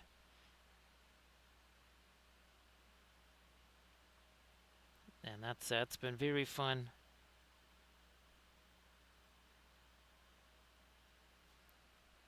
The Easterlings, basically my first army for MESPG.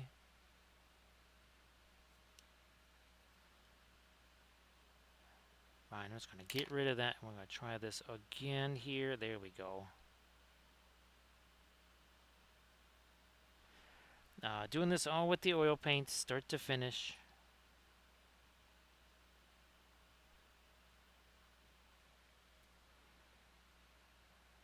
Fine. Nah, that's got too much thinner in there. I know this doesn't. Also means we can get that right in again. That is all wet into wet there. Again, this week started out here with our 1/1800 scale warship there. That's a Rodney, and then it moved towards our 2D art here on Thursday. Somewhere we've got our our Babylon 5. There he is. This is what we did on Thursday here. All oil paint, same thing.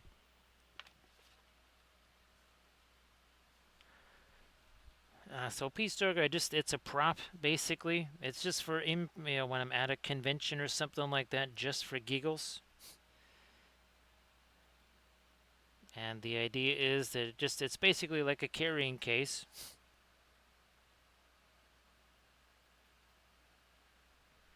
And kind of just looking like that one graphic that I showed a little while back. So it's just something for fun, that's all.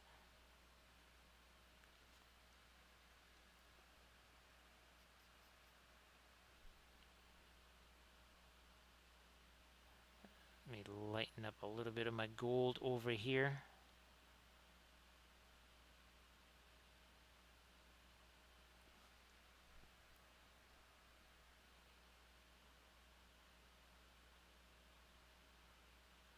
There now. So a Peace Tugger, are they wood books that you can just kind of paint up there or something like that? I would imagine.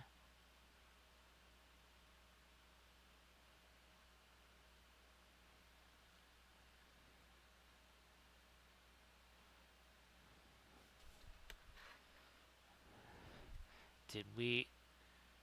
Yeah, we got the same deal on this thing here.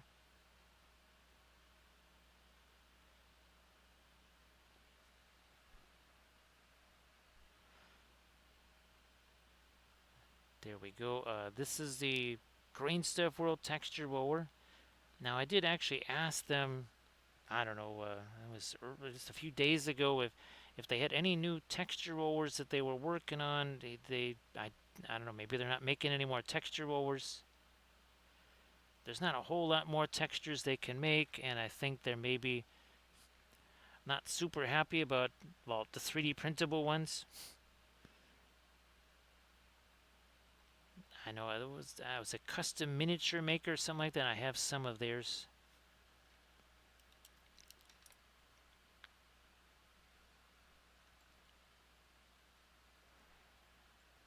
So yeah, Peace Dogger or Camda. I mean, well, I'll just remind me. I can always take a look, right? It can never hurt to just look around, right? See if there's anything out there easily available. I'll look on Dick Blick or something like that, or Hobby Lobby online, because obviously can't get to a like a craft store or something like that. So we'll just see what I can find online.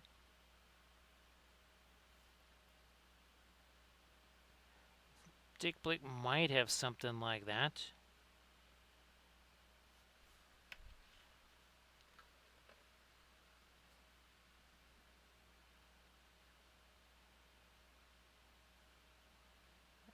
there we are again. Just getting that in. Let's get some of that on the boots as well. Just keep it very simple here. That's just some of the Van Dyke Brown and a little bit of our violet here. That's it. Again, real simple like. We'll get some of our green in there to lighten that up too.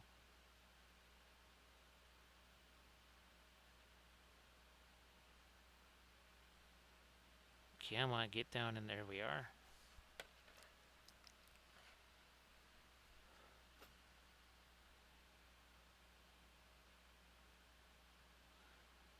Ah, good old balsa wood, right, Camda?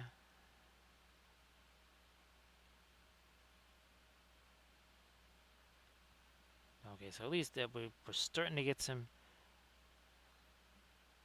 kind of pattern or texture on the back of our shields. Again, our guys with the swords will really need that because you can really see it. It's very much open and exposed.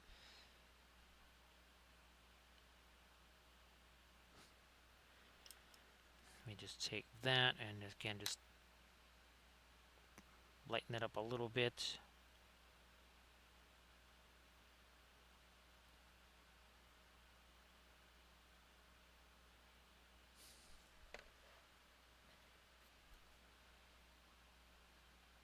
Do this guy now. Oh, yeah, let's get back to the.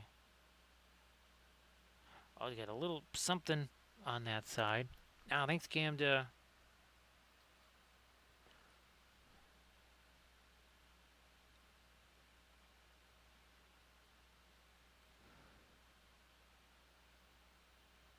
So if we ever do finally get to do like a the old school Saturday challenge where it's like 12 hours long, can you imagine how many figures we're going to be able to get done there, Recoil? Since I think what was it? It was 15 of our object sourcelet Moria goblins in 12 ish hours years ago.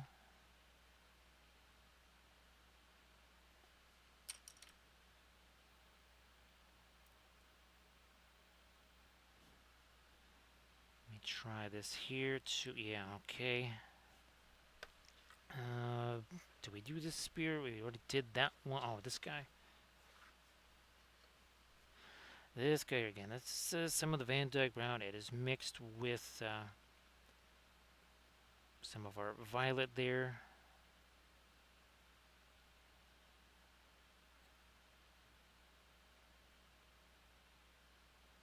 Tone that down a little at the same time.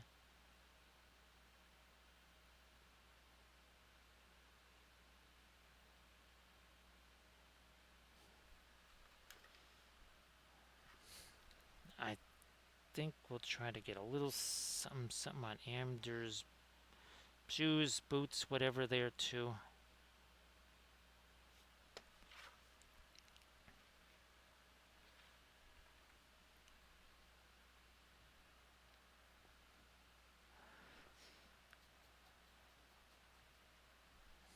Yeah, I think Rico, I just have to just have. Oh, actually, maybe we just prep up a mound of hobbits there. Rico, yeah, like dozens of hobbitses or something. I mean, I think we painted a whole bunch of those. Didn't we paint about 20 of those on stream? I think. Tricksy hobbitses. Oh yeah, for Shiretown. That's right. Or was it? Was it? It was Upper Shiretown. I think that's the shifty part there. Yeah, that's the seedier part of the Shire is Upper Shiretown. Because right, Lower Shiretown is always like the high rent district or something. And of course, oh, that's right. Bilbo Shenanigans is the mayor of Shiretown. That's right. Of course, Bilbo Bananigans. He is armed with those banana peels, and then we also have a half pint. What else do we have? There's oh, there was Bilbo Stabbins. That's right, because he was the guy that had all the pumpkins.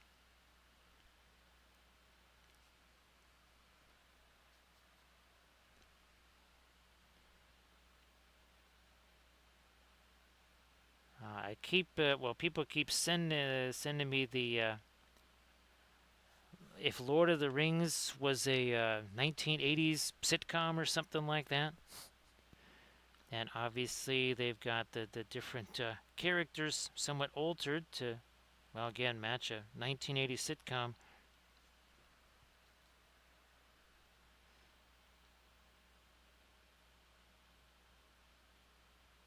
I wonder if there's different versions of that out there, because I know I've seen the one version of it. I don't know if there's like a second where it's, okay, one is the 1980s, the other one is the 1970s.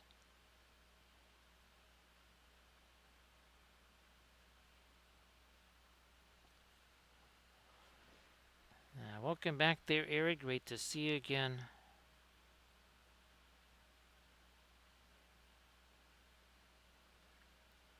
I guess Eric, you're gonna have to rest up there because you got another stream to do later today.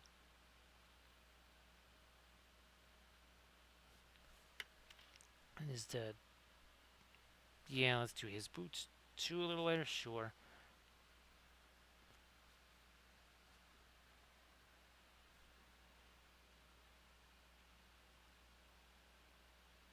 Of course, now with some of the tools that are available, they were able to make that really interesting.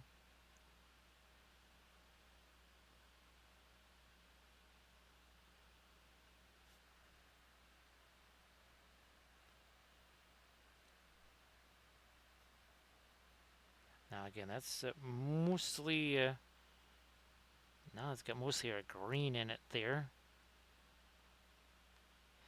because we have plenty of reds and golds and everything else. We're trying to get something almost as a bit more of a grayish color for the boots without it being gray, because, well, that's down here already.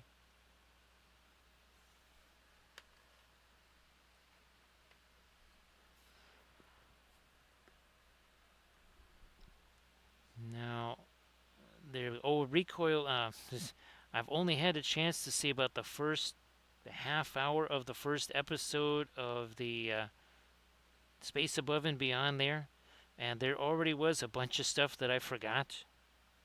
I mean, we're half an hour in, and I'm like, oh yeah, I forgot all about that, or I forgot all about that. I was gonna try and I think have that on while I'm trying to prep the all the conquest stuff, because I can't really watch the tutorial videos on things like the Descript or something like that. That's you really have to watch that. You can't just kind of have it on in the background. You have to see what it is they're doing.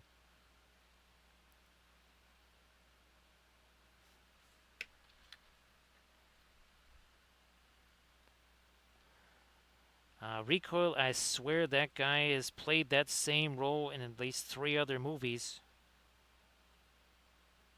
Or whatever. TV shows, whatever. It's almost like that was his one role that he played over and over and over again.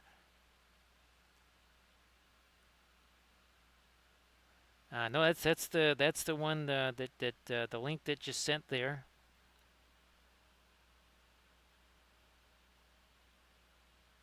And I think it's all of the whole season, right, Camden?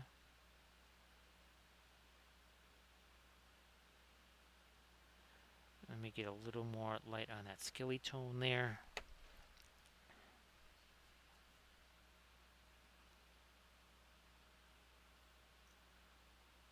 All right, we'll get the lighter grayish browns over here.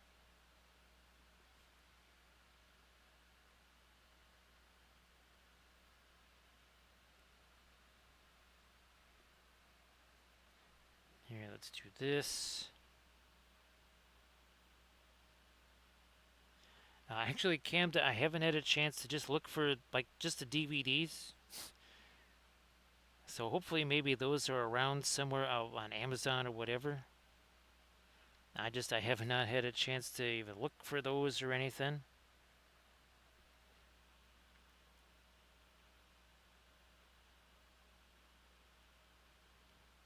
We work that way just a smidge there.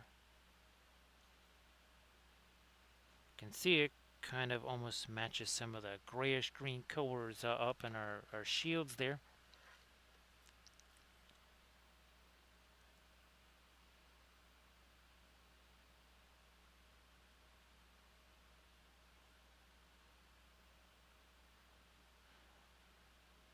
Bring a little bit more of our light up there. Now we got to really do some stuff. And no, we got to retreat.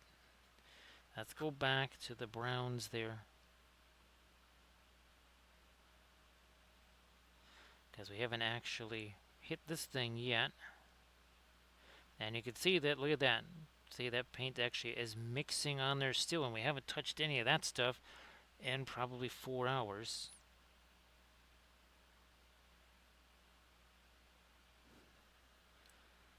So, yep, look at this. See, we're just doing a little blending brush routine right there.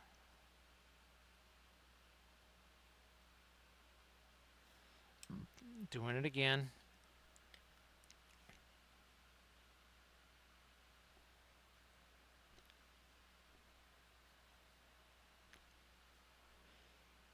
So they're in PAL instead of NTSC.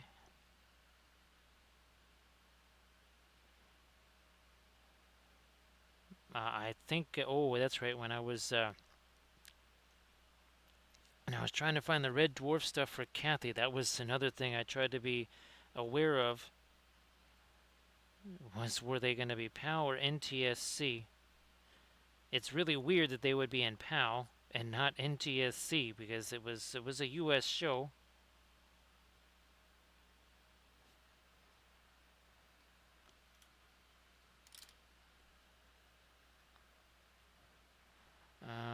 Back to our,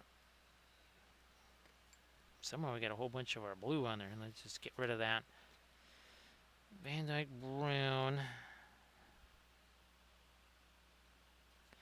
Now we can go later. Here we got some stuff we can really mix with.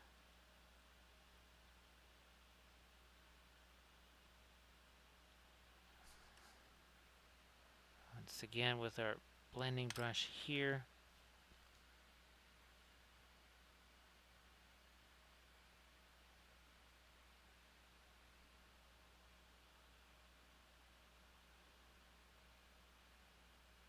Now I don't have a Blu-ray player, so that's the other thing I have to make sure is it's not Blu-ray, because I don't have one of those either.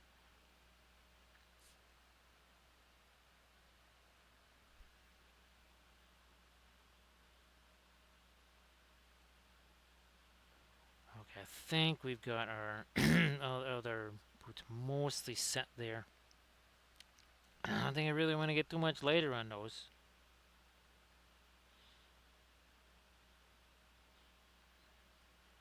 No, don't want to get too much later on those guys.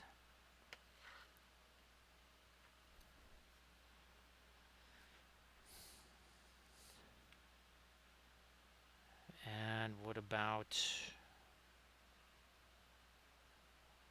there we go. Some Prussian blue here. That'll make it green.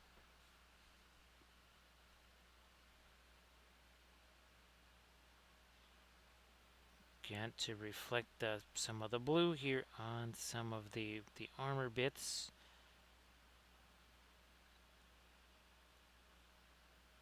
Like you do.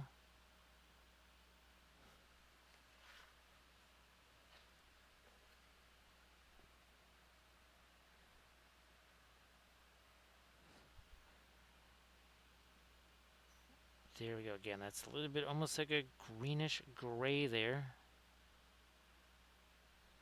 Blending brush one more time. Yeah. Let me make sure all that stuff is out of there.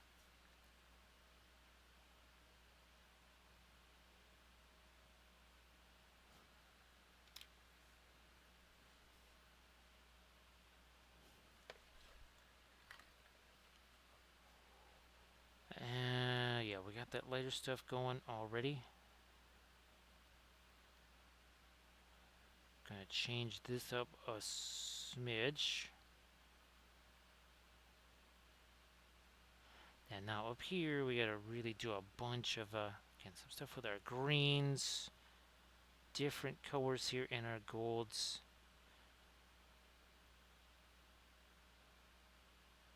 we'll do this for a little while here.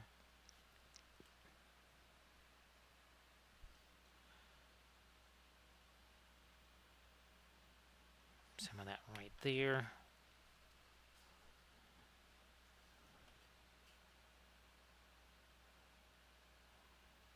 On his helmet up here for sure. And then we're going to get some of our Rosa together.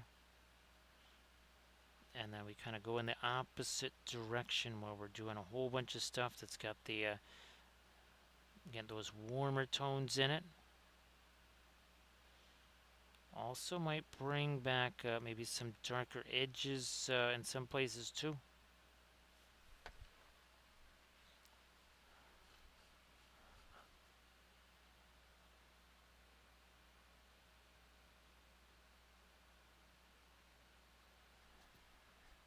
It's just, yeah, being able to actually watch the stuff right, Rico, even if I have it, as we like to say here, it's kind of like me TV. It's either me streaming or me filming.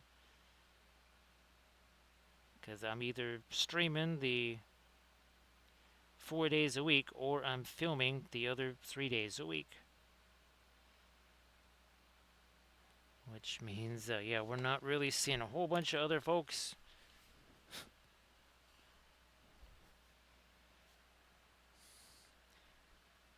Every so often, maybe I can just listen to a teensy bit of a podcast or something.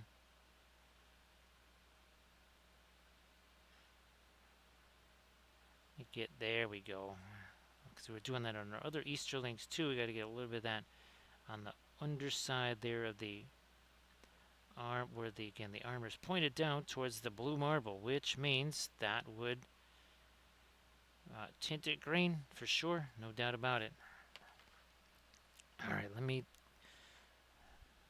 start doing some of the stuff that we've got up here. Again, that's going to be the essentially the Terra Rosa here.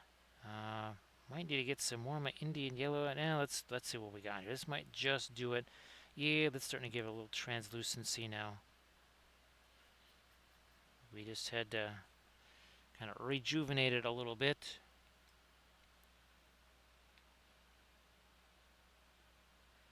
It's in fabulous. It's in fabulous grayscale, right? Right, Camda? For film noir. Yes, most don't advertise grayscale. We advertise grayscale.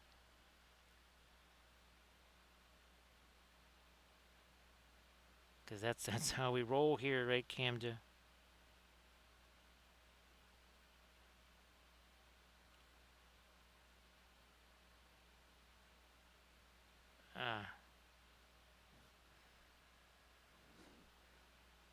Yeah, we get some of this orange down into there too.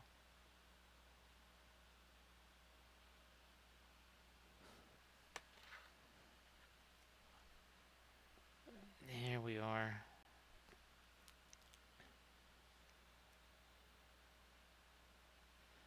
And again, well, if you want plenty of stuff to watch, do the Patreon page thing. Just saying, there's upwards of 2,500 hours worth of videos to watch there. Possibly even more. It could be more like 2,600. We have not been able to calculate how many hours there is.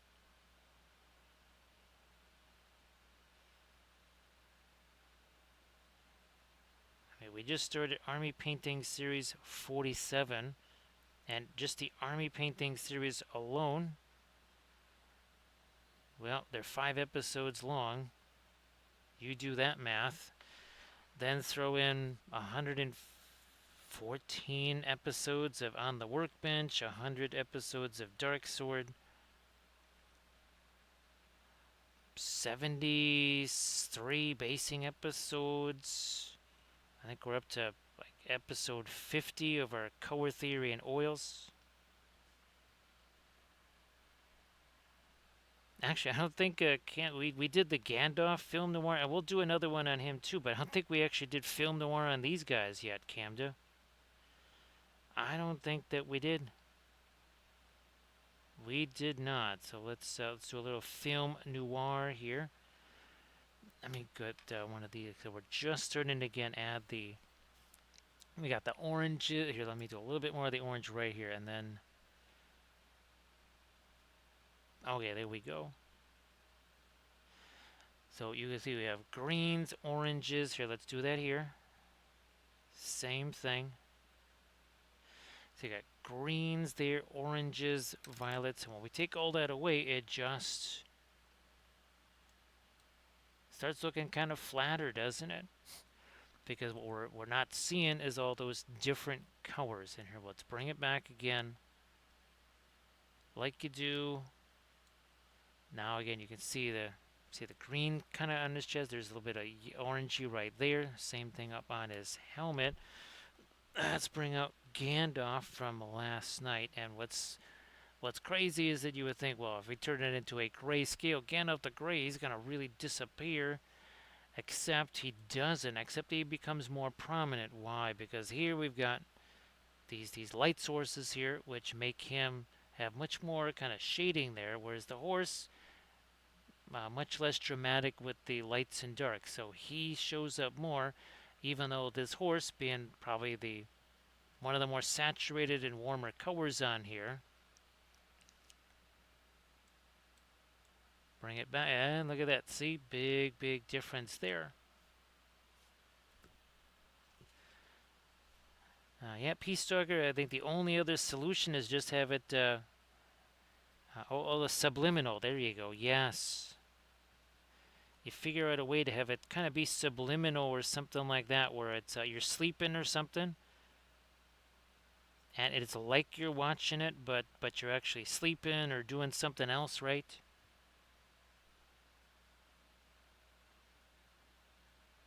That's what I wish I could do with, well, all the different AI things that I've been trying to learn. It's just have those things just playing or something like that, where I'm trying to do something else, but it's just a subliminal entry into the brain. You probably you probably remember things better subliminally, right, Peace Talker?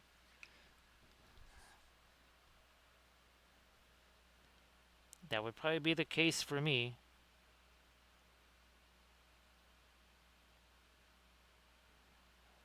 Did I get? Didn't get that up here yet.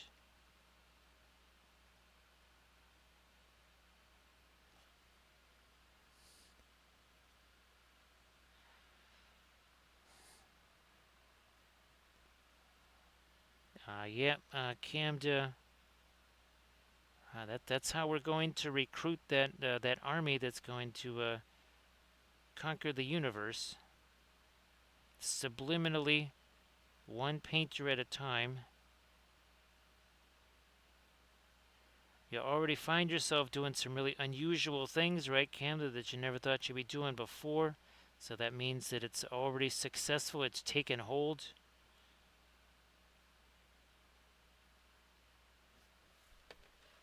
Did we get this guy? I don't think so.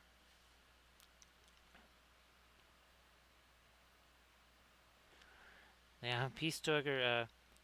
Some folks would say, well, just get audiobooks. Then you'll be able to listen, all the books that you want. Which, of course, same problem, right? Unless you're going to be hearing audio books in the background of all of my videos that I make, right? Which that might be a little bit of a. Some folks might get content consternated about that. I think if I was to do that.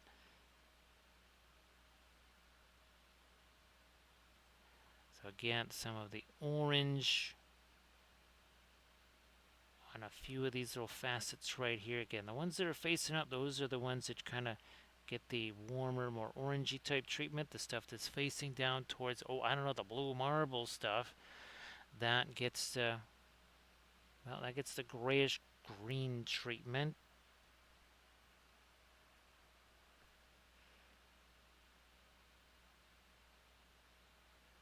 Little bit even darker with some of our orange here.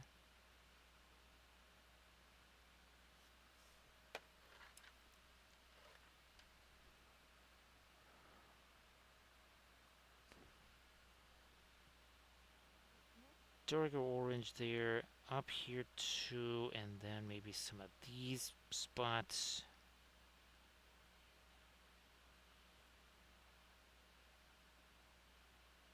Maybe cut back on a little bit of this too.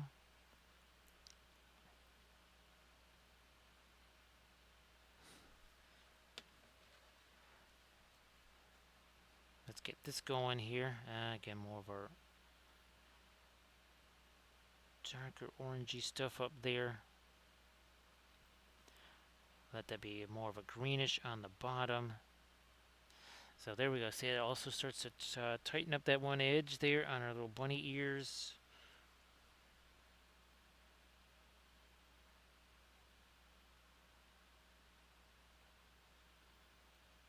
Do we do this? We already did that side.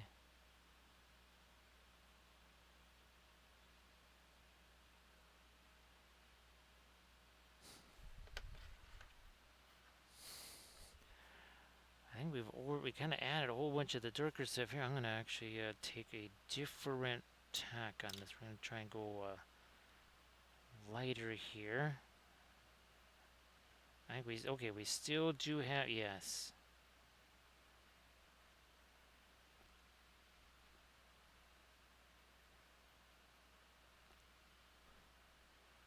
Much later, I think. Oops, too much gunk on that brush there.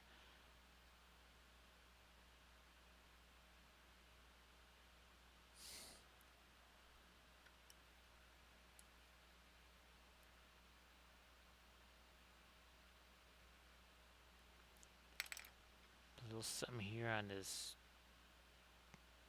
fingers.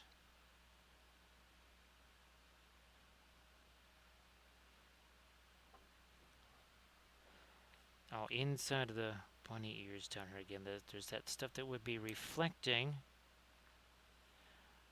See, like here, the metal essentially reflects off of itself. That's why those can't just be dark down in there.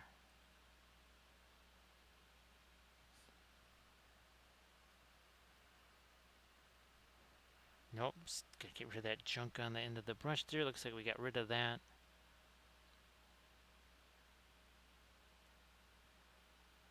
Also gotta try and get our little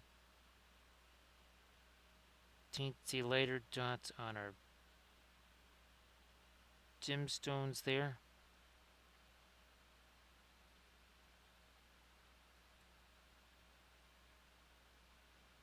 Maybe make the edges of those a little lighter too.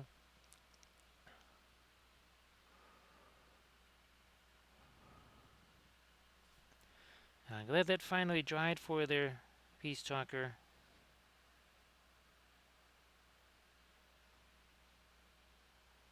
The UV curing resin thing, I think that's something I really do enjoy. We got a lot of tests that we're going to do. Again, we want to do the icicles with that too. Now these would be bigger icicles too, by the way.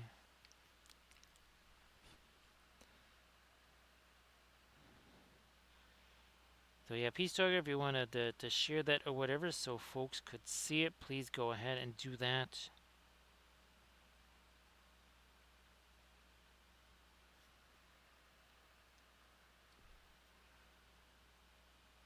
There we are, and that was missing down there too.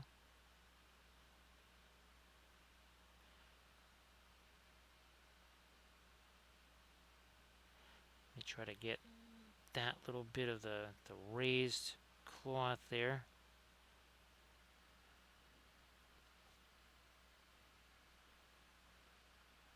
Now, of course, the thing about the UV stuff is you definitely have to only do a certain thickness at a time, but it's instant cure, so you can just keep going and going and going. Well, it's not quite instant.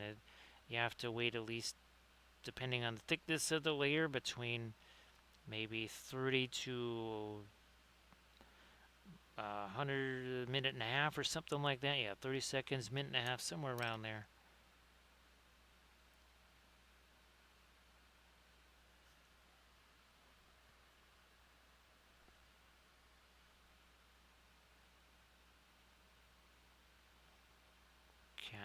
No, no, no. There we go.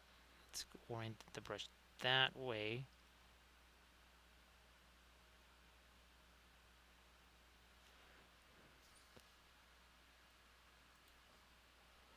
So see you later there, Incanes.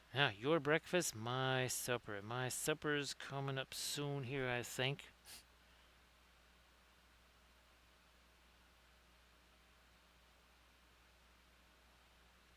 Catching a couple little lights on his armor there.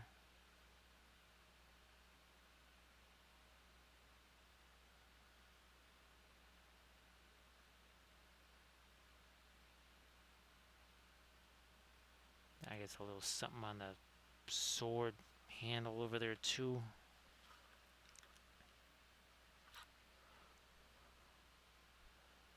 So yeah, was it 3:32 here?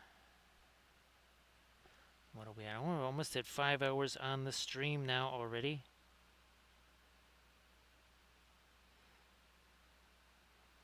Working on our big batch of Easterlings.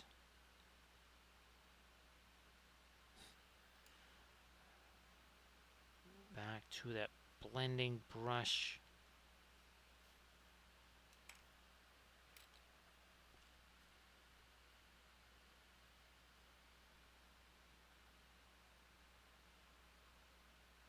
So yeah, Live in Me. I believe, what was it?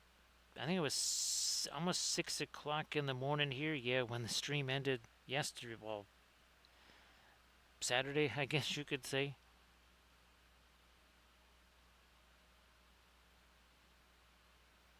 And now, yeah, it's about 3:33, 3:33 now.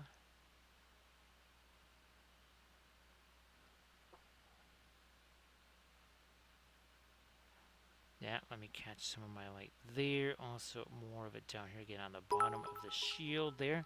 Oh, thanks, Recoil. Appreciate that.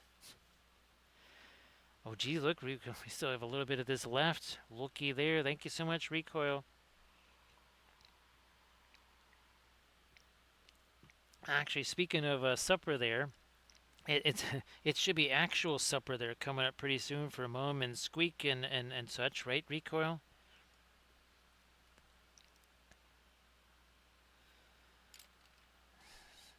Yeah. Now, thanks, Recoil. Now, Recoil, have you ever...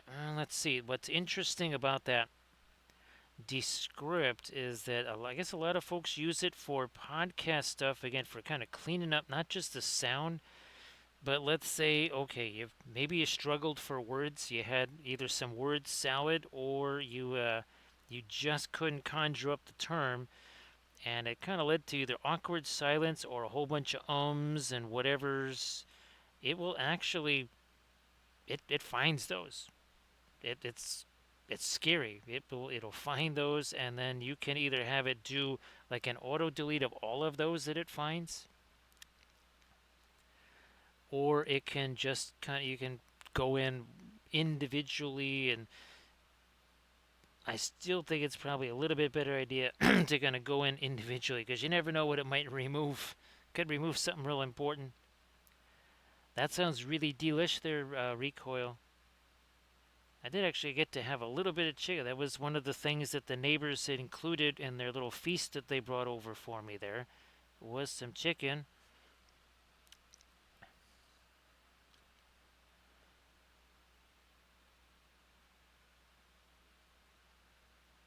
Jeez, Rico, when's the last time I had any kind of fries? I gotta get some of those. Well, I was gonna say get some of the waffle fries, but although I might have to experiment, Recoil, with bringing the air fryer into the garage and just running it there to keep it off of the air conditioner circuit. And it was one thing earlier in the year when it's like, okay, we'll have it off for an hour, whatever. It might get a little warmer in the house, but when it's 90 something degrees all day, every day, that's not really going to be possible. We'll have to figure out something for that. Yeah, at least I was planning on trying to build some shelves in the garage. All the stuff for him showed up. I I think was these really heavy 16-inch metal brackets showed up. That ought to support some shelves. They'll just be going right into the studs of the garage.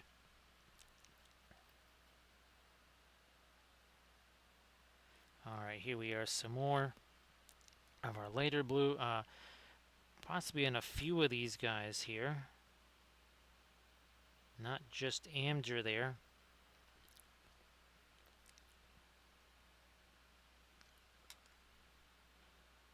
Some of it up there. Okay, there we go.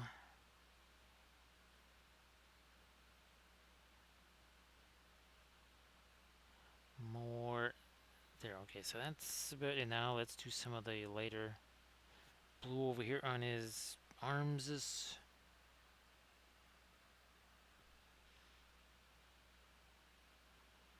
There. Well, Rico at Camden, I'll let you guys know if there's any early indications as to how those things are printing out. Because if I look in there and I don't see anything, then we know those did not print at all, which would certainly be a sad face.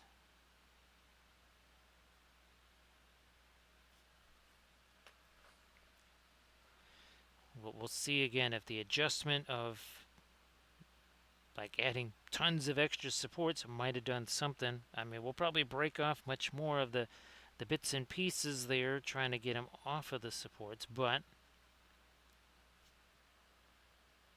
if nothing prints there in the first place, there's nothing to fix.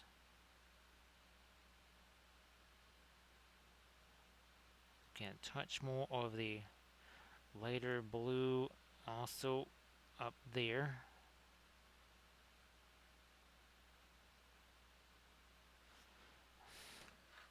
Let's not go too crazy with that though.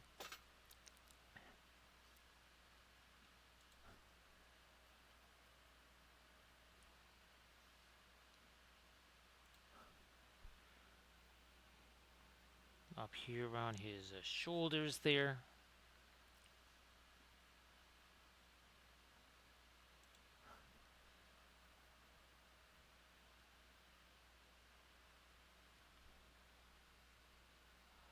So everybody check out that that link there that Peace Talker just posted.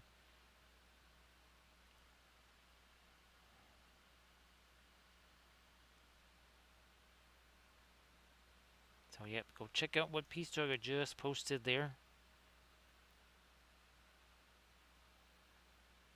Me chuck in a little bit of that blue over there, yeah.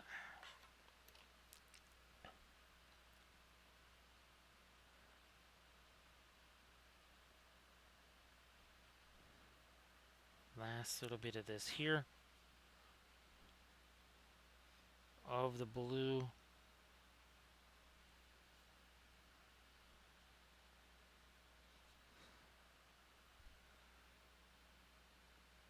Last bit of light blue there. Now we're not reaching the end of our Easterling stuff by any stretch of the imagination because well we have all this Kurzlik stuff now. So yeah, there's more Easterling stuff coming, that's for sure. Because well, that doesn't even include all the stuff I've already printed. I already have a ton of Easterling stuff printed from Diwali. Maybe even from Printing Goes Ever On. I don't know. I guess, like Boromir said, one cannot have too many Easterlings, apparently.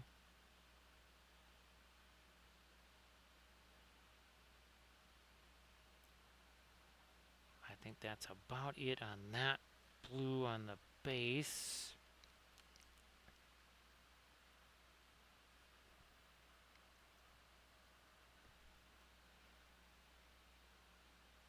Last bit of lighter blue. We did the other sword and board. We're doing this one now. I get a little bit of the lighter blue up here too, maybe.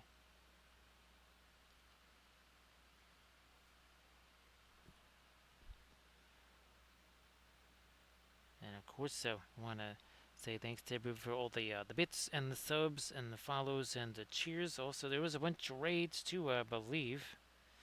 So we appreciate the raids. Now, Armada Mondays will either be, and again, it also too depends if I get the ships all prepped up and ready to go, because we have to have a base for them and stuff, and want to figure out how in the world to get them on screen. But if those are not possible, Armada Mondays will be, because we have these ready. I got Repulse ready. I've got, I think, at least 4 different ships ready. I've got Repulse. I have Bismarck. I have Gneisenau, or not Scharnhorst. And what's the other one? Oh, and Graf Spee. That's right. Thank you so much, Living Meme. Appreciate you being here. Thank you for the sub too. And I'll see you later there, Candace. See you later there, Rico. I'll be shooting you guys messages soon enough. Again, I just want to try and get some chow here as well. So there we have. Okay, that's it. So again, here's our just a little sampling of all that we did here. Again, all of these guys started out like so. They were just this. Then we did our lighter dry brush type stuff. Then we did this, and let me see if I can find one more spirit. There we go. So again, from this to that to that. There we go. So thanks again, everybody. And now look at this. We've got Pascal all set. He's working now. All set and ready to go. So thanks again, everybody. See you later there, Living Meme. See you later there, Rico and Camda and Peace Talker. Thank you so much for being here, and we will see you. We'll see you on Monday. See you later there, Irid, and good luck on your stream later today. Good luck. The dogs will love it for sure.